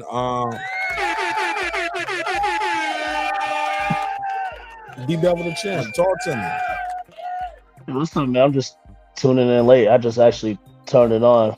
Oh man, what's the topics at hand? Oh man, don't be that guy. D Bevel. Don't be what? Don't be that guy. Don't be that guy What? that What? I don't even know what y'all talking about. I just see the link and click the button. No. Like I Yeah, I ain't heard just jumped on. You heard nothing that we're talking about? No, I just got on, Mark. Go ahead, Troy. Go ahead, Troy. Like that's terrible. Brandon Washington, bring it home, man. Bring it back together. Oh, indeed. Yeah, Troy. Once again, you proved my point. It's okay. It's like how I feel about the music these days. I can't relate. You know what I mean? I'm old. I can't relate. And a lot of times I just reserve judgment. That's what you probably need to do when it comes to a lot of these new fighters. You should just say, you know, I can't relate. I'm old. And, I'm not old, Brandon. And let that be that. Nah, let him cook, Brent. Troy, Yeah. Brent, elaborate further. Because he didn't buy the fight. He ain't going to the event, right? That ain't me saying. That's him saying. Yeah, I mean, I just think that when it comes to especially when it comes to the way people relate now and the way we think times. Now that I'm older, I can see because I'm one of those people to be like, it was better in my time, or I was better like this. No, what it is I have a certain nostalgia for what my time was, and I like my time better. That's all it is. So that's where I think you at, Troy. Okay, well, Brandon. Okay, you said my time. You know, Brandon. You know, I'm still breathing. This is my time. This is my time. So I don't know what you're talking about. My time. There was an era of boxing when there was a real. You just said an era. No. Hold on, Brandon. Brandon, hold on. There was a time in boxing when there was an era of boxing where real fights got made. It didn't take 5 years. Fighters weren't fighting once a year. What is there going on in boxing right now that should fire up my passion for the sport? Tell me. I've been watching boxing for 36 years. So what is going on in boxing in this era that should inspire me to keep watching and get all excited? What? I'm gonna tell you. Want me to tell you how I know you fired up? Because you on a panel. Because please enlighten me with your worldly knowledge there, brother. Please. I'm finna enlighten you. You on a panel at 1:19 in the morning, and we talking about a niche sport, boxing, which makes us boxing nerds, or what you would call somewhat boxing hardcores, and you on here talking about it. So you get excited about it every night because I see you on different panels. You just play like you mad at it, like the Grinch, but you love it and you steal all the fights. Well, first of all, I don't get on every night, so that right there is a lie. That's the first thing. Secondly, you know, just because I'm here on Mark's show does not change the fact that I'm not excited about the sport at this time. You know, the great Sugar Ray Robinson was asked, you know, how he feels about boxing when he was boxing. He said, well, I don't love it. He doesn't love it. So, you know, so if the greatest fighter ever in boxing can come out and say he doesn't love the fight, the fight game or boxing, why can't the great Troy Graham say the same thing? Who the greatest fighter? Floyd Mayweather? You said Floyd Mayweather was the greatest fighter? Troy Graham, you just compared yourself to Sugar Ray Robinson, bro. I didn't compare myself. I simply. Are you Sugar Ray Robinson of? First of all, Mark, you know, Sugar Ray is a man just like me. He puts on his pants. Well, you know, he put on his pants back then, you know, the same way that I put on mine. Everybody said that he's the greatest boxer. I'm simply saying that I view myself as great too, and I'm a fan of the sport. Yeah, but why do I have to like the sport when it's not giving me anything that fires up my passion? Why? Well, he's actually in the business. That's how he that's the one first and foremost. Troy try to act like he don't love boxing. What's the last fight you stole, Troy? Business. You a fan. I'll always be a fan of the sport, but I'm not gonna love all of it. Right now, I don't love all of it. Yeah, fair enough. I can agree to that. But it's not like being in a marriage, man. You know, you're not always gonna love everything about your wife, but you do love the core of who she is. I don't which cheat is why you're with her. I don't like her. Exactly my point. I.e. stealing the fights. How do you steal something that's free? Let me ask you something. Let me ask you something. If it's showing on the computer, how is it? That's like people say. People come on social media, come on and say that Troy, you're don't do that. snitching. Don't do that, Troy. Troy, I don't didn't do snitch that. on social Don't do media that, when it's a Troy. public Troy, forum. don't do I'm that. telling the truth, Troy. I'm telling the truth. You know what I'm saying? If boxing was my wife, I cheated on her a whole bunch of times. So, by your definition, D Bevel the champ, if boxing was your wife, you cheat on her every fight, don't you? Hey, Troy. You cheat on your wife 20 times a year, nigga. Hey, Troy Graham, since they didn't want to give me a recap, I'm on your side tonight, man. F boxing, I feel you, dog. But y'all steal all the fights, though. Brandon, I will constantly steal them. I will always steal the fights. Brandon, I will always steal them fights. So it's not yeah, only the major fights. No, it's only watched it on. It's only you watched it somewhere, Troy, because you know about every fight that we talk about. Of course, and I can commentate on it while it's going on too, because I know different sites. Yes. Yeah. Okay, that's all we saying, Troy, and that's what D Bevel is admitting to, and that's what Brandon Washington is scheming from his soapbox. Y'all, I've never lied about not paying for no fights. I don't have a reason to pay for fights. But regardless, you watch the shit though, bro. You care about it. Yes. So find another way. way. You like it, because you wouldn't do nothing you don't like. You wouldn't be spending your pastime doing nothing you don't like. Y'all talking about fuck boxing. Y'all love boxing. I watch pornography from time to time. It don't mean I'm having sex with a woman in the movie, boxing. does it? No. We love boxing when it gives us what we want. That's all. I'm not gonna watch a fight where you know the outcome. Yes, you do. But you steal the fights. You do watch it. You just don't buy you make it sound like I'm ashamed of stealing the fights. I'm gonna continue to steal fights for the rest of my life, of course. So what's the? It's nothing shameful in that. I hope they're listening right now. I will constantly steal those fights. It's free. I'm gonna get it. I'm not gonna pay $80 when I get it. It's not free. It's not free. It isn't. It's free for me. It's been free for me for at least the past couple of years. But I'm gonna continue to have free fights, so that's a relevant conversation. I'm never gonna pay for the fights. But you watch them all, D-Bevel. No, I don't watch them all. No, I don't watch them all. I watch the fights that are important fights. I watch fights that are meaningful fights. I didn't watch Canelo Triple G. Come on, man. Come on. Did we ask for that? You think now if I streamed it, I could stream it because it's free. But I ain't gonna pay for it. You get what I'm saying? I mean, of course, everybody's gonna tune in to see what happens, but we know the outcome. We know what's gonna happen. So, I mean, why get excited for something that we know what's gonna happen? You get what I'm saying? It's nothing to be excited about when everybody can predict the fight. Everybody predicts the outcome. So where's the excitement? I think what Troy's saying, when boxing excites me, then I'll watch it. But yeah, they're gonna talk about it. I mean, yeah, you'll come on a panel if it's the topic at hand and you'll state your opinion, but you're not gonna be all happy-go-lucky about like, oh, this is the greatest thing ever, because it ain't. What's the last undisputed fight you saw? The last undisputed fight was what was that? The Haney fight, and then before that, the Charlo fight. You know what I mean? But let's talk about this. Even since Jamel talked, and before that, Canelo. So y'all talking about boxing and how bad it is. How many people have done in the last 3 years what these people have done? They going into the history books. These undisputed fighters. What Charlo did had never been done. What you think people are gonna remember?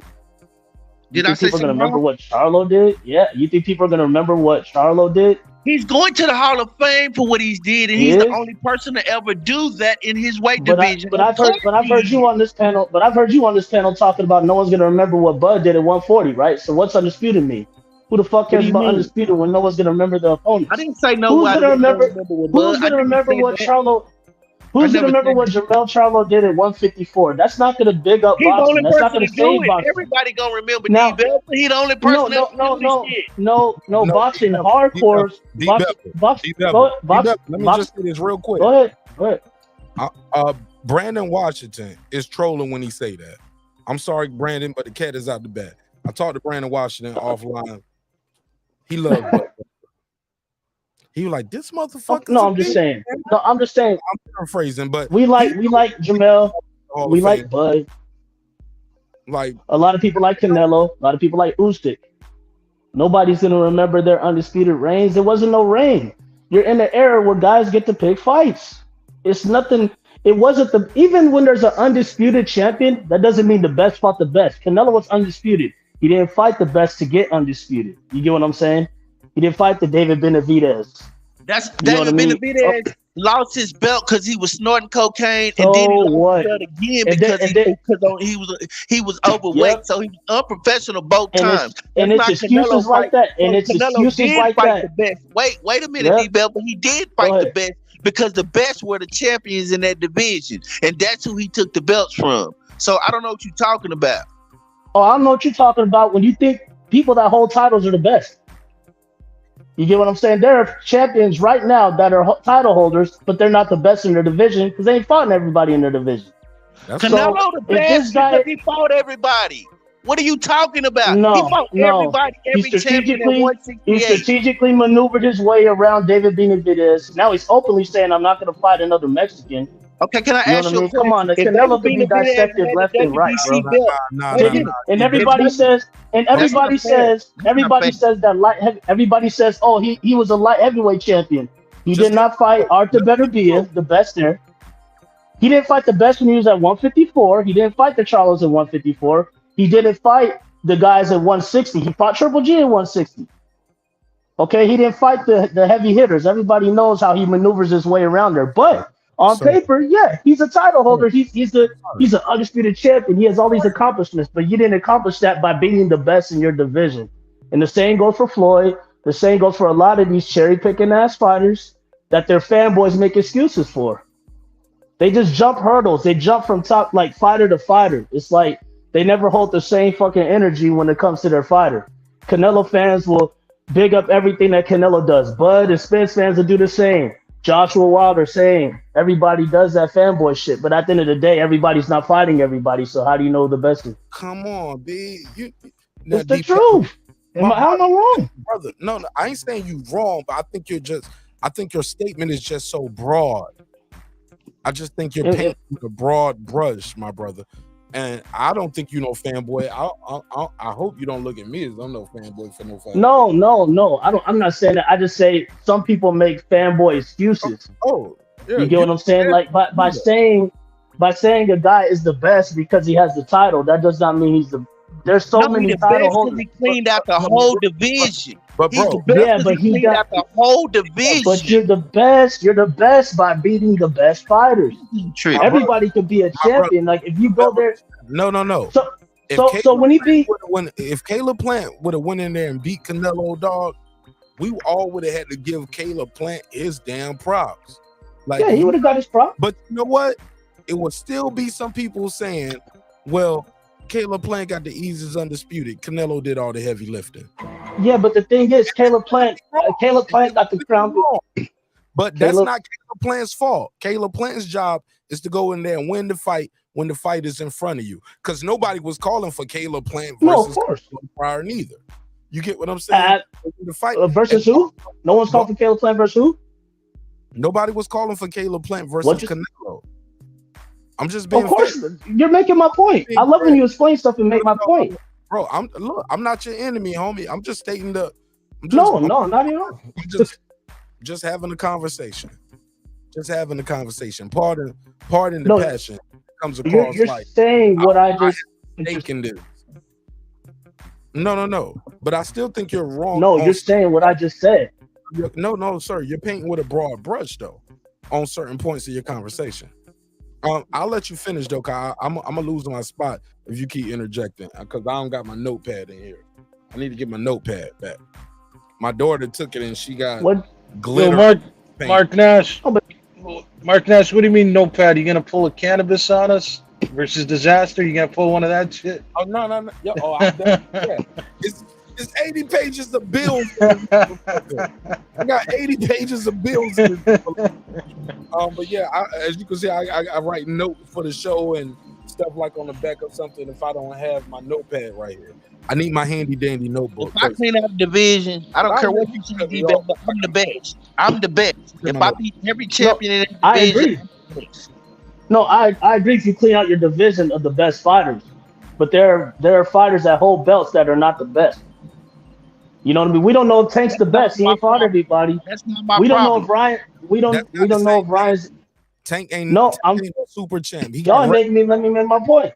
No. But no, Devin Haney is the real guy. Tank got Of course, Devin Haney has all the belts. Now, as far as titles, yes, he is the best as far as on paper accomplishments. But do we know he's the best fighter? No, because those guys have not fought each other. Real quick, D. Right now, Devin Haney is the best at 135. Absolutely, you guys are missing my point. I have two people talking at once, and every time I try to prove a point, the other one cuts me off. I'm sorry, D-Bev. I got my notepad now. I'm sorry, D-Bev. I'm freestyling, yo. Yeah. But I try to reply to one, and then Marcus. I try to reply to Mark, then Brandon comes in. So you know, what am I supposed to do? Bro. I'm sorry. Look, I'm still learning on the sorry job. for tag teaming you. Pause. No, you ain't even have to put that out there. You ain't have to put that out there, man. Keep that tucked in. All my brother. Hey, can I get my drop? Can I get my drop on that, Mark? No. Go ahead, D-Bevel. No, I'm saying I agree. Devin is the best. He has all the belts as far as someone being the best as far as holding the titles, accomplishments, and stuff like that. But do I know he can beat Shakur? No.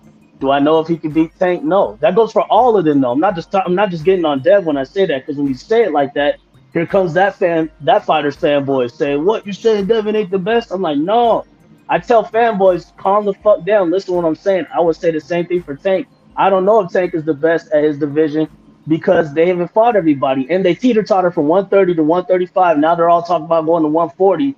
You got so many guys avoiding each other that I don't know who the best is. But when you compare it to the past, we know who the best is because they had tournaments and we knew who was the best because they all fought each other. I don't know that with this era. So it's hard to determine. It's all fan opinion. When you have these guys that haven't, we're talking about guys at 135 that we just brought up. None of them have fought each other. None of them. I don't know who's better out of Teofimo, Tank, Devin, or Shakur. Already fought. That's not true. Lamichenko fought Teofimo. Teofimo fought Kambosos. Kambosos fought Devin Haney. That's not true, man. What you saying? Kambosos was really not even a major player like that. I'm talking about the names. Yeah, he beat Teofimo. Because I don't want people to keep cutting you off, but I don't know when you're done either. No, I'm making a point that he said Kambosos fought Teofimo. He said Kambosos fought Teofimo. Nobody was thinking about, was Kambosos a big name or player before the Teofimo fight? No, but he went out there and did his thing. Mandatory. There you go. That's another thing that these fighters do instead of fighting. Please don't do that, Brandon Washington. Don't interject. I need him to wrap this up because I want you to reply. I want Sam to get in, get his bars off. I want Troy Graham. Nah, it's wrapped up. No. I just want to hear where you're going with it. Like, we gotta just have some impulse control sometimes. All I said was these guys don't fight each other. I said no one was thinking about what's Kambosos before he beat Teofimo, but at least after he beat Teofimo, he tried, but he didn't. But he ended up fighting Dev. Now he's going to fight Dev again. But at least he went and fought the best instead of Teofimo beating Lomachenko and then trying to find an unknown guy. You get what I'm saying? And everybody trying to avoid everybody. You got all these guys who are not even in their prime yet. They're in prospect years when they're really supposed to be proving themselves, but they're not fighting each other. They're talking about, money splits and, who's the A side and B side when neither of them are shit. None of them aren't shit. They're not popular at all. They ain't accomplished shit in the sport, but they're all afraid to take that first step because they don't want to lose their own. You get what I'm saying? So we don't know who the best is at 135. That's all subjective. May I reply? Please. Yeah, go ahead. Okay. Now, when you talk about they all shit, they ain't done shit, that's not true. Let's look at the 135-pound division. And you talking about they not popular. Let's go through their popularity. Devin Haney, you said they ain't done shit. He got every belt. Tank sells out fucking arenas, pay-per-view fighter. So he's accomplished. Then you have who else we got? Then we got Lomachenko. He's about to be after this little tune-up. We know what's going to happen. He's about to be matched up in some big fight. So that's a fight that's about to happen. When you talk about what we don't understand in boxing because of the internet era, we look at fighters and their careers after they done and be like, look, they fought everybody. Yeah, you looking at their career when they done, but when you're looking at 23, 24, 25-year-olds who are just getting started in their career and they getting out there real fast, you want them to be at the end of their career, and that's not fair. We're watching them build their career now. After their career is over, and we examine their career and say, well, they didn't fight this one, they didn't fight this one, then that's the story that can be had. But just to tear these fighters down, while we watching them sell out arenas and go to across the seas, go to other countries and pick up undisputed belts and shit like that, that's not fair to say that they haven't done anything. Some of these dudes are global fighters who go across the world fighting. So yeah, you might not think much of Devin Haney, but they seen Devin Haney kick ass in that stadium when he was in Australia. So Brandon Washington, can you criticize a black man? Can you criticize Al Haymon without being called a coon? Because some people will instantly be like, "Oh, you're a coon." Here's the thing, man. Can I criticize the way that certain things are going? Here's the thing. Based off what we hear, and I want to be fair to him, he ain't said nothing.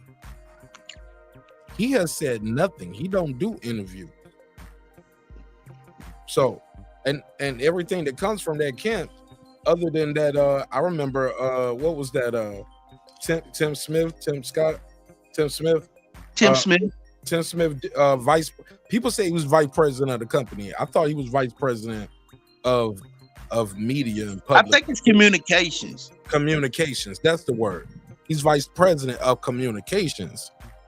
He's not the president. He's not vice president of the company. Like, no, he handles communication. He did that one interview, and which was a very long, very candid interview. And last time I checked, he ain't did no interview since, has he? Nope. Shut all of that shit down. So in the spirit of being transparency, I just think it's irresponsible journalistically for anybody to say you did this and you did that and you broke because you still fighting. Mayweather, you broke because you still like. It's like none of us are privy to anybody's financial record, their business. I'm gonna say this, Mark. It's all conjecture and speculation, Brandon. I agree. I'm gonna say this when it comes to Al Haymon. Is he above criticism? Nah, he's not. But at the same time, watch the criticism of him and the criticism of Bob Arum. It's different. We don't plaster Bob Arum. What about Diddy? We don't who? Oh, we don't plaster Bob Arum all over the screen and blame Bob Arum because Shakur not fighting Devin Haney, because Shakur not fighting this person. We don't do that when it comes to we didn't even do Bob Arum like this when Terence was under contract with him. We didn't sit and blame Bob and blame Bob and blame Bob and blame Bob and smash it. Bob. It was a whole task that. But what I'm saying is we didn't plaster Bob, and then we didn't go into Bob's.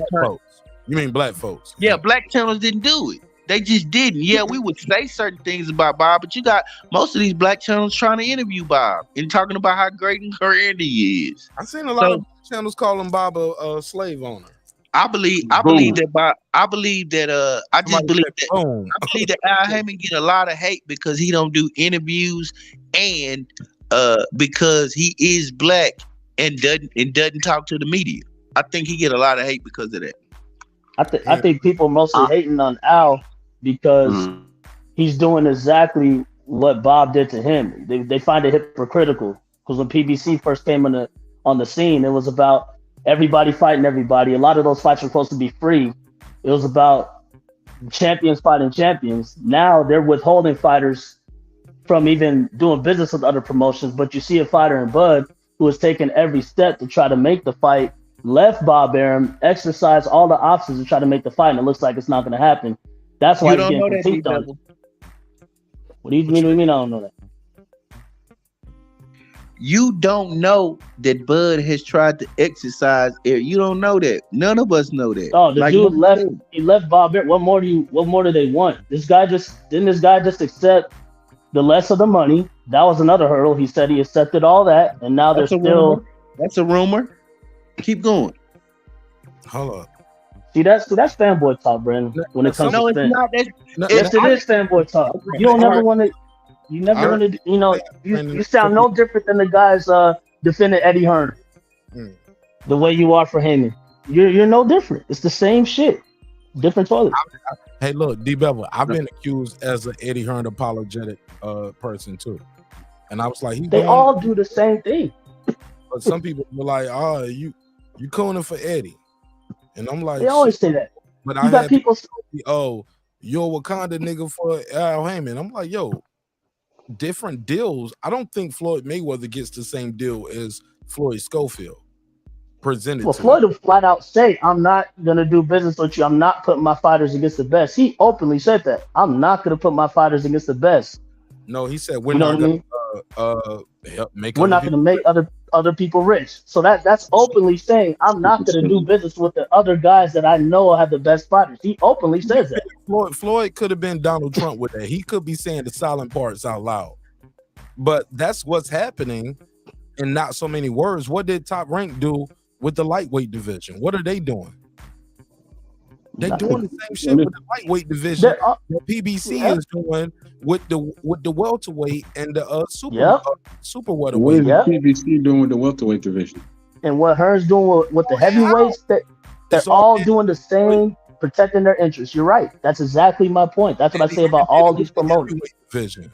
When he had what is PBC doing in the welterweight division? They not doing nothing. What are they doing? At all. I mean, the thing with PBC is Brandon, it's called cornering the market. Yeah, but they thing haven't is, if done you that have yet because they don't have all all the these belts. fighters, They do got but all then- the belts except one. No, they don't. They don't have Crawford's belt. That's what I'm Troy. That's a misnomer. That's adding to my point, my brother. That's what I'm saying. They're trying to corner the market. They got all the belts except one. No different from Top Rank. Top Rank had all the belts except one, but Devin Haney had to do more or less what people are saying Crawford is doing. You have to acquiesce. You got to get down and lay down for the street. I don't think Devin Haney. Okay. I think it's like Devin Haney's contract was all that bad because I've seen worse. I've seen worse. Man, we're not talking about worse. We talking about he had to give up something. He had to acquiesce. He's That's not. the way it works, Brandon. That's the way it works when you negotiate. You got to give to get, Brandon. That's the way it works. I agree, Troy. But one thing about Dev, he did everything in his power to get fights done, and he did it. Dev has all my respect because he didn't use excuses like that. He did exactly what Wilder did. He signed the Top Rank. He signed a 3-fight deal with Top Rank with options for him when he goes up to 140 on another fight at 140 with a 140 option. And what he are you has talking about? options on this third fight too. Yeah, what are you talking about, Yeah. Devil? He went to top. Okay. He can Yeah, go to but 140 he went to Top Rank to do what? He went to Top Rank because Shakur's over there, Teofimo's over there. He had Cambosis. You got no. When that's not fair. When he went over there for his and what he agreed to, Shakur wasn't even in the thought process. Right. And you can ask Shakur Right. team, and you can ask him. So let's take that out of it. He I'm just saying, you never seen went over there for the undisputed championship to make history, to be the youngest undisputed That's a champion. fact. That's a fact. Yeah. That's it, Brandon. That's You it. never seen Dev make excuses ever. He wants to fight the best. That's all I'm saying. Like, but let's not act like he went over there, like he waiting for little Shakur to move up, and I don't mean to call him little Shakur as no disrespect. Like he can't win that fight. Like that's impossible.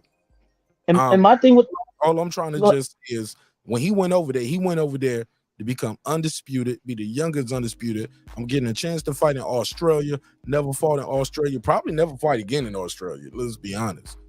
And this is where I got to go get it, or the whole world is going to be watching this. America and Australia, the UK. Man, I'm about to beat the shit out this dude. Didn't beat the shit out of him, but he He won the fight so convincingly. Well, people don't even want to see it no more. That they don't even want to see it fight. It was too easy. And the problem with PBC is he got to do it again in a smaller stadium. Never forget that. They fighting in a smaller venue, on me. Because that's how many less people in that country want to see it. But Kambosos got to get paid. He signed a contract. If not, you got to pay this man. You got to pay Kambosos. Y'all mad y'all want to see this fight? Everybody mad at Devin Haney. No, be mad at Kambosos for not taking a step aside. But nobody's going to say that. The media don't even push that angle of it.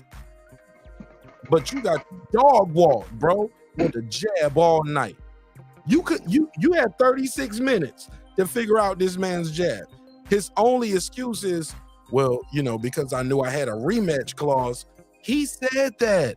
Nobody is pushing that quote unquote angle when it comes to this story. Everybody's mad at Devin for taking the fight and honoring his contract, which I think is truly irresponsible, but whatever. I'll pass the mic. Go ahead.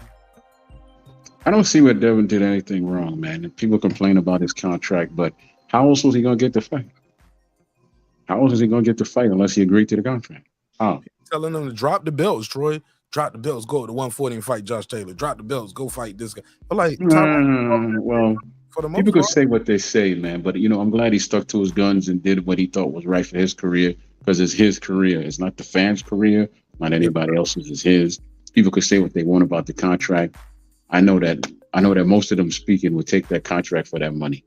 And these dudes are 9-to-5ers who probably hate their job, but they're telling someone else, go do X, Y, Z.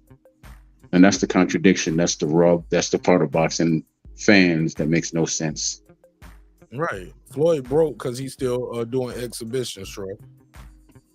You think Floyd broke because he doing exhibitions? Jay-Z broke because he's still touring. Elton John is broke because Beyonce's broke because she's on. Rihanna about to do the Super Bowl. She must be broke. I think Floyd could be bought and sold by anybody who has the right Tom amount. Brady. Tom Brady's still playing Super Bowl because all that Floyd, other shit. Floyd's not a Jay-Z or Beyonce. Let me say that. Hold up. No, say what you want to say. What? Floyd is an icon. Floyd is an icon. No, he's not. A global icon, D-Devil. He ain't no Jay-Z level. He no Billy. He's a bigger clear than little Jay-Z. man who can't even walk his kiss the Floyd school is bigger than himself. Jay-Z. Floyd is bigger than Jay-Z. In boxing, Floyd is bigger than Jay-Z. In boxing, False. he's bigger. He's Floyd bigger. is the boxing what maybe Elvis or the Beatles or something is to music, bro. No, Or absolutely not. Absolutely not. That would make him bigger than Ali. Absolutely not. No. Floyd's not even Mike absolutely not. Tyson level, bro. Floyd's not even Mike Tyson iconic level, bro. Still hating on Floyd. Floyd broke every Mike Tyson pay-per-view record that he held. What are There you you go. talking There you about? go. Going back to money again. When we're talking icons, that's what it is. What it That's is. how you gauge. We talking about Icons. popularity. Talking about icon. I'm talking about worldwide icon and who's loved worldwide. Mike Tyson is way bigger than Floyd as far as who's loved worldwide. Review buys. There you go. Here comes the money talk. That's what I'm talking about. It's about all this money talk. That's essence. Mike Tyson never put me to sleep either. That's essence. I'm talking about popularity. We just talked about. Yeah, I'm talking about popularity. You think Floyd's more popular than Mike Tyson? Yeah. Absolutely You're not. out of your mind. Absolutely You're out of not. your mind. Yeah. You're out of your mind. You need psycho evaluation, really. Nah. I'll I'm tell Yes. Mark, how is he more popular than Mike Tyson? keeping it a How is he more popular than Mike Tyson? The This is reason- Mike Tyson. Tyson in the 80s and the early 90s. The numbers don't lie, man. Y'all tripping. Numbers Y'all don't lie. tripping. Tyson, hey Troy, Tyson could come back and do an exhibition and do almost 2 million pay-per-view. Floyd's exhibitions do what? I'm glad you said He's that, such a Mark.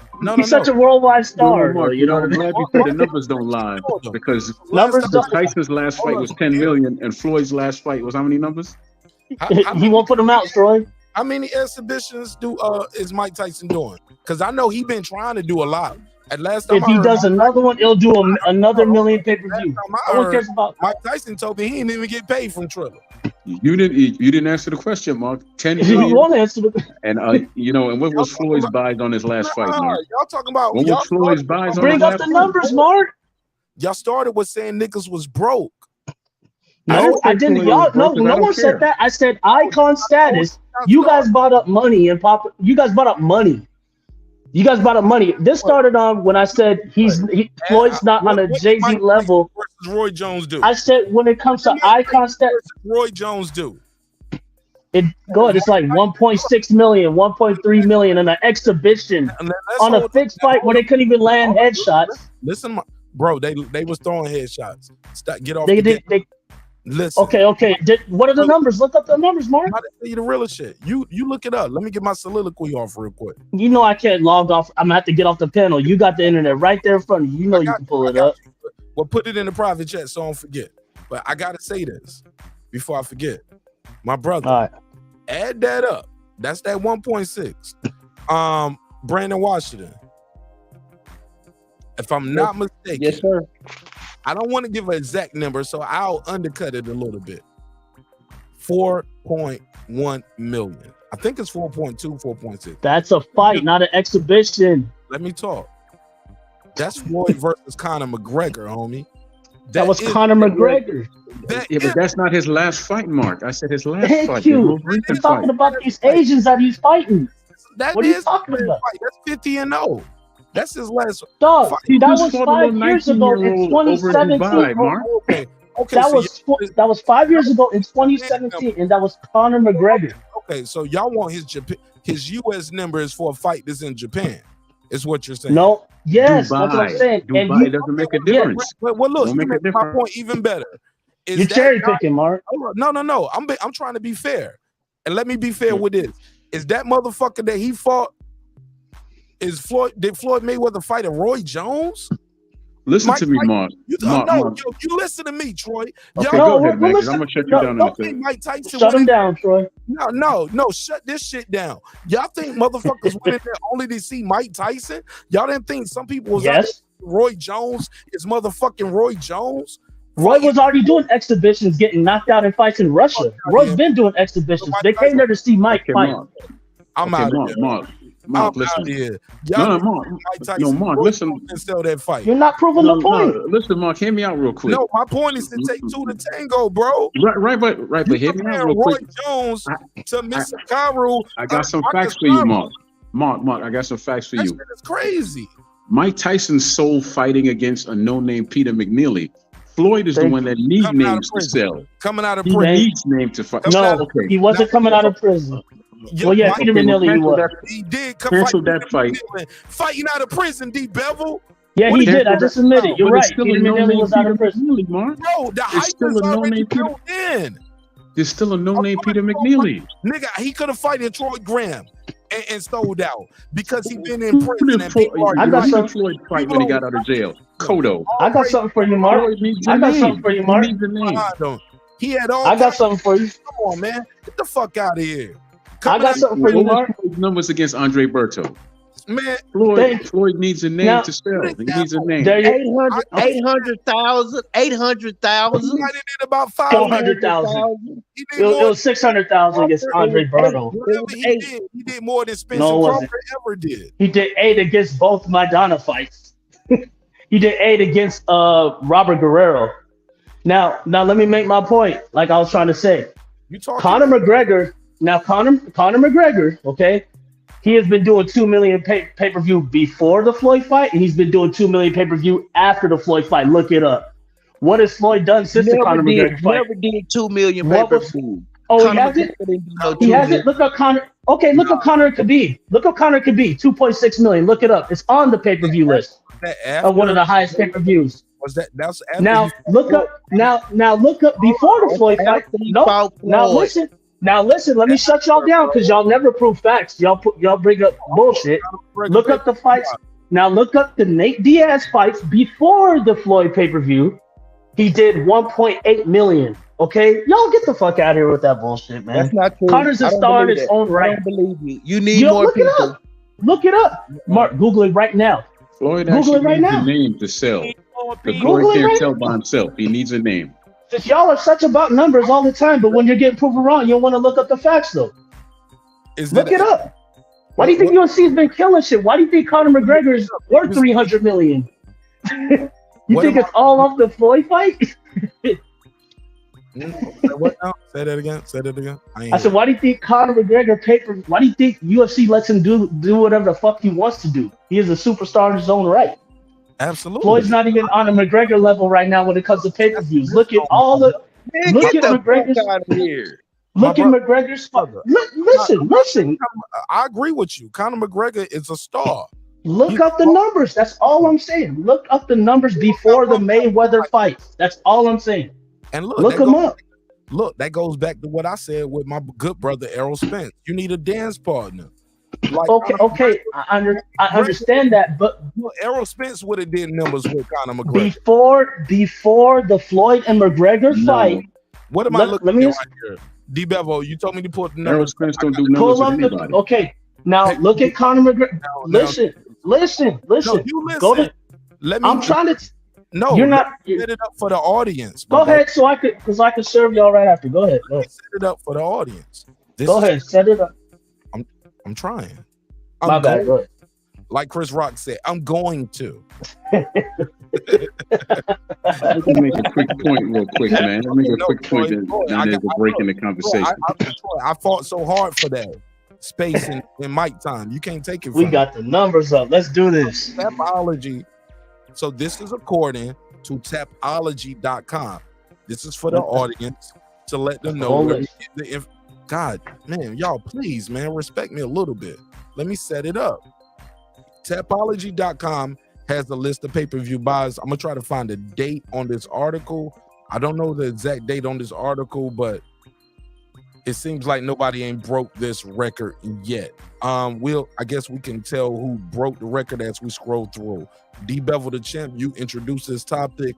Do you respect Tapology? I haven't vetted them, but are you? Yeah, they're really when it comes to MMA and boxing sites, they mostly go to this list.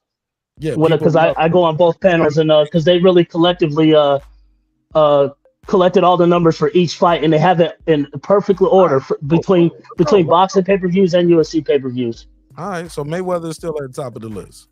Absolutely. But I didn't know your apology, D-Bell. I didn't know UFC was killing it like that. So you were right with your numbers. UFC has been killing that's all. it. I didn't know that. Look, they have Conor McGregor killing it. No, UFC too. No. UFC 2 is McGregor Diaz. No, of course. No, when you look at boxing's numbers, you're gonna see McGregor. You're gonna see Mayweather at the top of boxing. You're gonna see McGregor at the top of UFC. But UFC has. Look at the date.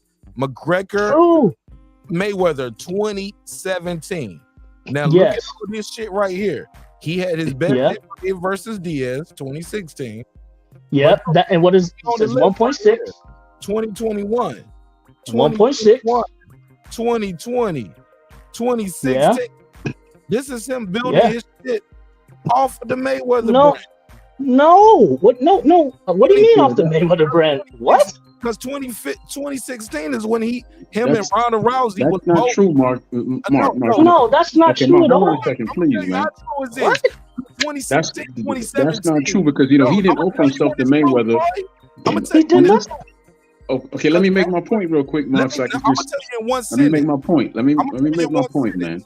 No, Troy, let him get it, and then we'll get it. Troy, let him get it. I don't want to mute no mics, but let me tell you this: Brandon Washington, 2016, 2017.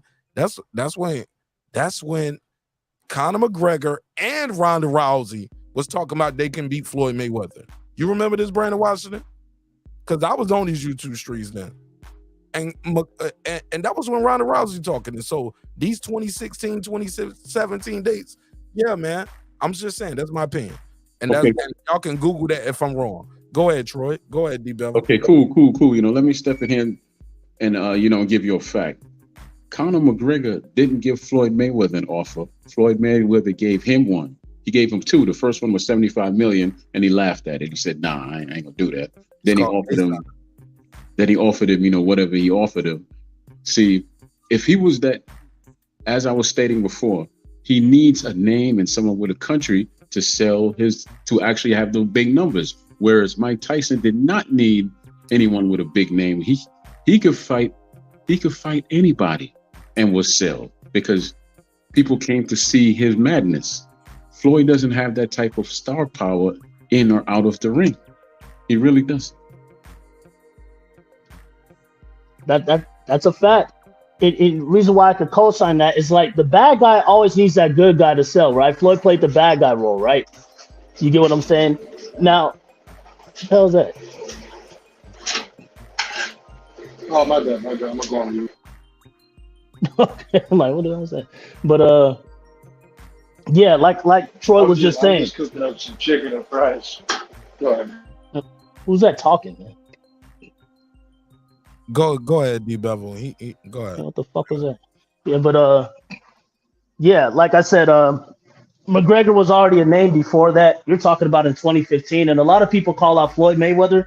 That doesn't mean you're gonna sell a pay-per-view just because you call him out. Everybody knew Floyd wasn't gonna fight no MMA guy in UFC. So no matter what Ronda Rousey said, no matter what McGregor said, because Floyd was shit on them, so they would reply. I'm not talking about Rousey, because that was just that girl power bullshit. But in 2015, 2016, when Floyd was retired and on his way out, after he fought Pacquiao, Floyd said himself, there's really no other name for me to fight in boxing.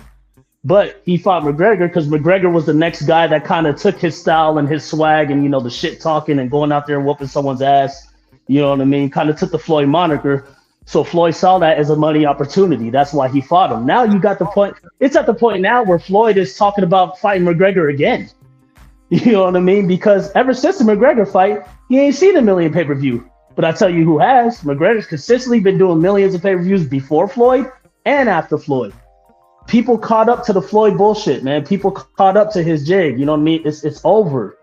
You get what I'm saying? Now, if Floyd wants to do numbers, come back and fight a Terence Crawford or Errol Spence, he'll do some numbers. You get what I'm saying? You got to fight someone that people view as a viable threat. You get what I'm saying? But exactly what Troy said, that's true. Mike Tyson could fight. Mike Tyson was fighting bum of the month clubs, and he was doing huge numbers. You know what I mean? Selling out pay-per-views and arenas worldwide. Worldwide, not sitting at the NGM all day. You get what I'm saying? Mike Tyson could go anywhere and do that. Mike Tyson's an icon. Floyd is a businessman. He even said that. He makes money. True, he has good money, but he's not an icon like a Mike Tyson. I got to give you credit, because I'm gonna chime in. I'm gonna chime in right after D. If that's all right, Mark. No, go. Matter of fact, sorry, go ahead. I got to give him credit because McGregor did do 1.5 bars for me. Man, you got to get your audio right though, homie. Like, we got to have good audio. Like, so I don't know if you got it on speakerphone and the phone is away from you and closer to the stove. But you might have to pick the phone up and put it closer to your ear or something. But we got to have good audio. Hold on. How's that, Mark? Is that better? Mark, is that better or what? Yeah. We can work with that, Slugger Sam. But I got to give McGregor. Oh, you hear me, bro? Yeah. No, I stepped away. Yeah, you good. But go ahead, Slugger Sam. I'll give you 2 minutes on the clock. I don't want to interrupt you. Go ahead. And don't burn the chicken. Never burn it. He said he's like, you're on the clock, motherfucker. All right. No, I'm just saying I agree with D though, man. Like D and Troy Graham that like Floyd is not comparable in any way to Mike. Like Mike is a worldwide star, man. Floyd is not worldwide. You know what I mean? Like, let's just be honest. Like the guys up, I watched that fight the other day. He fought the Japanese guy. I don't even know who that Japanese guy is, and I'll never know who he is. I'll never watch that. And you probably but see, this is what I'm trying to say, Mark. When I'm fucking with you. Say what? Sorry. I'm fucking with you, cause I didn't put the clock on for real. So I'm gonna engage with you. More time. Okay. My brother, you. No, but I'll say one more thing. I'll say one more thing, Mark, and I'm gonna run out. I'm gonna run out. Okay, my bad. Go ahead, my bad. No, Slugger Sam. It wasn't an empty arena. And to your same argument, you'll probably never go to Japan either. That's all I was saying. But go ahead. I probably won't. I probably you won't catch me in Japan, man. But I'd love to go, man. I love to go. You know, like anywhere in the world, I'll go. But anyways, like man, when he fought Logan Paul, like, okay, I understand, man. There was a big size difference. Logan Paul was allowed to weigh 190, and Floyd was allowed to weigh up to 160. And I get it. And man, I actually posted a little clip a while ago of Logan Paul throwing like a fury, but it looked ugly. And you know, he was landing them, but he was landing them on Floyd's hands because Floyd was catching, right? like he was kind of catching him to the side hooks and shit. But man, like when I watched that fight, I'm telling you, Mark, I went like this. I was like, I'm never watching a Floyd Mayweather fight ever again. Then he fought the Japanese dude, and I had to still watch it because it's Floyd, right? But I gotta agree with Troy though, man. Like Floyd is just not doing anything, man. I'm not gonna sit here and say he's doing bad for the sport of boxing. I think he's actually promoting it, but he's finessing the fans. He's just really getting money. It's boring ass fights. I'm still watching it, just watch boxing regardless.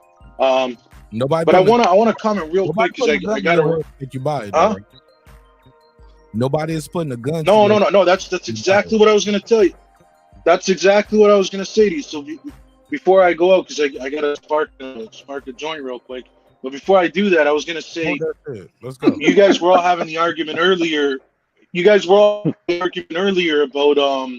About whether you should pay or you shouldn't pay.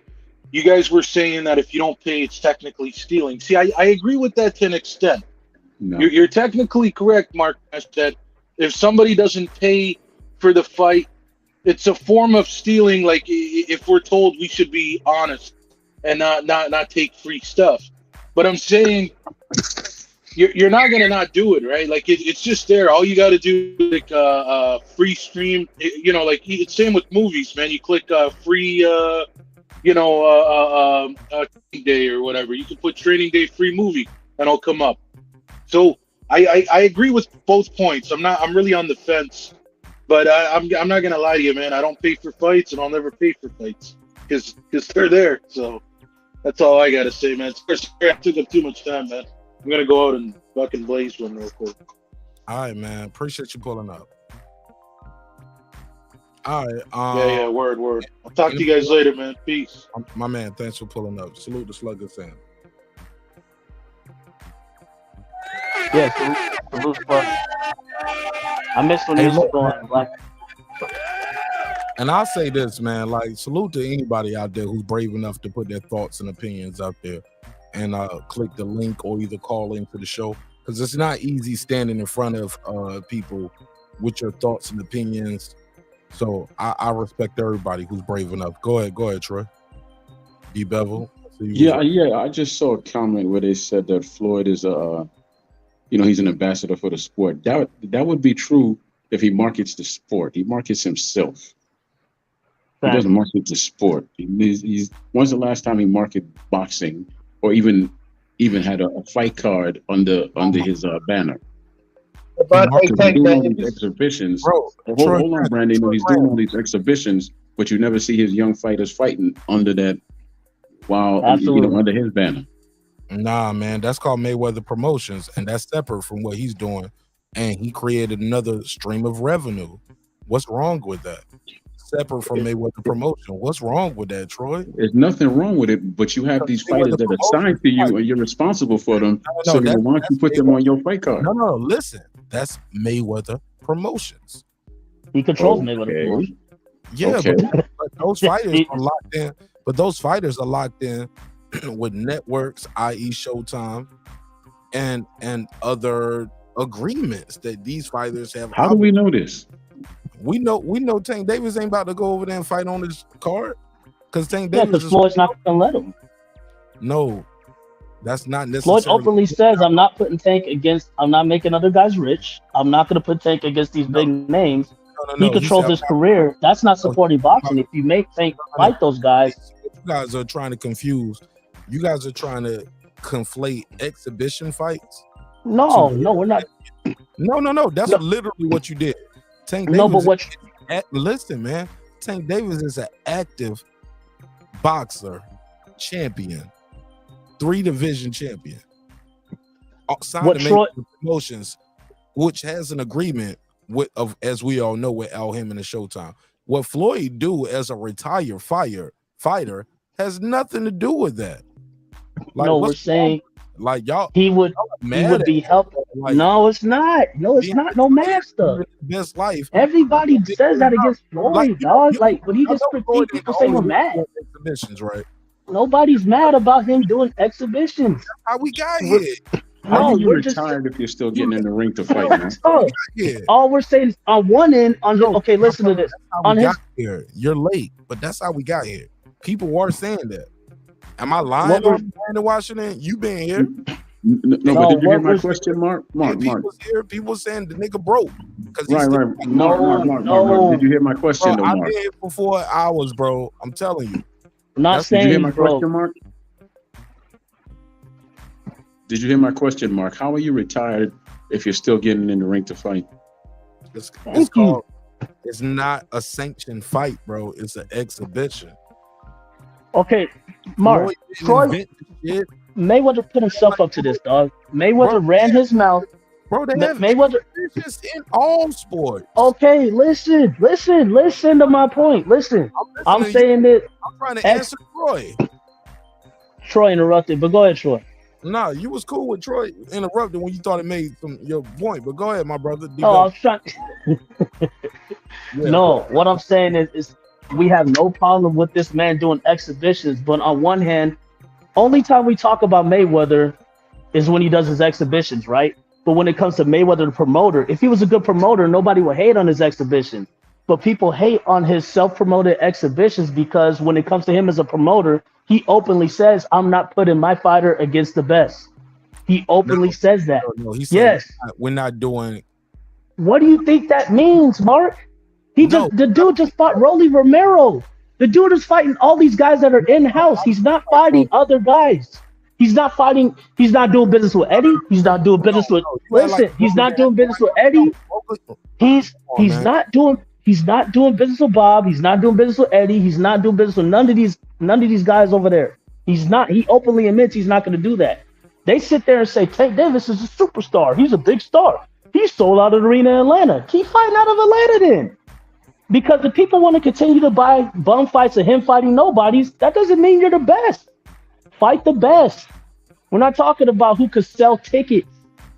There are some people who could sell tickets that aren't the best, and there are some people who are better than that guy who sells tickets that will whoop their ass.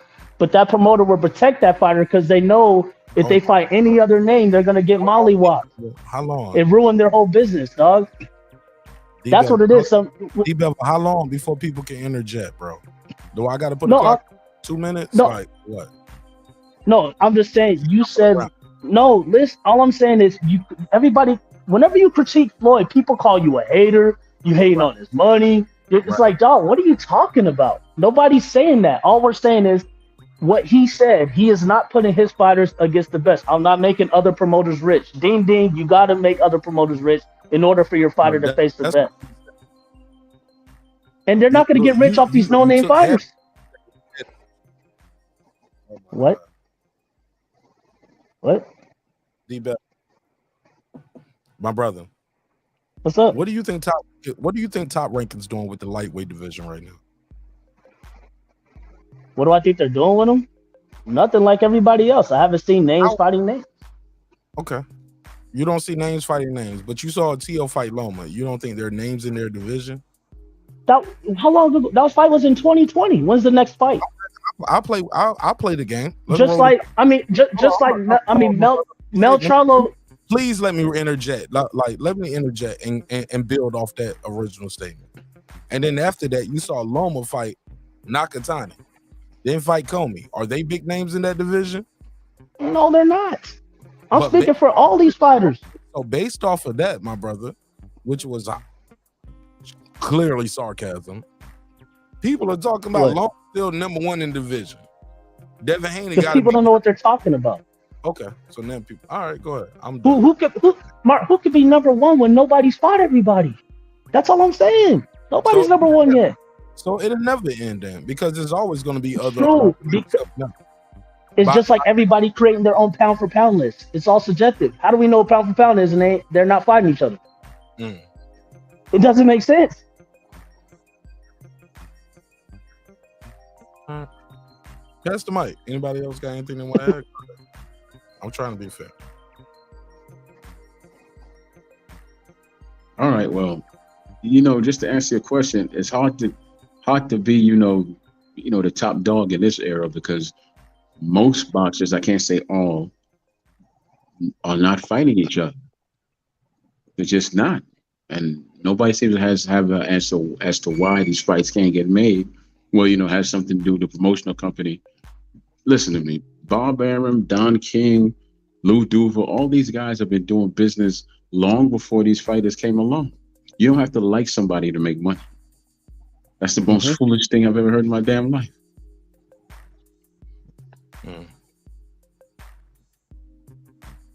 And it's like he hated Bob, but at the end of the day, the Pacquiao fight got made. You know what I mean? He still doesn't like Bob, but goddamn, Bob made $100 million in the Pacquiao fight. So what's a extra $3 to $5 million off of these little no-name guys fighting each other? If you already made $100 million off of it, like, come on, that's BS, man. But Mark, remember we were on the pay-per-view numbers. Remember you were I had them up. You were trying to, before we all got in. Yeah, my I don't bad. know where we're going with it. Like, we already talked about it, but Slugger Sam started talking in the. It's on the screen. Can you see the screen? Yeah, but you were saying something about like McGregor did something before. Yeah, there's Usman Masvidal. That's 1.3. That's without McGregor. Usman Alvidal. That's 20. Masvidal. No, I wasn't talking about USV. I was talking about McGregor. No. Oh yeah, doing numbers. Yeah, that was the point. Like I said, he did numbers before the Floyd fight. But that was Aldo. But that was Aldo. Him versus Aldo was a big fight. Yeah, 1.2, and that was in 2015. But bro, you need a dance partner. That's my whole argument. I've been saying all night. I've been saying it for several episodes. Now, Brandon Washington talk about Spence numbers. I was like, well, he fought motherfuckers in Texas, and who did he fight? Right. Because when he fought a no-name Ocampo, or Carlos Ocampo, like, yo, he fought him in the little room. He fought him in the training facility type shit. Yes. He didn't fight him in the big room. That's what I'm talking about. Just being fair. But go ahead. That's Troy. what I'm talking about. And we got Rob G in the building. What up, Rob G? Damn, man, we got everybody up here neighbors. All the shit. We could push the neighbors on. I know. Might as well go to the green side. Hey, man, what's up, Mark? What's up? I came to say what's up with D Bevel, man. What's going down? What up, Rob? What up, Troy? What's up? What's up? But let me say this real quick. Bless up, my good people. What's up, Troy? Hey, man, how you doing? Let me say this. When you're a real superstar, you could fight a nobody and you'll elevate them. You don't need them to sell fights. Floyd needs someone, as I've been saying over and over again, you need someone with a name in the country to sell. Floyd Mayweather against... That's what they all doing, man. Nope. I ain't fighting guys from the Philippines. That's not true. The guys like Mike Tyson did not need a name. Sugar Ray Leonard made other people's names. You take guys from overseas too, bro. Okay, but listen. Okay, Mark. My point is. Paul Duran, bro. My point is My point was Sugar Ray Leonard fought a guy named Donnie Lalonde. No one knew the hell who he was. After Sugar Ray beat him, he became a household name. But Tyson fought Peter McNeely and a bunch of other people. And Donnie Lalonde is a Floyd Mayweather. People knew who they were. Mark, no. Yes, bro. My point is that when you're a real superstar and a real powerhouse in your business, you don't need a dance partner. They could set anyone in front of you, even me or you or anyone on this panel, and that fight sells. And that's what Mayweather just did in his last fight. He fought 2 Japanese dudes. He fought okay, but it won't no empty seats in that room in Japan, Troy. It was a room, and the fight wasn't even promoted. Successful. They paid him to do it again. And that did not talk about Floyd, huh? The world like Tyson was. What we're talking about is real professional fights. We talking about exhibitions, practice, nigga. Troy's going back to what we were talking about. Troy's rewinding back to what we were talking about, icon status. When you and Brandon popped off, when I said Mike was a bigger icon, more popular worldwide than Floyd. When we talk about Tyson, listen, Tyson was making 40, 50 million a fight in the 80s. Inflate that. We'll be fair. Run that up with I'm just saying, run that with inflation numbers. I'm just saying, like, the guy was huge, man. He was worldwide big. Video games, magazines, action figures, you know what I mean? WWF, like he was everywhere. There's no comparing. It's not even There's not even a. I give This you that. era fighter cannot compare to Mike Tyson. No fighter from this era, not even De La Hoya, not even Mosley's, and all, not even close. Nowhere near close to the way the superstar Mike Tyson was. And I'm born in '86, and I know that. I was born in '86, and I know that. Hey, Bill. I think these kids know who Mike Tyson is. They know who Floyd Mayweather is. And I think Troy would know more because he's older than us, though. Troy was there. Bro. So check us out, bro. Are we comparing out here like that with these kids, man? So check us out. These kids are more. Like, are we comparing like who's the better of the two, or are we comparing like who's the better icon? Because just because I feel like, because I agree with you, D-Bev, I think worldwide, man, Mike Tyson gonna be the bigger icon, but at the same time, it don't take away from Floyd being an icon as well. No, now Floyd is an icon compared to his era of boxers. Yes, he's the biggest thing in his era. But if you compare Floyd to those 80s and early 90s guys like a Tyson and Holyfield, I don't see it as close. I don't see it as close at all because boxing was so much bigger back then, and there was only 2 promoters that had to do business. Okay, I mean, the WBO wasn't even around. Okay. So this is the comparison. Real so quick, this ain't no. Rob G, please, Rob G. Let me say this. God damn, you cut me off, but all right, Mark, go ahead. Yeah, I got to.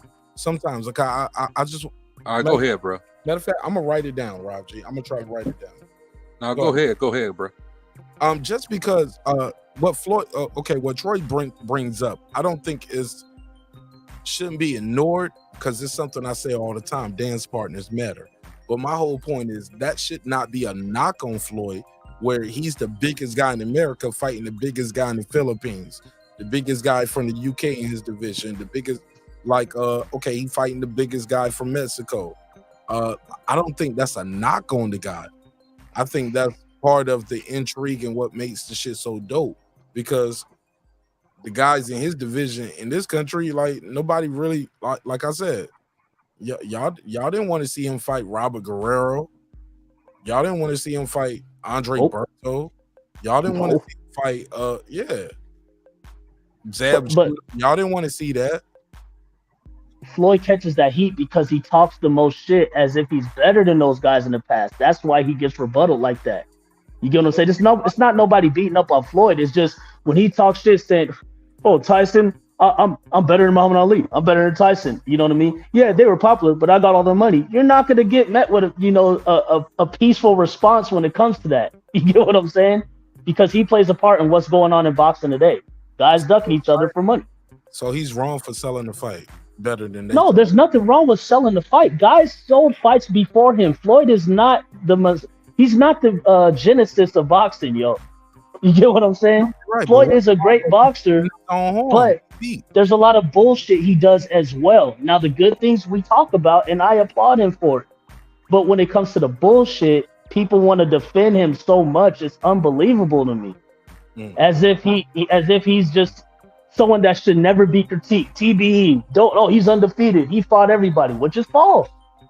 You know what I mean? It's not the truth. That's all I'm saying. When people dispute that, there shouldn't be so much pushback because we lay out the facts and then people circle around the truth a lot when it comes to Floyd Mayweather. That's all. You know, I just said he's not a big superstar like a Mike Tyson was. You know what I mean? It's just before Tyson, Ali.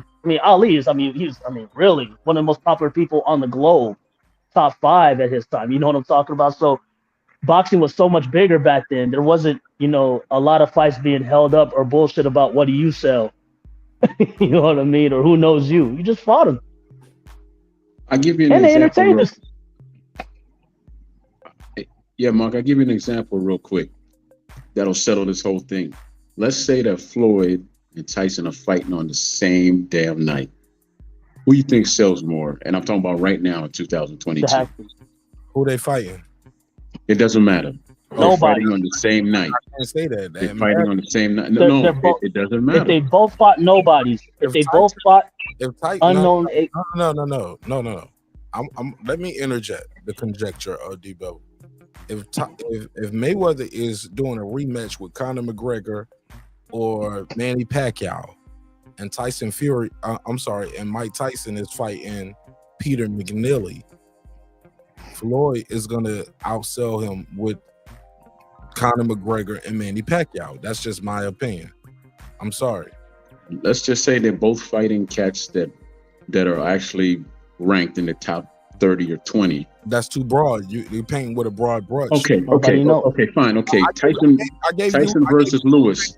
Tyson versus Lewis.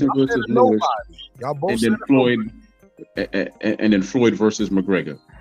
Right now, 2022, who sells more? Tyson versus Lewis, because it's Lewis too. Yeah, but Tyson will always sell more than him, and here's why. Here's why, though, Mark. And Lewis is a Hall of Famer in boxing.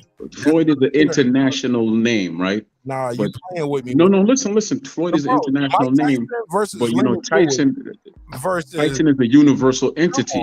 That's a much bigger. That's a much bigger thing. Lewis out of it. That's disrespectful to Lennox Lewis. Tyson's an entity, while Floyd is just a name. You playing? Lennox Lewis beat all them dudes, bro. Mark, is Lennox Lewis on that pay-per-view list? Is Lennox Lewis on that pay-per-view list without Mike?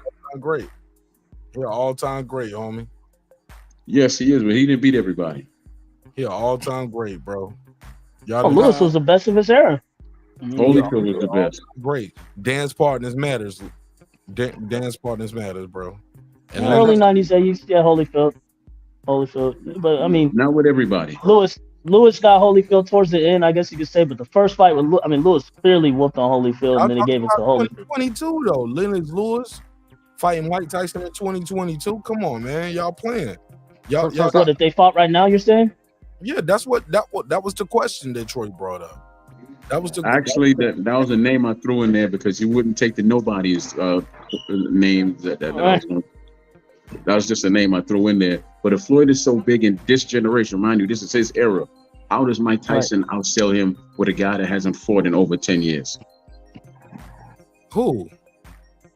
When's the last time Lennox Lewis fought? Lennox Lewis is pushing 60 just like Tyson is. Lennox Lewis, bro. Just like Mike Tyson and Roy Jones is still. Because Roy Jones is nowhere near Mike Tyson popularity, man. Roy Jones is a name. And I'm not sitting here saying Roy Jones is not the man, but he's not Mike Tyson. Now we doing that. Let me go to No, I'm just saying you're giving all credit to him fighting Roy. You're acting like Tyson couldn't have done that on his own. If Tyson would have fought, he would. He would still be doing it.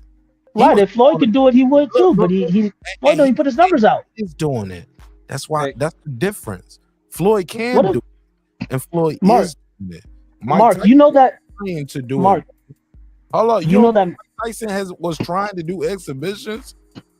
Floyd got mad. Last time I heard Mike Tyson, he didn't even get all his money. Floyd, it doesn't matter. That's a different topic. We're talking about sales and the popularity of these fights, right? Floyd's last 2 exhibitions were $20 pay-per-views. This last one was $14.99. I looked it up. It was $15. How much did it cost in Japan? Dog, you could order. What are you talking about? The fight aired out here in America at 10 p.m. so the Americans could order it. That's another excuse. That's an excuse, bro. Yes, it is. Economics. Yes, it is. Okay, then why don't he do? Okay, then Mark, why don't he do it in America then? You do know the UK fights that we see in the UK cost us more over here than they do there. Lady Shen was in the chat tonight telling us. Then why was Floyd? $15? Let me say this for the people. They need to hear this. Lady Shen was in the chat tonight telling us that Wilder versus Hellenius is $105 in Canada. It's that's a whole different topic. But no, it's the same topic. It's called economics, my brother. Dog, I'm sitting here telling you that it aired on the right U.S. time. They fought at a different time out there, and the pay-per-view was $15, Mark. $15. A $15 exhibition. Floyd's such a worldwide superstar. Why aren't his fans paying $15 to watch the exhibition? Tell me why. Where are they paying that at? They were in Japan. Mark, out here you could order that pay-per-view. Floyd's last exhibition from a week ago was $15 on pay-per-view. America. That's not So our point is that's not the global price.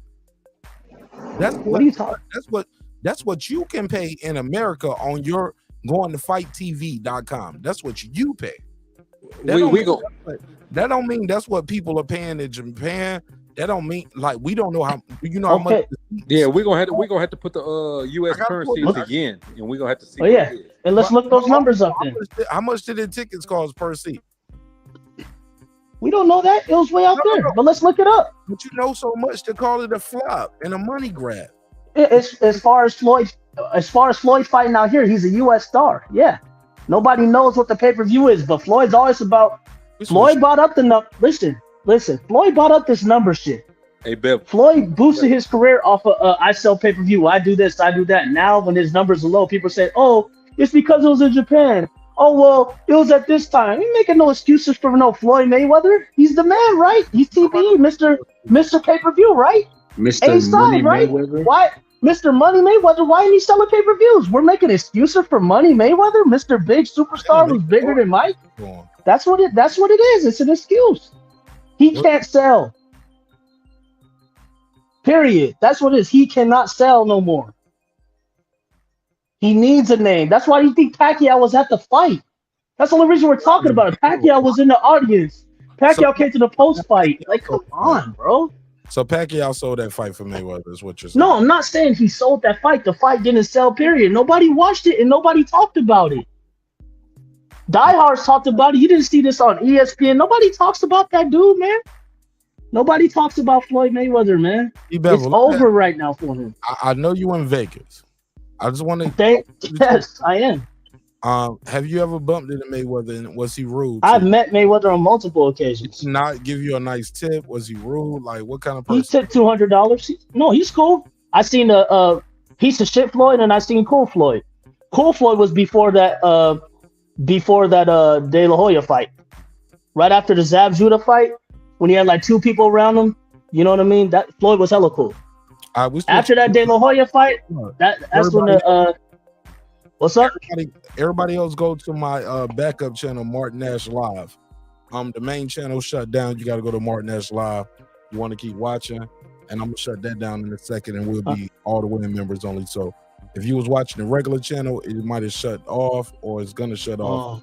Hey, Mark, are we good? Do we do it's not all the way. It's not all the way members only, but I did shut down the main channel.